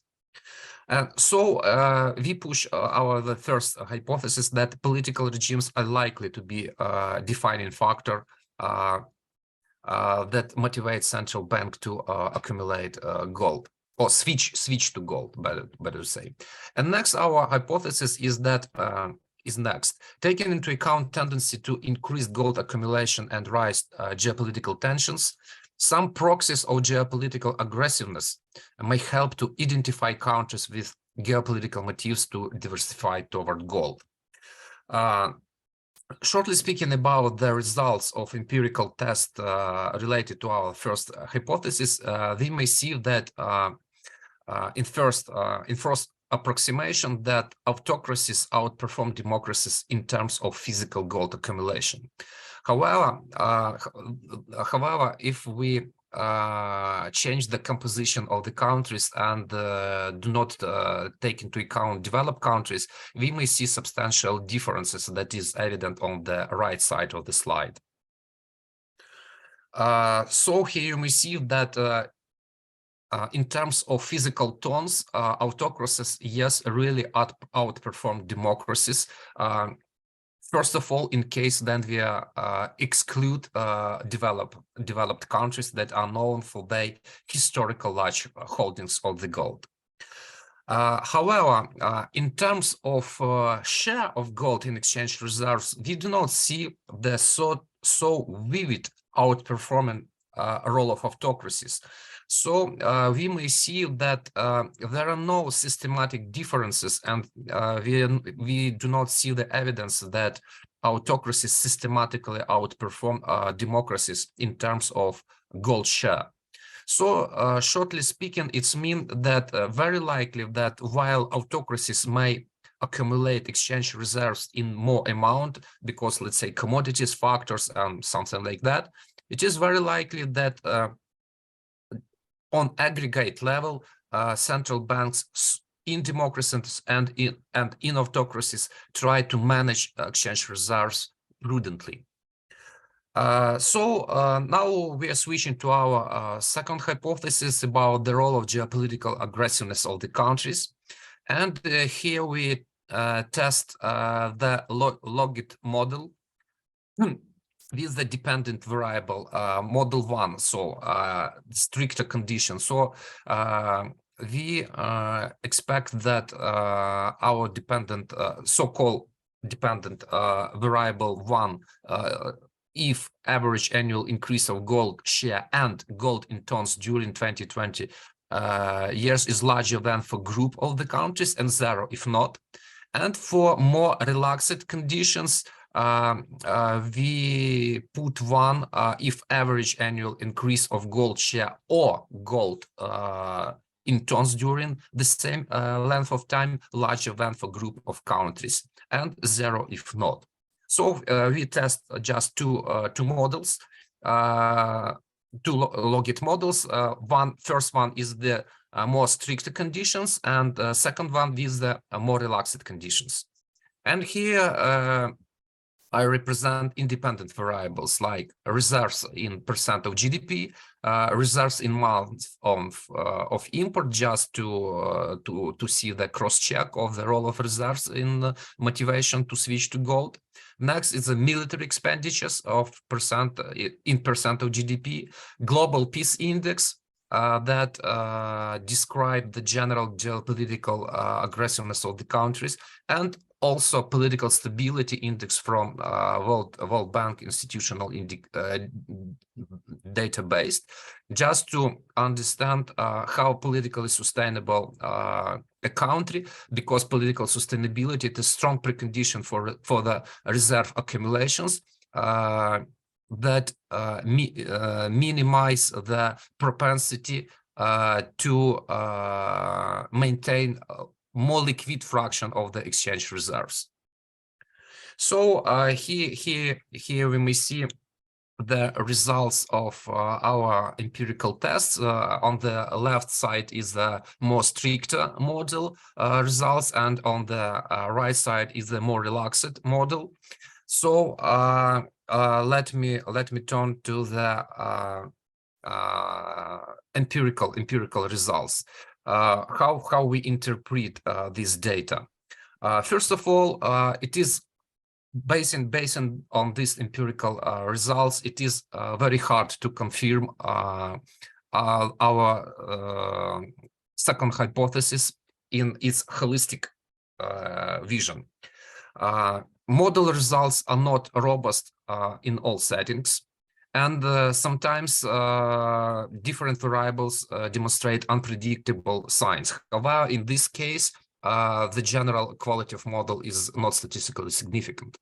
However, when the variables demonstrate predictable signs, so the statistical significance of the model is substantially improved.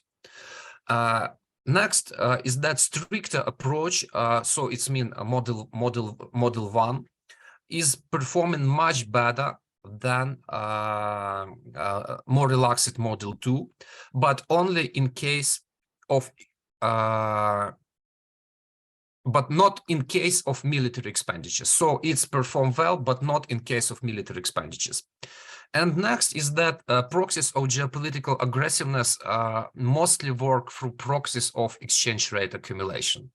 So it is very likely also that domestic political stability support to shift to gold And it is because political stability of each country substantially contribute to the accumulation of reserves generally, and that is why countries that feel that they are more politically stable may decrease liquid fraction of reserves and may provide more comprehensive, more sophisticated approach to the reserves accumulations. Victor, 1 minute. Yes.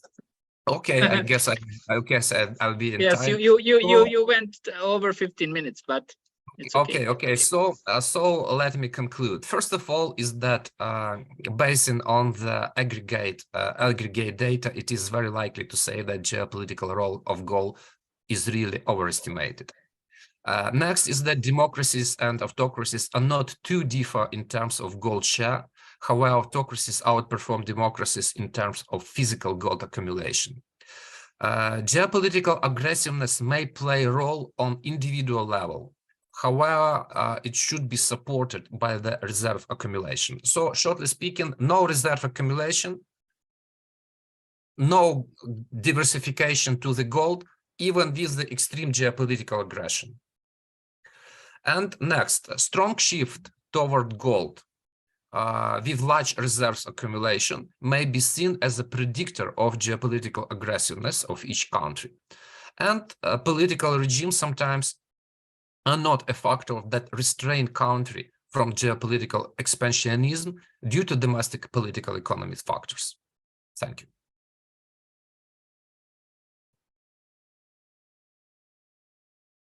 Thank you, Victor. Really great research with many empirical results and great conclusions. Now we will have one more presenter with us to comply with the request of the professor. So let me just announce her. It's Dr. Professor Tatiana Stepura. We are here with you. We are gathering our strength, and you are going to conclude today's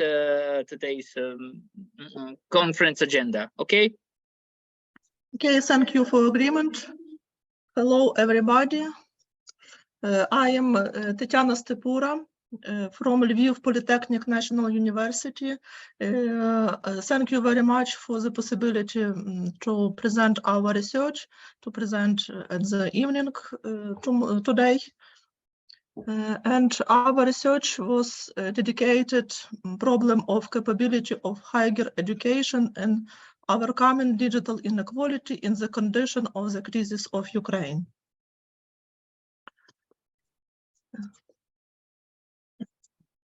We have structural presentation. You can see we will consider formulation of the problem, progress of Ukraine, our own methodology of research, results, and proposition. Formulation of the problem is in the considering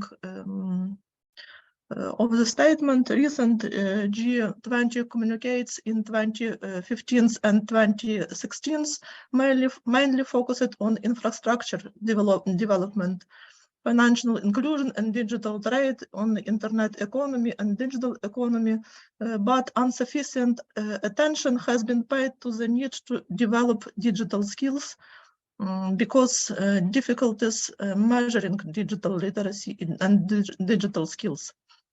The digital divide is also a literacy and skills divide. Institutional and territorial unpreparedness to the system of education for digital change. The Digital Education Action Plan was created for EU members, but it aims to support the adoption of national education and training system to the digital age. I skip the literature review because our research is methodological research, and I want to say about the gap in the methodologies in insufficient consideration of the following. the regional aspects, especially the depth of differentiation of region by digital inequality, the readiness of the population to acquire digital skills, for example, English language proficiency, the extent of use and the effect of the level of digital skills on employment, income, and life. The purpose of the research is to assess the depth of the gap between people's readiness to effective activity in the condition of the digital economy and to identify the functional capabilities of educational institutions to reduce this gap. What is the progress of Ukraine in digital development? You can see the results of rating Ukraine in e-government development index and additional index e-participants index. And we will see some progress Ukraine in this rating according to this index, especially in e-government development index. For understanding the line which laws show us the better the progress. And we can see the results of survey of Ministry of Digital Transformation of Ukraine. It's about digital skills map of Ukraine and comparative digital skills map of Ukraine. And we can see the higher level of development digital skills in South region and Western region. But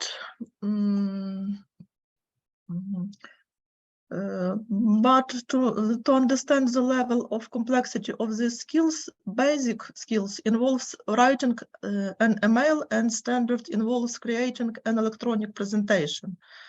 And for understanding the whole depth of digital inequality, the results of this survey is, on our opinion, too poor, because they include only some aspects of digital literacy.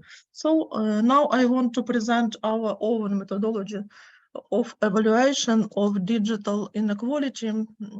It was solved by discriminant analysis.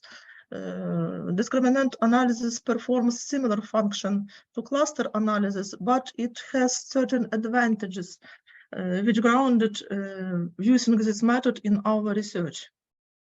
For example, it allows to include in model and nominal and ordinal expression, for example, digital inequality, for example, high level of inequality or low level of inequality. And big advantages is using Mahalanobis distance, which takes into account the relationships between variables in the model, in opposite to using Euclidean distance in cluster analysis. I guess I skip the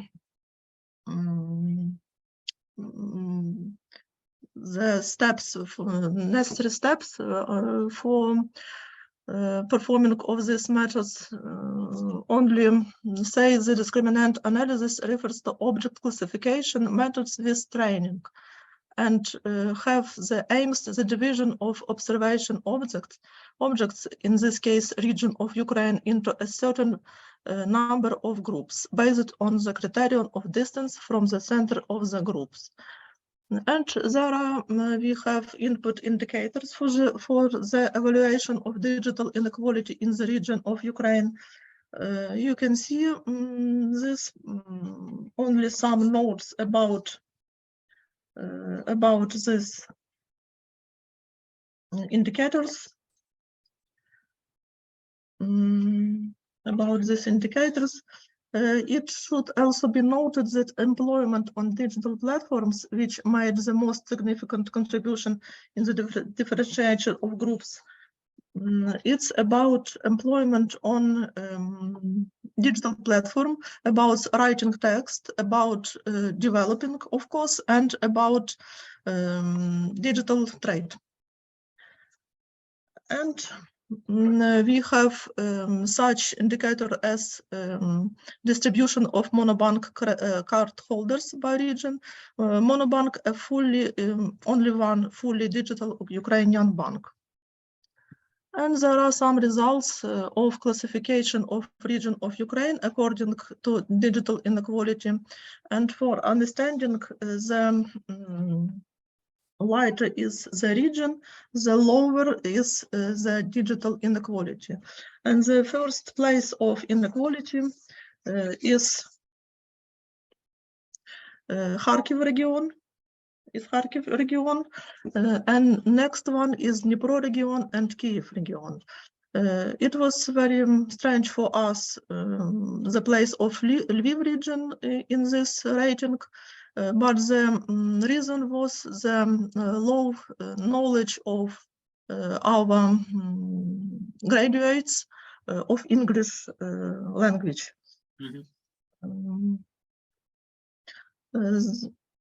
It must be noted that the final exams for the matriculation certificate English language test was entered into the data set because according to focus group surveys and in-depth interviews conducted within the scope of the study, most often among all including Ukrainian, English is the primary working language in employment on digital platform. And another some results. It's about, it should be noted that most indicators of digital literacy, according to the survey of the Ministry of Digital Transformation, are higher in the south region of Ukraine. But we see in other results, we see the biggest inequality, digital inequality in the Volyn region, Zhytomyr region, Khmelnytsky region, and Kropivnitsky region. And some proposition about the result of the our survey.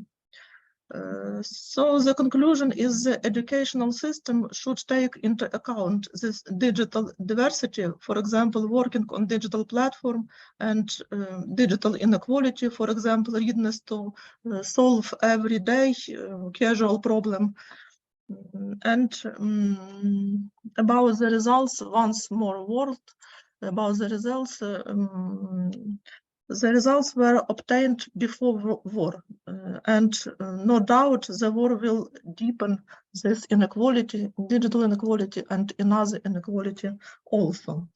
Okay, about proposition, the fundamental principles of educational policy for the development digital literacy and overcoming digital gaps should become promoting the development and provision of educational services to increase the digital literacy of the population, development of networks for learning and improving knowledge of a foreign language, both for young people and for other generation, promotion of the development of all types of employment on digital platforms within the limits of legality in the context of future transformation of types of employment, and taking into account the aspect of the differentiation of the region of Ukraine by digital inequality to overcome it. For a deeper discussion, invite you to familiarize yourself with our work, for example, the monograph and doctoral thesis. You can see the link, and thank you for your attention in this evening. Thank you, dear professor.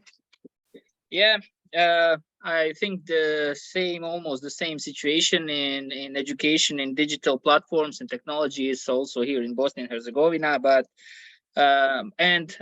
these days you cannot do I think almost nothing without a good knowledge in digital technologies.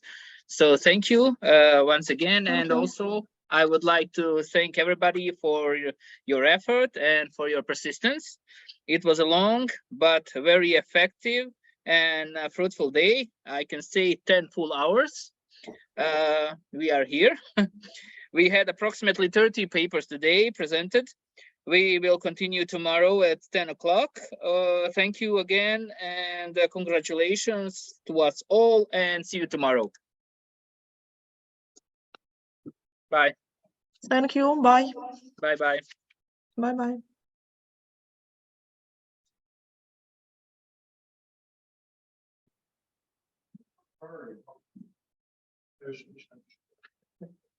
Should not be. You can continue. Okay, thank you. Impact of the refugees should not be interpreted as negative.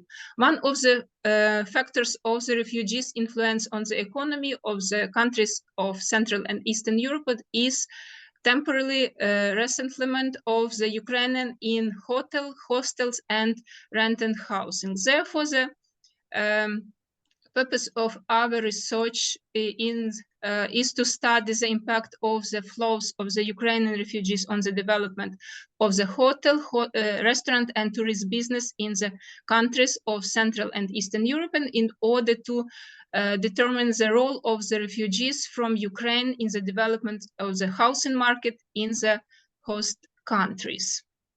The full-scale aggression of the Russian Federation against Ukraine on 24th February 2020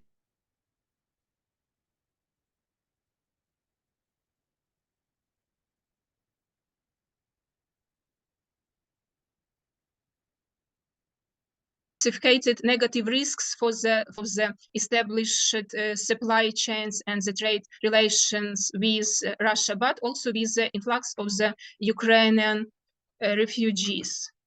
Before analyze the main trends in the development of the hotel and restaurant business and tourism in the countries of Central and Eastern Europe, we note that we choose Germany, Poland, and the Czech Republic as the main countries of this region as the countries which accepted the largest number of Ukrainian refugees, which probably in its turn had a significant impact on the trends of tourism flows.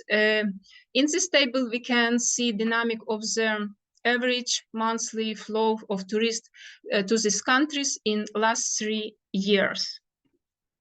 Thus, according of the UN date after 24th February, the Czech Republic accepted more than 500,000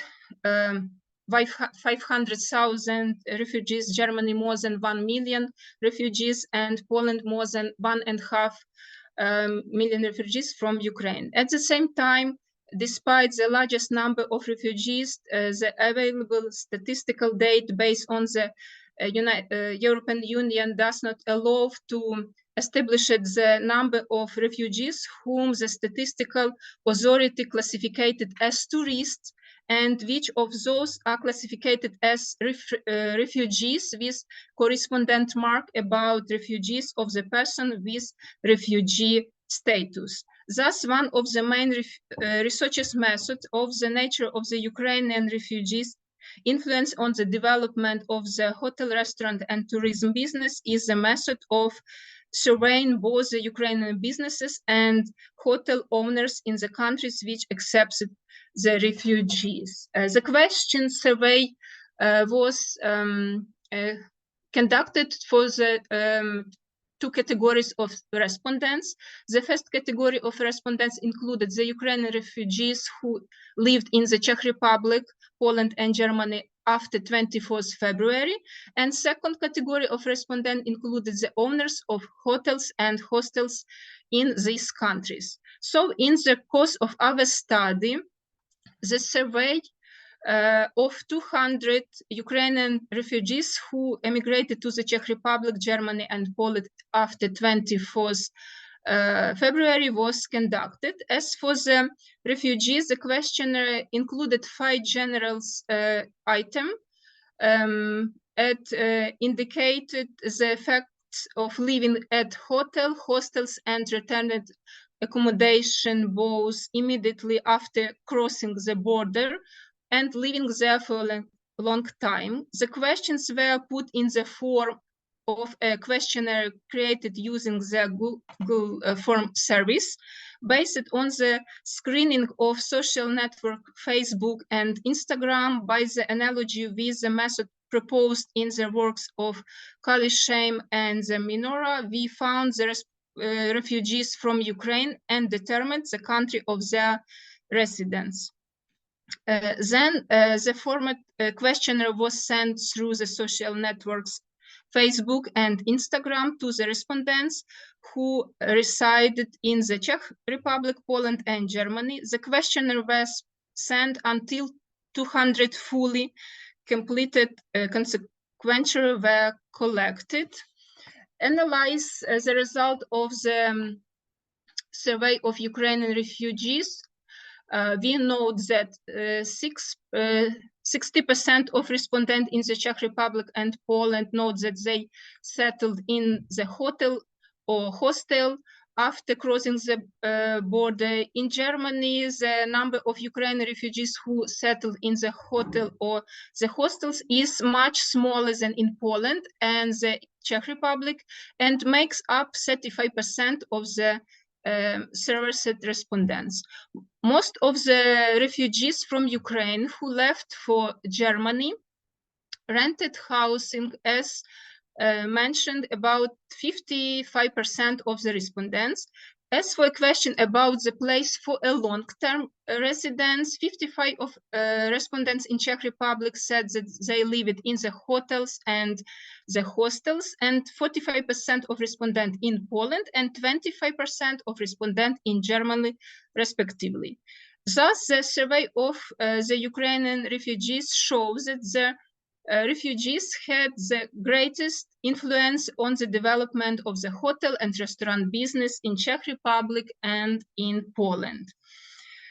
Besides the important result of the Ukrainian refugees survey in the Czech Republic, Germany, and Poland is that in each of these countries, 70% of respondents note that they eat at restaurant or other catering establishments, such in the Czech Republic and Poland, 25% of refugees eat at restaurant and 40% at other catering establishment. In Germany, 35% of respondents eat at restaurant and 35% at other catering establishments. Such parameters shows the influence of Ukrainian refugees on the development of the hotel, restaurant, and tourism business in the countries under study.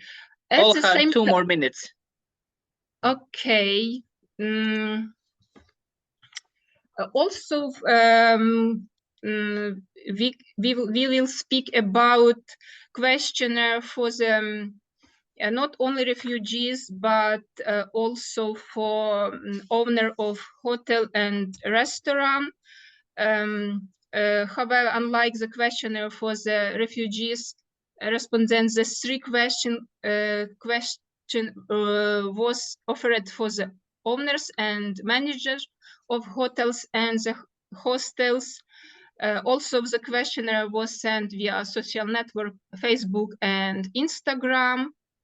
And this date shows that the interview respondent available that the Ukrainian refugees temporarily lived in their hotel and also have positive influence on their financial identification for their own business and hostel. Interesting is information from National Bank of Ukraine, which make this information show information about positive influence, the scale of spending costs of the Ukrainian refugees from their own card account abroad.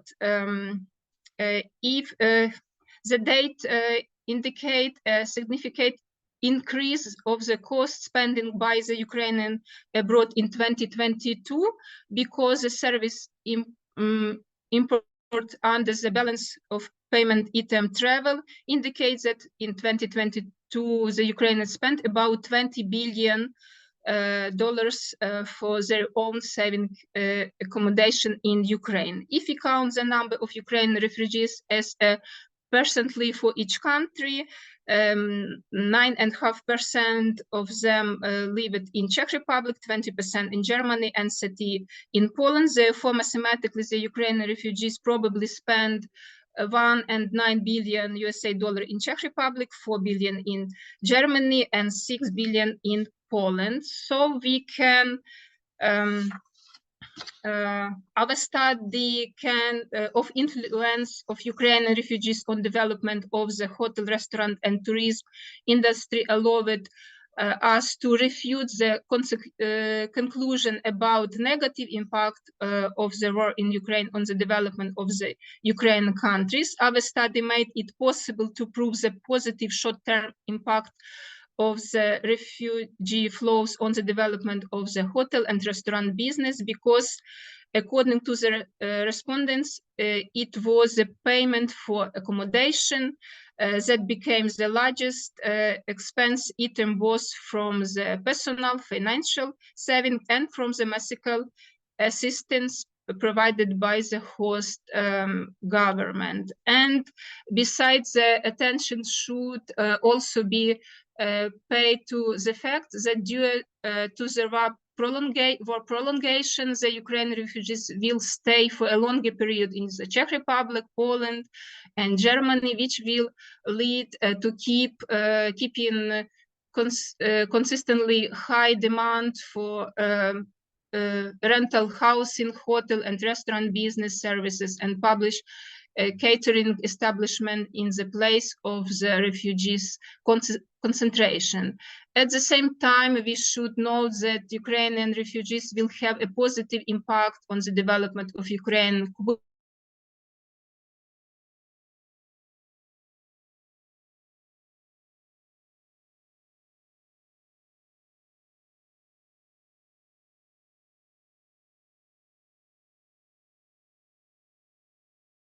Countries, because they are already known.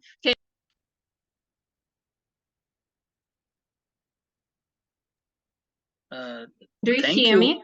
Thank you, Olha. For a few seconds, it froze everything, but at the end, only at the end, through I can hear you and see everything during your whole presentation. So thank you for those results and those interesting information. Unfortunately, I am just wishing that the war will end soon enough and that everything will come back at normal, if normal in any case of that perspective. So thank you once again for your presentation. Thank you very much too, and thank you for your support, and we hope very much that everything will be good. Thank you, and welcome to Ukraine. Thank you a lot. So we will now continue. The next speaker is Svitlana Zukevich from West Ukrainian National University, Ternopil, with her colleague Natalia Zuk. They are going to present the paper on the topic Diagnostics of Crisis Situation in the Management of Financial Security, an example of food industry enterprises. So Svitlana, you are here? Or Natalia? Just Olha, please, I need you to stop sharing your screen. Okay, just a minute. Yes.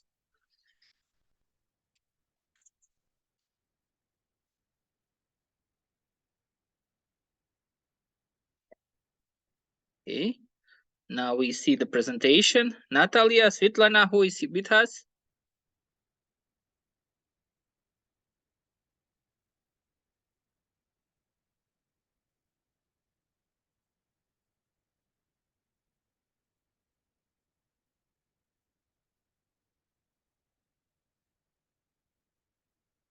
You need to unmute your speakers. We cannot hear you. Yes, I can see you, but unmute your speaker, Natalia, please.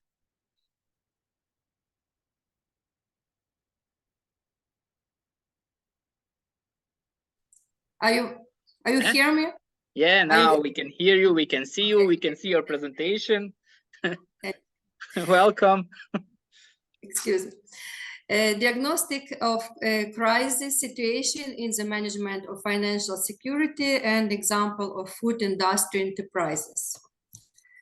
The first, what I want to say about these problems, a characteristic feature of the modern world is the significant impact on the financial and economic activity of business entities by external factors. Moreover, there are not only economic factors such as demographic, social, political, and medical characteristics, pandemic, military aggression, global competition. This affects the financial and economic activity and causes the emergence of insolvency, lack of working capital, bankruptcy of the enterprise. Therefore, there is a need for determination and analysis of the probability of bankruptcy of the enterprise and diagnosis of the causes that lead to its occurrence and the possibilities of prevention to ensure the financial security of agents of economic activity. The purpose of the study is to compare different approaches, methods, and models for analyzing the probability of crisis phenomena that lead to bankruptcy and affect the level of financial security of food industry enterprises. During the study, we will take into account that a crisis is an unpredictable, unexpected situation that threatens the organization's priority goals with limited time to decision making. A state of crisis as a set of crisis phenomena is critical and can lead to the liquidation of the enterprises.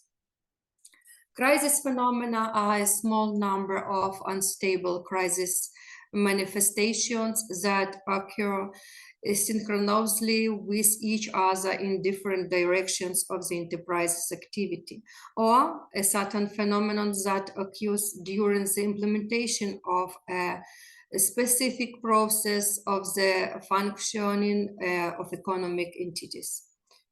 In practical activities, the crisis is identified with insolvency, lack of profit, and potential for effective functioning that is with bankruptcy. However, crisis phenomena caused by difficult economic and military conditions are not traditional crises that enterprises often face.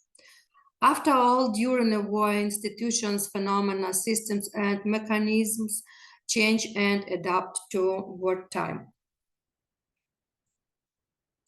This slide, we can see, what I can say. Over the past 10 years, the food industry has become one of the top 3 sectors in which about 18% of the country's population work, taking a leading position in the economy of Ukraine.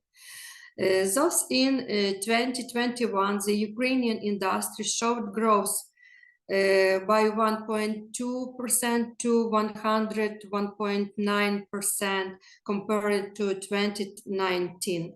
Also in 2021, the indicators of the food industry compared to 29 were 94.6%, which indicates a decrease in the index by 5.4% of the previous period. Figure number 1 show indicates of industrial production by types of activity. On the next figure, despite the condition of the systemic crisis, there is an increase in the volume of industrial production and sales in general, and the food industry is particular.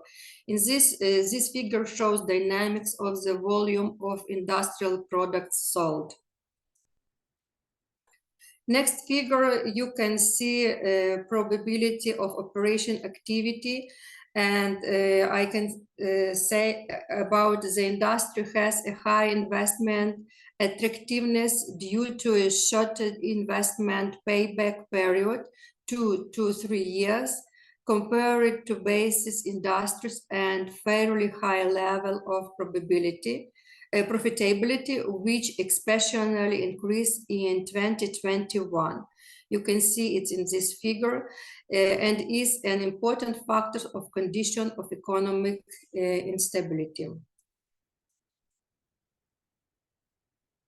Figure number 4 shows share of unprofitable enterprises for 2010-2021. And you can see that therefore, despite the received profits, which are growing significantly in industry, the share of unprofitable enterprises is 28.7%, which is a rather significant indicator, and one again proves the necessity and relevance of the issues of financial security of the food industry in general, and of individual economic entities in the crisis condition of Ukrainian economy. Figure 5, you can see dynamic of individual financial indicators of Russian Confectionery Corporation for 2019-2021. This figure shows current indicators of current solvency, financial results, coverage rate, coefficient of provision by own means. We use 6 models, and first, the methodological recommendation defines the structure of the balance sheet and the probability of detecting bankruptcy by conducting a systematic express analysis of the company's financial condition using the Beaver ratio. This first model, what we use for detection bankruptcy, and calculate date as systematization is this table. Next model, you can see this model Altman. This model determines the probability of bankruptcy using the Altman Z-scope plus model for the Russian confectionery corporations. Next, third model for determining the probability of bankruptcy according to Altman's 2 factors models for Russian confectionery corporation. We use 2. And fourth model, this model determines the probability of bankruptcy of Russian confectionery corporation according to the model Springate. This fifth model, what we use for determining the probability of bankruptcy of Russian confectionery corporation according to the model of Arlis. And the sixth model, determining the probability of bankruptcy of Russian confectionery corporation according to the model Tereshchenko. And in conclusion, the deterioration of the state of affairs during the research period is influenced not only by internal economic factors, but also by external conditions of conducting financial and economic activity, which today have a significant impact on the efficiency of entrepreneurial activity. It can be argued that the Russian confectionery corporation should pay attention to improving the efficiency of operations and profitability, ensuring absolute liquidity, turnover of working capital and its amount, which are the main determinants of preventing the onset of a crisis and ensuring financial security. During the studied period, the Russian Confectionery Corporation doesn't use its assets enough to accumulate profit. A negative factors for financial security is insufficient profitability of product sales. However, to determine the specific factors influences the profitability of a bankruptcy and their quantitative measurement, it is necessary to carry out and more detailed analysis of each component of the company's financial conditions. Thank you for your attention.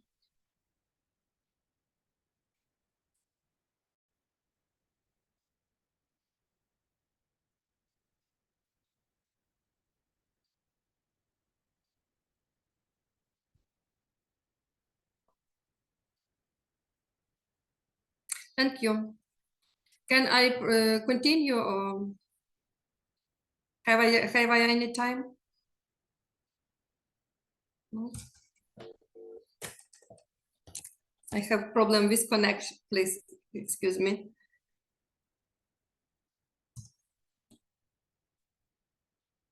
So I want to tell you thank you for sharing your findings, for the interesting presentation as well. And if you have anything more to say, please. And if not, we can continue with our next speaker. Thank you. I finish. Thank you for your attention. Thank you once again. So as I have the information, Yelisieva Oksana is here now online. So if you can, I will ask you to present me your studies that you've done it with your colleagues. The study topic is study of the best practices of green energy development in the EU countries based on correlation and Bogato factor regressive forecasting.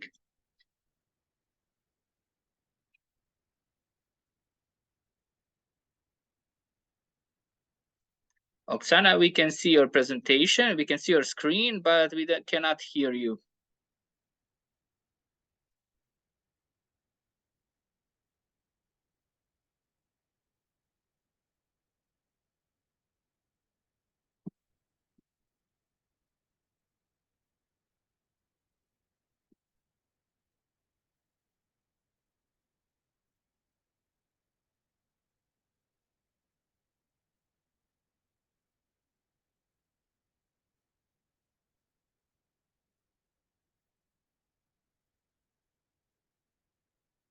Oksana, can you hear me?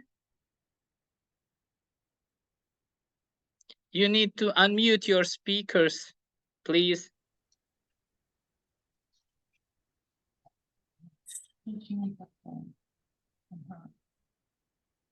I can hear you now. Thank you very much. I have a problem.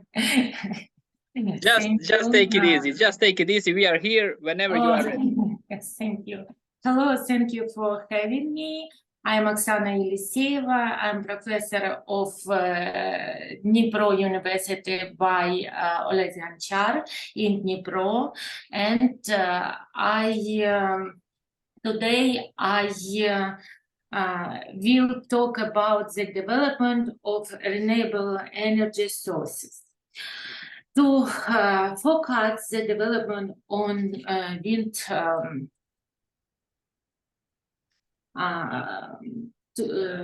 can you spread the PowerPoint sheets?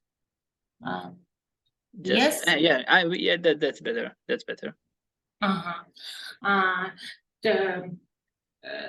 To forecast the development of wind energy, we have built after regressive forecasting models to study the stability of the wide energy development process in Ukraine. We use the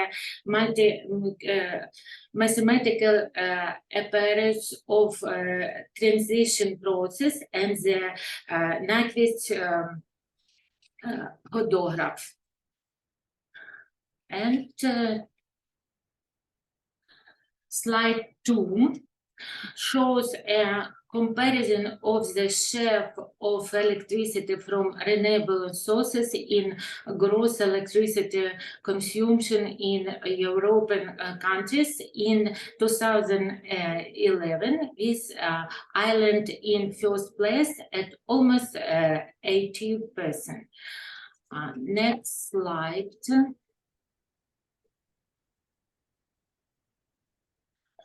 On slide 3 is a comparative characteristic of clean energy production in the Europe countries as a whole, Germany and Ukraine.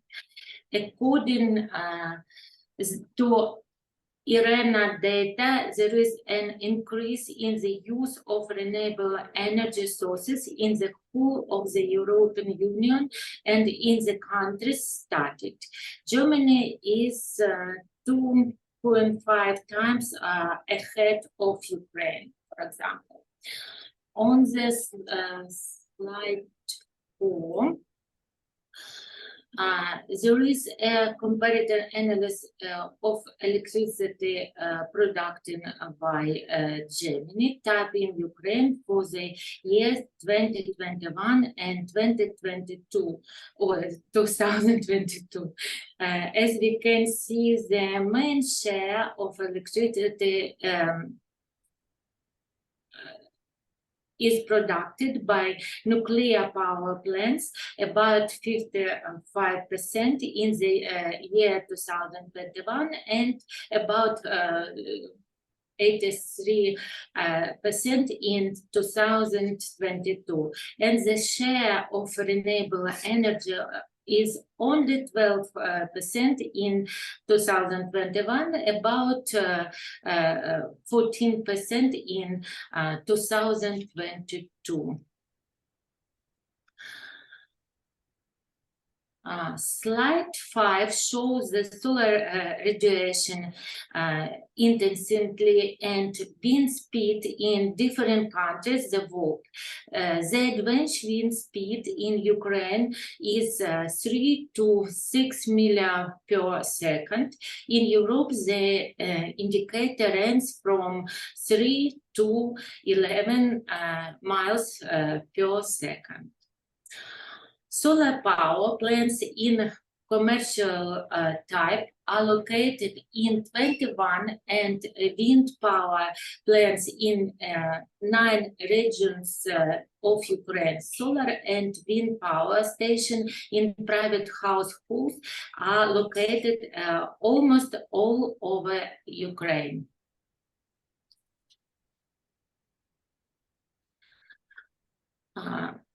Slide 6, we can see share of supply and cost of electricity from renewable energy sources in Ukraine.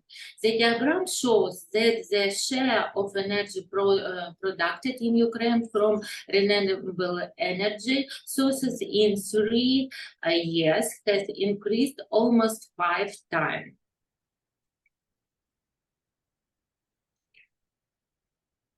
Slide 7 shows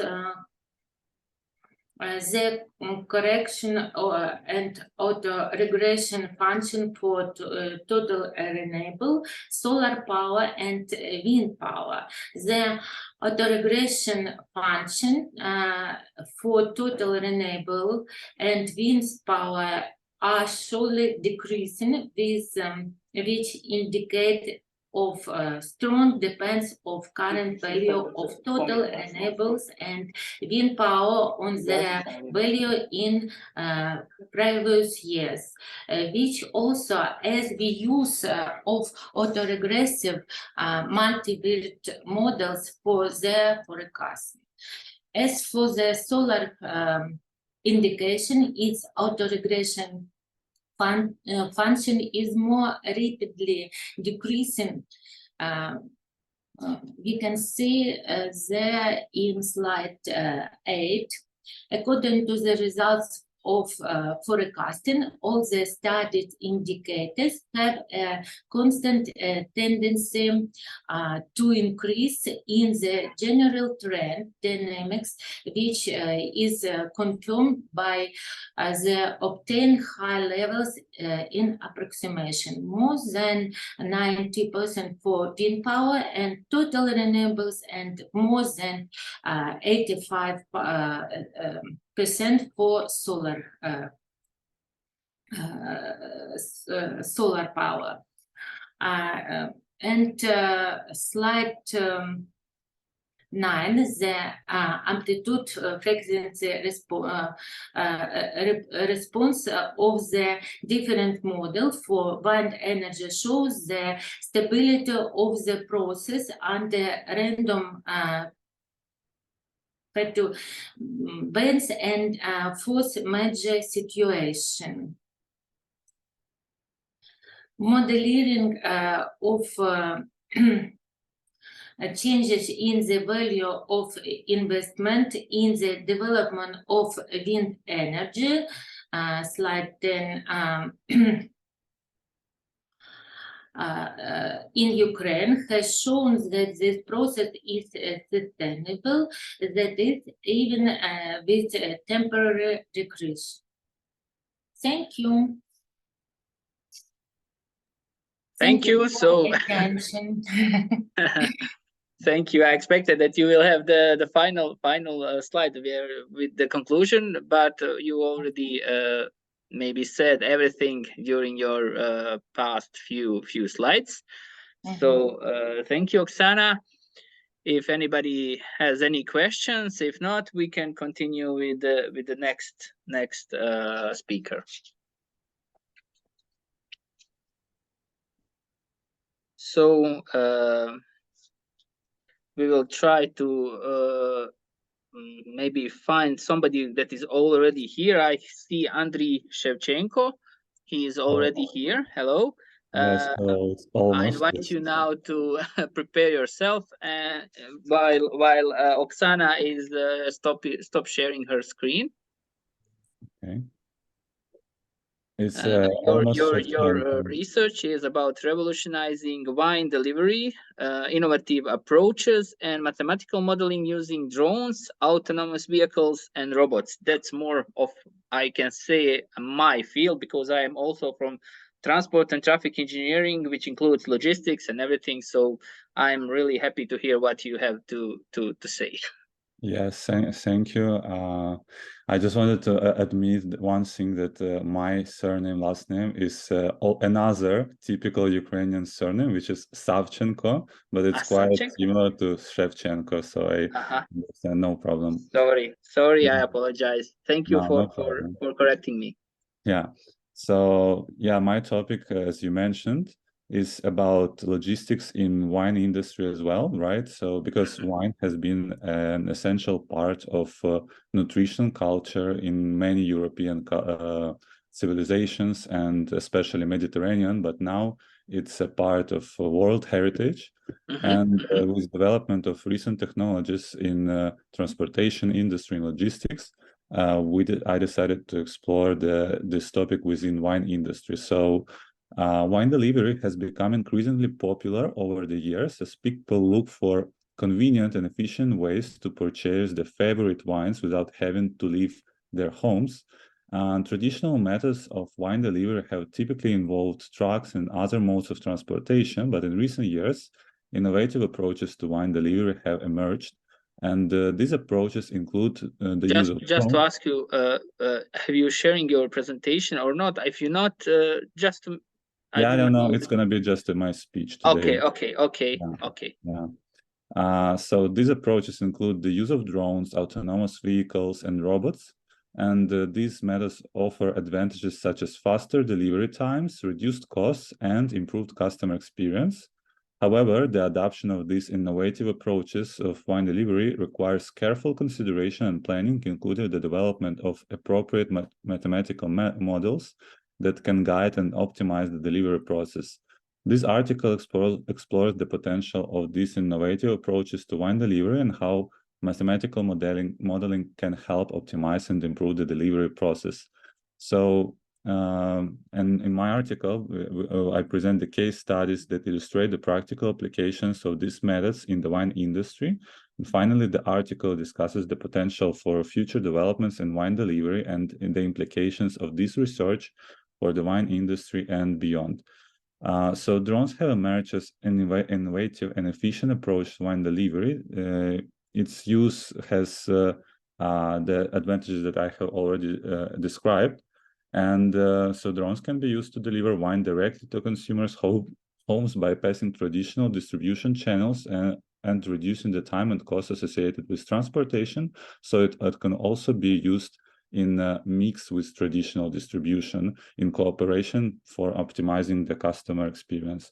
So one of the key advantages of using drones for wine delivery is their ability to navigate difficult terrain and bypass road congestions.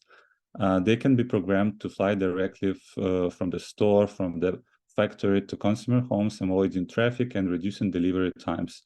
Additionally, drones can navigate through remote areas that are difficult to access by traditional means of transportation, such as mountainous regions and islands. Another advantage of using them is their cost effectiveness. Drones require less infrastructure and labor than traditional delivery methods, reducing costs for both producers and consumers. Moreover, drones carry multiple packages at once, further reducing the cost of delivery. So despite these advantages, the use of drones also possesses several challenges and limitations. One of them is the limited range and payload capacity of drones, which can restrict their ability to deliver wine over long distances or in large quantities. Additionally, drones are subject to weather conditions. Strong winds or rain can affect their ability to deliver wine safely. And another one is legal frameworks, since some areas in some countries may be legally restricted for drone navigation. So to overcome these challenges and optimize drone delivery, mathematical modeling can be used to guide the delivery process. Mathematical models can help optimize flight paths, considering factors that I described before, and topography. Additionally, mathematical models can help predict delivery times and optimize the number of packages that can be carried by drones. So then I, in the work, also described the real-world examples of drone delivery. So to conclude, the use of drones for wine delivery offers significant advantages over traditional delivery methods, while there are still challenges and limitations to overcome. The use of mathematical modeling can help optimize the delivery process and further improve the efficiency and effectiveness of drone delivery in the wine industry. Moving to this next one is autonomous vehicles, which have emerged as an innovative approach. Their use offers several advantages, including improved safety, reduced cost, and increased accessibility. So in the wine industry, they can be used to transport wine also directly, bypassing traditional to customers, bypassing traditional distribution channels and reducing the time and cost associated with transportation. And one of the key advantages of them is their ability to improve safety on the roads. Autonomous vehicles are equipped with advanced sensors and software that allow them to navigate traffic and avoid accidents. By reducing the risks of accidents, autonomous vehicles can improve the safety of both drivers and pedestrians. So yeah, overall, the use of autonomous vehicles offers significant advantage over traditional delivery methods. And while there are still challenges and limitations, the use of, again, the use of mathematical modeling can help optimize the delivery process and further improve their efficiency. So the next logical step and approach that pops up in this research is using of robots, which has its own advantages, limitations, pros and cons, and limitations as well.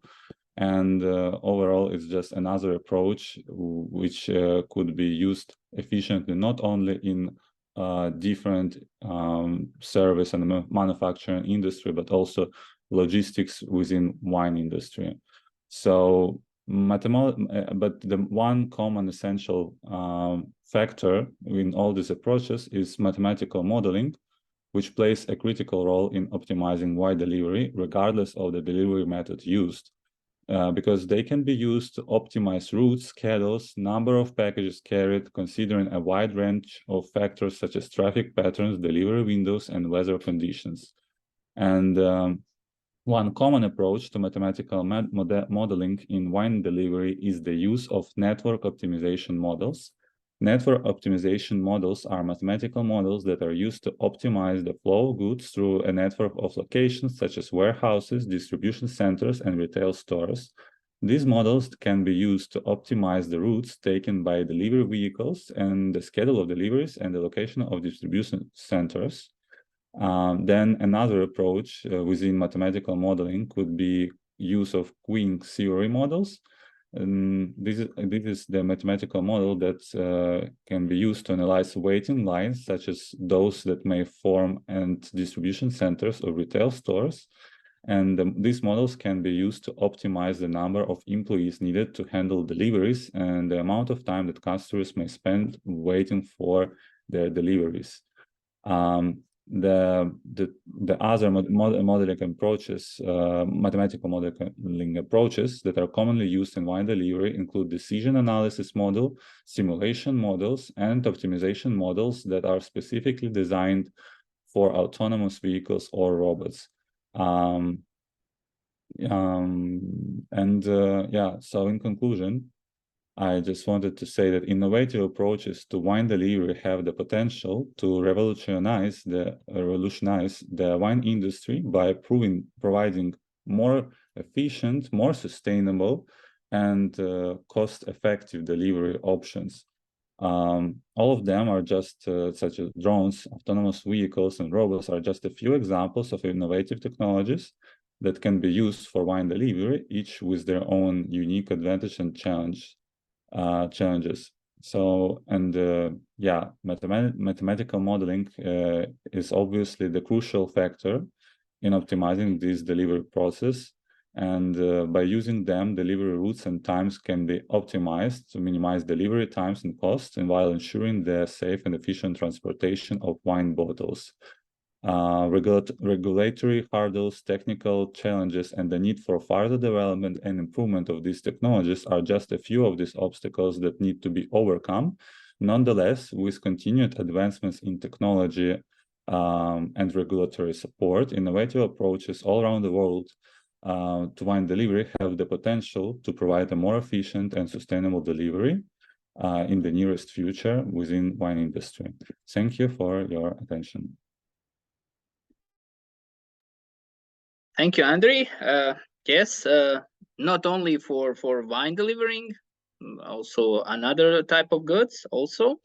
We can say a slightly futuristic topic, and I agree that mathematic modeling is playing a great role in managing the network with precise inputs, of course, and always there is a question of safety and security about that.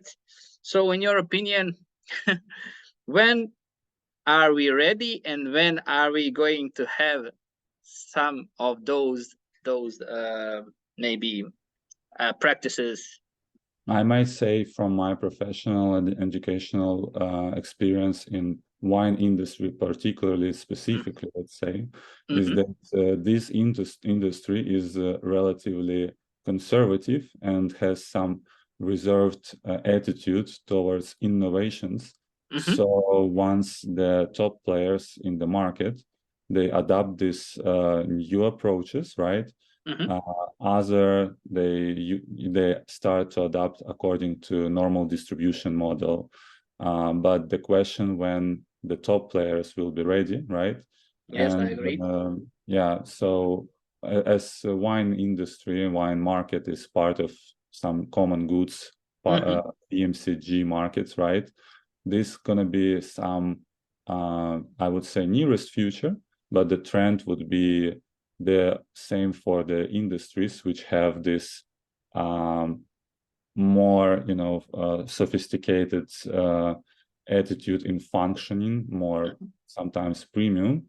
But on the other side, as I said in the very beginning, is that wine has been really essential part of nutrition for already a few thousand years. Yeah. So we definitely going to see it in the future just as the common picture of the market development, right? Yeah, I cannot wait. Yeah. So thank you once again. And now we can continue. So I will try to see from who is here with us. Maybe I was speaking with Larissa Lebedeva. Is she here? Yes, great.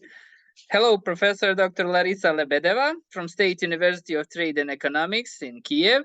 You and your colleague, Dr. Diana Shkuropadska, sorry, you were writing a research about turnover in EU monetary policies in a crisis. So the floor is yours. Yeah, thank you. Good day, good morning, or good day, wherever. Yeah, so I'm trying to just a second to see. Just take your time, don't worry. Because I opened a lot of files in here, but it's same at my working laptop. A lot of papers, yeah. So I will just a second. I will close them. I don't even turn off my laptop because I'm afraid that I will lose something that I find. Yeah. Microsoft SharePoint. It's not a PowerPoint. It's a SharePoint.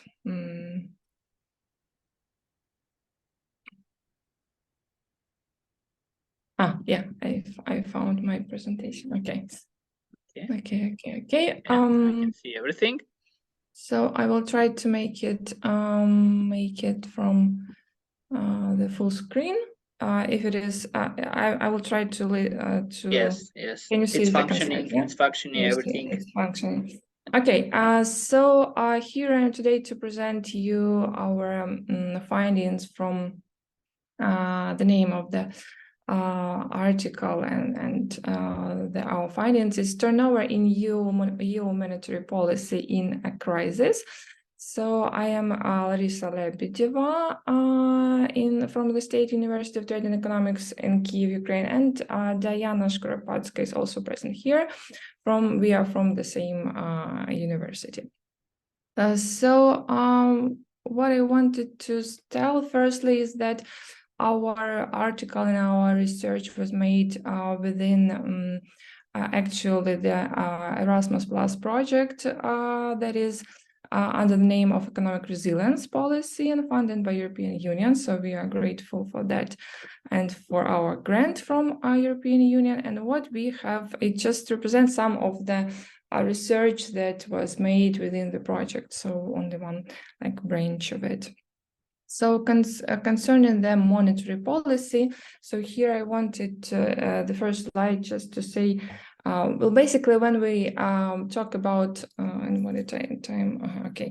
So when we talk about monetary policy, we should consider and we should focus on the money supply and inflation. So here is my first slide is about inflation. And yesterday I was also listening to the professor from United States of America that told that really inflation is a problem in developed countries and as well as in developing countries, but it is a relative matter because in different parts of the world it is rather differs, but what is in common, as you see, it is just inflation rate in European Union, so which is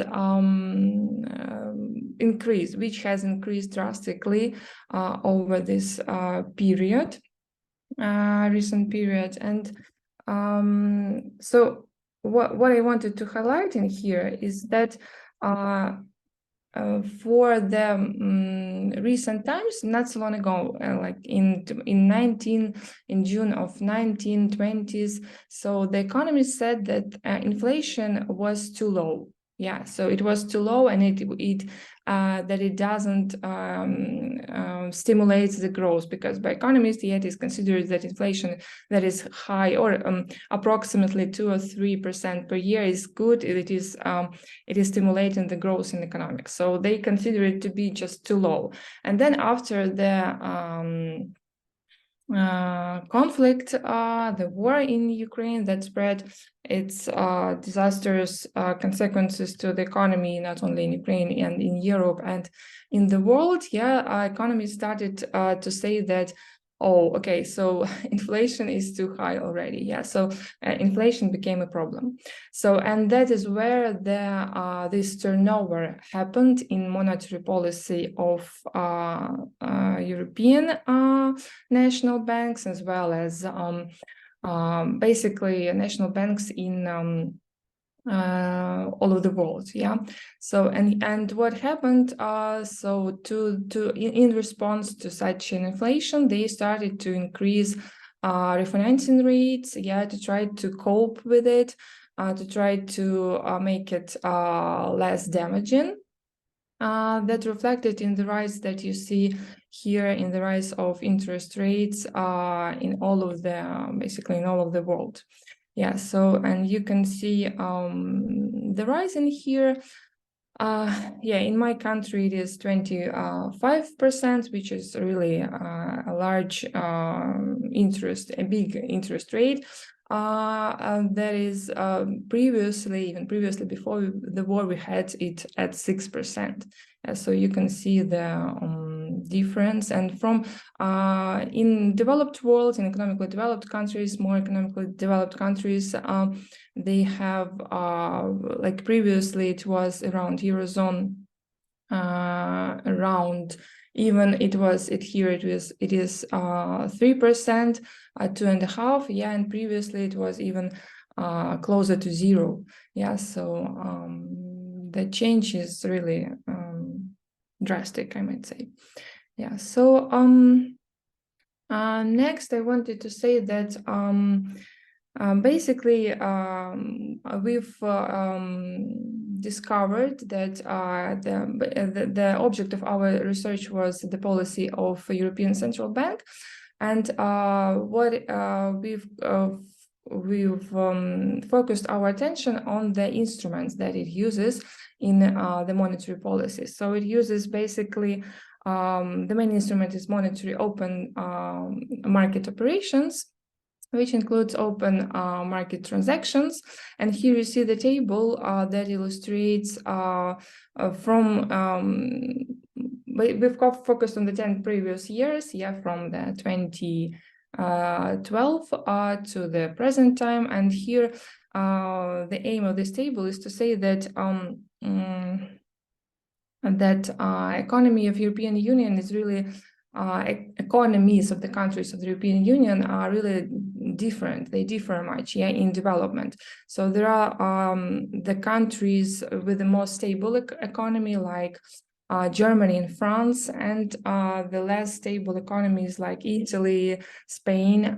Yeah, and here is you see the difference in the reaction of the markets while central bank was buying out the bonds from the national banks of these countries, and that economies in developed countries, they were reacting less to this intervention. Yeah, so they were less prone to reaction and to change of this yield in the bond markets, in the national bond markets. So the aim is to show the table is to show you that the European policy of the central bank in the European Union, it differs much considering the problems of the countries that it's dealing with. So the next instrument, it will be the purchasing programs in the of the European Union Bank, and you can see that it's just a list of the programs, names of these programs, and the last.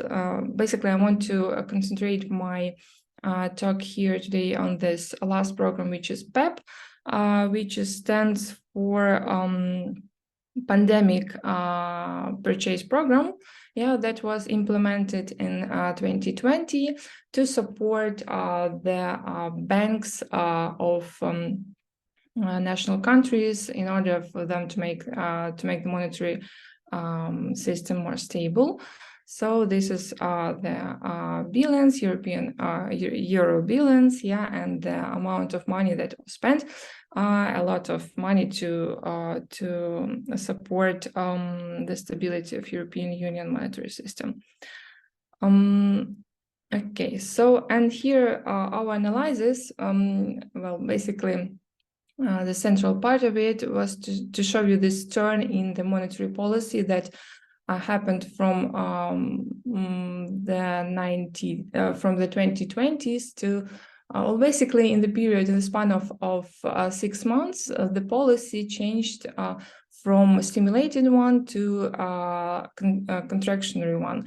So from the pandemic, the central bank just supported the liquidity in economy of the countries. And after the 2022, with this hit of inflation, it started to contract, to provide the policy of expensive money. And here you see the minuses in here, basically from August 22 to September 22. That means basically that the economy, the bank was providing the policies of support, and then the policy has changed to the opposite. Yeah, so here is the pluses. Yeah, and here is the minuses that just show us this turn in the policy, and specifically. As for the countries, like if you look at Germany, there is a significant proportion of cumulative net purchases, as well as a relatively large net purchases balance of 3 million euros. So purchases 3.3 and thousand of euros. Yeah, and basically. From this country, the Germany is the heart of European industrial heart of European Union, and as it was the inflation was controllable in here, so the central bank focused on the selling of the bonds. Yeah. In Spain, there was also a significant proportion of stimulation, over 194 million euros, but the proportion of sales, that is contractionary policy, is relatively small, and 200 million euros. So basically, yeah, so what I wanted to highlight in here that there are big countries like Germany, Italy, also a bigger economy that had a special attention from the central bank of European Union. And this table just illustrates how the difference in approaches to different countries with different economies that a European Union tries to make this policy that will be suitable for every country in the European Union. Okay, so and here I have a table to show you the graph to show you that there are also different approaches in the purchases by European Central Bank of Eurozone government bonds from June to November 2022. So we can see here Italy, Spain, Greece, and France. Then the Germany, European Union in general, and Netherlands and other countries. So basically, we see here Germany and Italy on two sides, and so the bonds of Germany were sold. Yeah, so it means that the liquidity was shrinking. Yeah, so it was lessened by the central bank in Germany, just to help, in order to help to buy some bonds from Italy and Spain to support those weak, and Greece also, and France a bit, yeah, to support the economies of these countries. Yeah, so just to see the difference in approaches, which is interesting. And well, in my opinion, it requires a lot of effort to balance the policy of such a big unity like European Union. Okay, so and one of the last, yeah, the figure 4 will be a reduction of fragmentation risk in Eurozone. It will be this again program PEP, yeah, the COVID program that helped to stabilize the government bonds market. And you see from here that well, even from announcement of this program in March of 2020. The fragmentation risk decreased, which just says about that the system, the monetary system became more like balanced and stably working. Okay, so and conclusions. Basically from our research mate, we've come to understanding that European Union using different tools like outright monetary transactions, which I described, long-term financing operations, asset purchasing programs, which PEP, yeah, I was highlighting my presentation, including in this presentation. So they are using different tools and constantly adapting their policy to the challenges in the economy that are happening, like in European Union as in outside of the European Union, to support the monetary system, to support economies, to control inflation, yeah, and well, it's working fine. And what is interesting and what is we concluded and specifically our research, that this turnover, yeah, that in the policy of the monetary institution, in the policy of European Central Bank that it was made, it just was really drastic, and it happens not so much in history. Yeah, thank you for your attention, and this will be all. Thank you. So thank you, Dr. Lebedeva. It was a really thorough research. Thank you for sharing your findings. And now we can also continue with the next speaker, but let me hear who is here with us. So I will not go through all the schedule. Maybe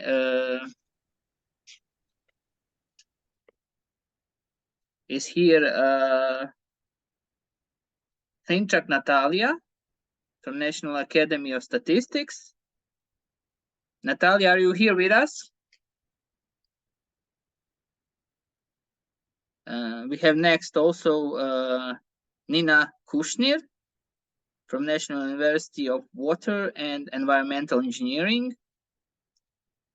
Hello, my name is Diana Tsaruk, and I represent my co-authors and Nina Kushnir also. Aha, okay, great. So I can invite you now to present your research that you've done with your colleagues from other departments. So the topic Okay. is Ukrainian enterprises equity, capital, financial monitoring, and analysis of its impact on profitability indicators. Am I right? Yes, you are totally right. Okay.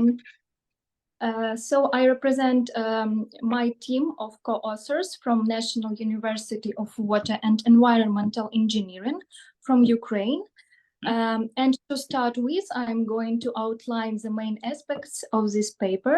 So during the last 3 years, Ukrainian enterprises were affected by the consequences of the pandemic and the harsh conditions in the realities of military conflict. Many enterprises were not provided with sufficient level of financial independence and stability, and therefore the profitability of their activities in 2022 decreased sharply. A large number of enterprises in Ukraine were forced to suspend their activities, relocate, or even liquidate. Financing of economic sectors of Ukraine is currently rather limited, since it is especially relevant for enterprises of various scales to maintain an optimal equity structure to ensure a sufficient financial independence level. Therefore, the paper presents the research results into the financial monitoring aspects of enterprises' equity capital, which serves as a tool for monitoring impact on the enterprise's financial outcomes. The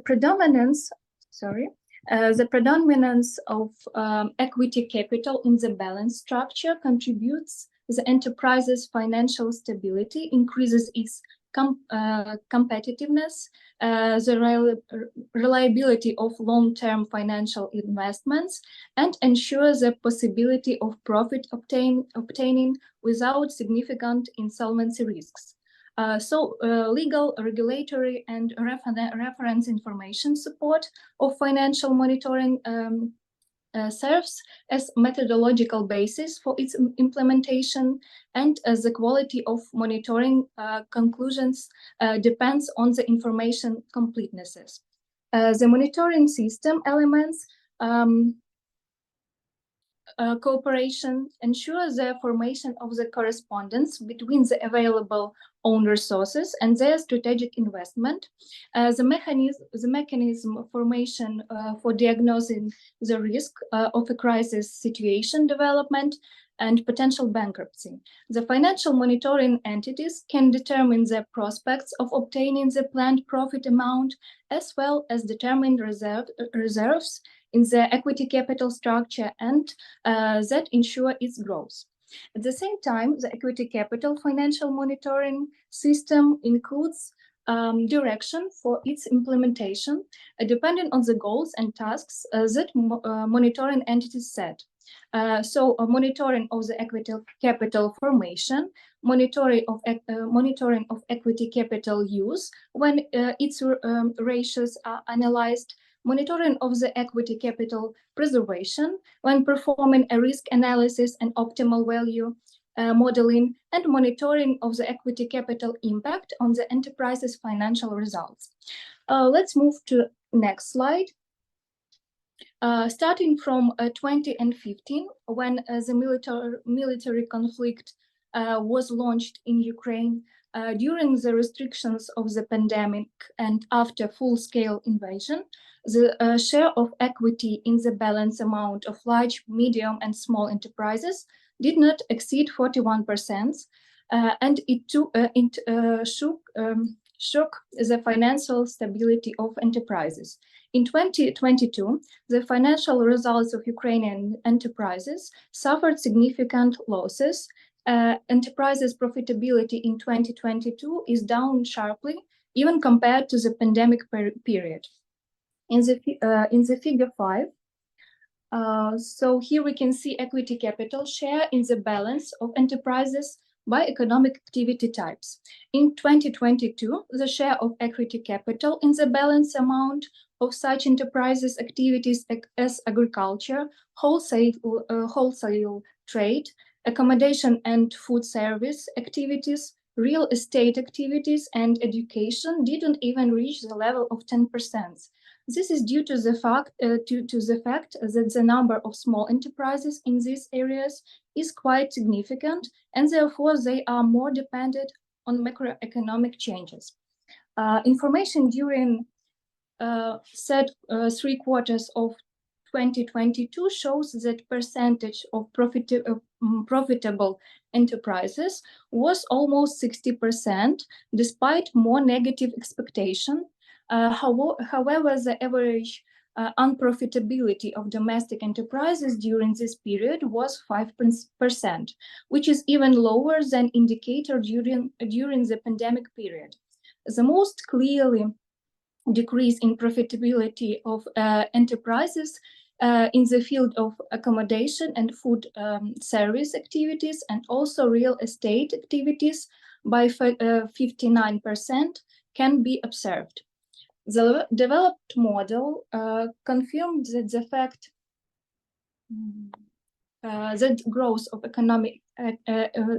the growth of companies' equity capital affects the increase on its profitability. At the same time, the closest and direction of the relationship between the factor of equity capital amount and the resulting factor of profitability level is characterized by the correlation coefficient 0.8, and it can be indicator of significant factors relationship. A regression model was developed to forecast the profitability level depending on the equity capital amount, and predicts if the amount of equity capital increases by 100 billion, profitability will increase by 0.77%. Sorry. Thus, unpublished statistics for the first quarter of 2022 and the beginning of 2023 will reflect the negative impact of the military conflict, electricity shortage on business activity, and the enterprise's capital structure. Therefore, the changes at the end of 2022 may exceed the negative financial resources of enterprises received during the 3 quarters. And additional economic losses will lead to a further decrease in profitability. The study of Ukrainian enterprises' equity capital and profitability dynamics during 2015 and 2022 made it possible to reveal a direct relationship between these factors. The relationship between these 2 factors will be weak if the share of the enterprise's debt burden is more than 70%. Therefore, it's worth monitoring such indicators as loans and equity capital ratio and assets to equity capital ratio. An important issue to monitor the impact of optimizing the enterprise's equity capital size and structure on the financial results of their activities, and to identify reserves for increasing profitability through the effective use of Ukrainian companies' own financial resources, also in international crisis conditions. So I'd like to end my presentation here. Thank you all for attention. Thank you, Diana. It was really interesting also to hear what you have with your colleagues, what you have done your research, and thank you for sharing everything with us. Thank you. Hope you will continue your good work. And now we can try to see is here somebody from the list. Yes, we have Andriy. Maybe now Natalia is here. Natalia Rimchak? No. PhD Dmitro from State Educational and Scientific Establishment, Academy of Financial Management from Kiev. Is he here with us online? Irina Trotsenko? I see, I think somebody, if he's here right now, can tell me.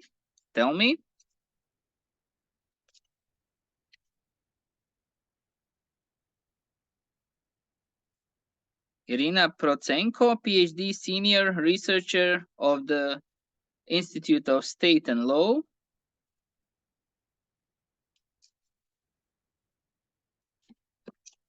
So if this is all for today, we can maybe start to conclude the conference, because I don't have any information from the list, further information. We can just conclude that maybe this conference, in comparison with other 10 before, was the biggest one. We had a very great number of researchers from all over the world. We have over 40 papers, and we have suggested a lot of great ideas, and we have gathered all of you to present your research and to propose the answers, to suggest answers for today's situations, for every global crisis that we are into here, especially the fellow researchers from Ukraine. Thank you, all of you, for your strength, for your willingness to appear here and to do the research, to continue the research. Despite the terrible war that is happening in your country, we are very glad to have you here. We are always finding a solution to overcome every crisis in the best way we can. So we hope also everything that is happening in Ukraine will finish really soon, and we will start to continue to live our lives as we used to. So I have one also message here, just to see. Yeah, Professor Epstein. Yes, it is finishing earlier. Thank you. Yes, it was a really nice conference. I am delighted with everything, with all the researchers online and also that were here. We had a really great time, and we had learned a lot of new informations. So hopefully we are expecting for the journal to be published soon enough, so we can read everything again and hear and maybe to acknowledge something that we missed. So if anybody has anything to add, please feel free to speak. Thank you very much. It was a lovely conference, and Ukraine, hopefully, it will be history and we'll go back to normal life. The changes that they've done, and it's a natural experiment, unfortunately. But we can learn a lot, and hopefully life will get back to normal very soon, and we'll be able to look at it as part of history and not part of the future. Yes, I hope so. We in Bosnia and Herzegovina had a similar situation, and we are now here. We are living our lives as we used to. So I hope that you will have a happy ending to all of those terrible things that are happening right now. Thank you a lot, everybody, and we can say goodbye for now and see you later, maybe. Okay, bye. Thank you. Bye. Thank you. Bye. Thank you so much. Thank you. Goodbye. Goodbye.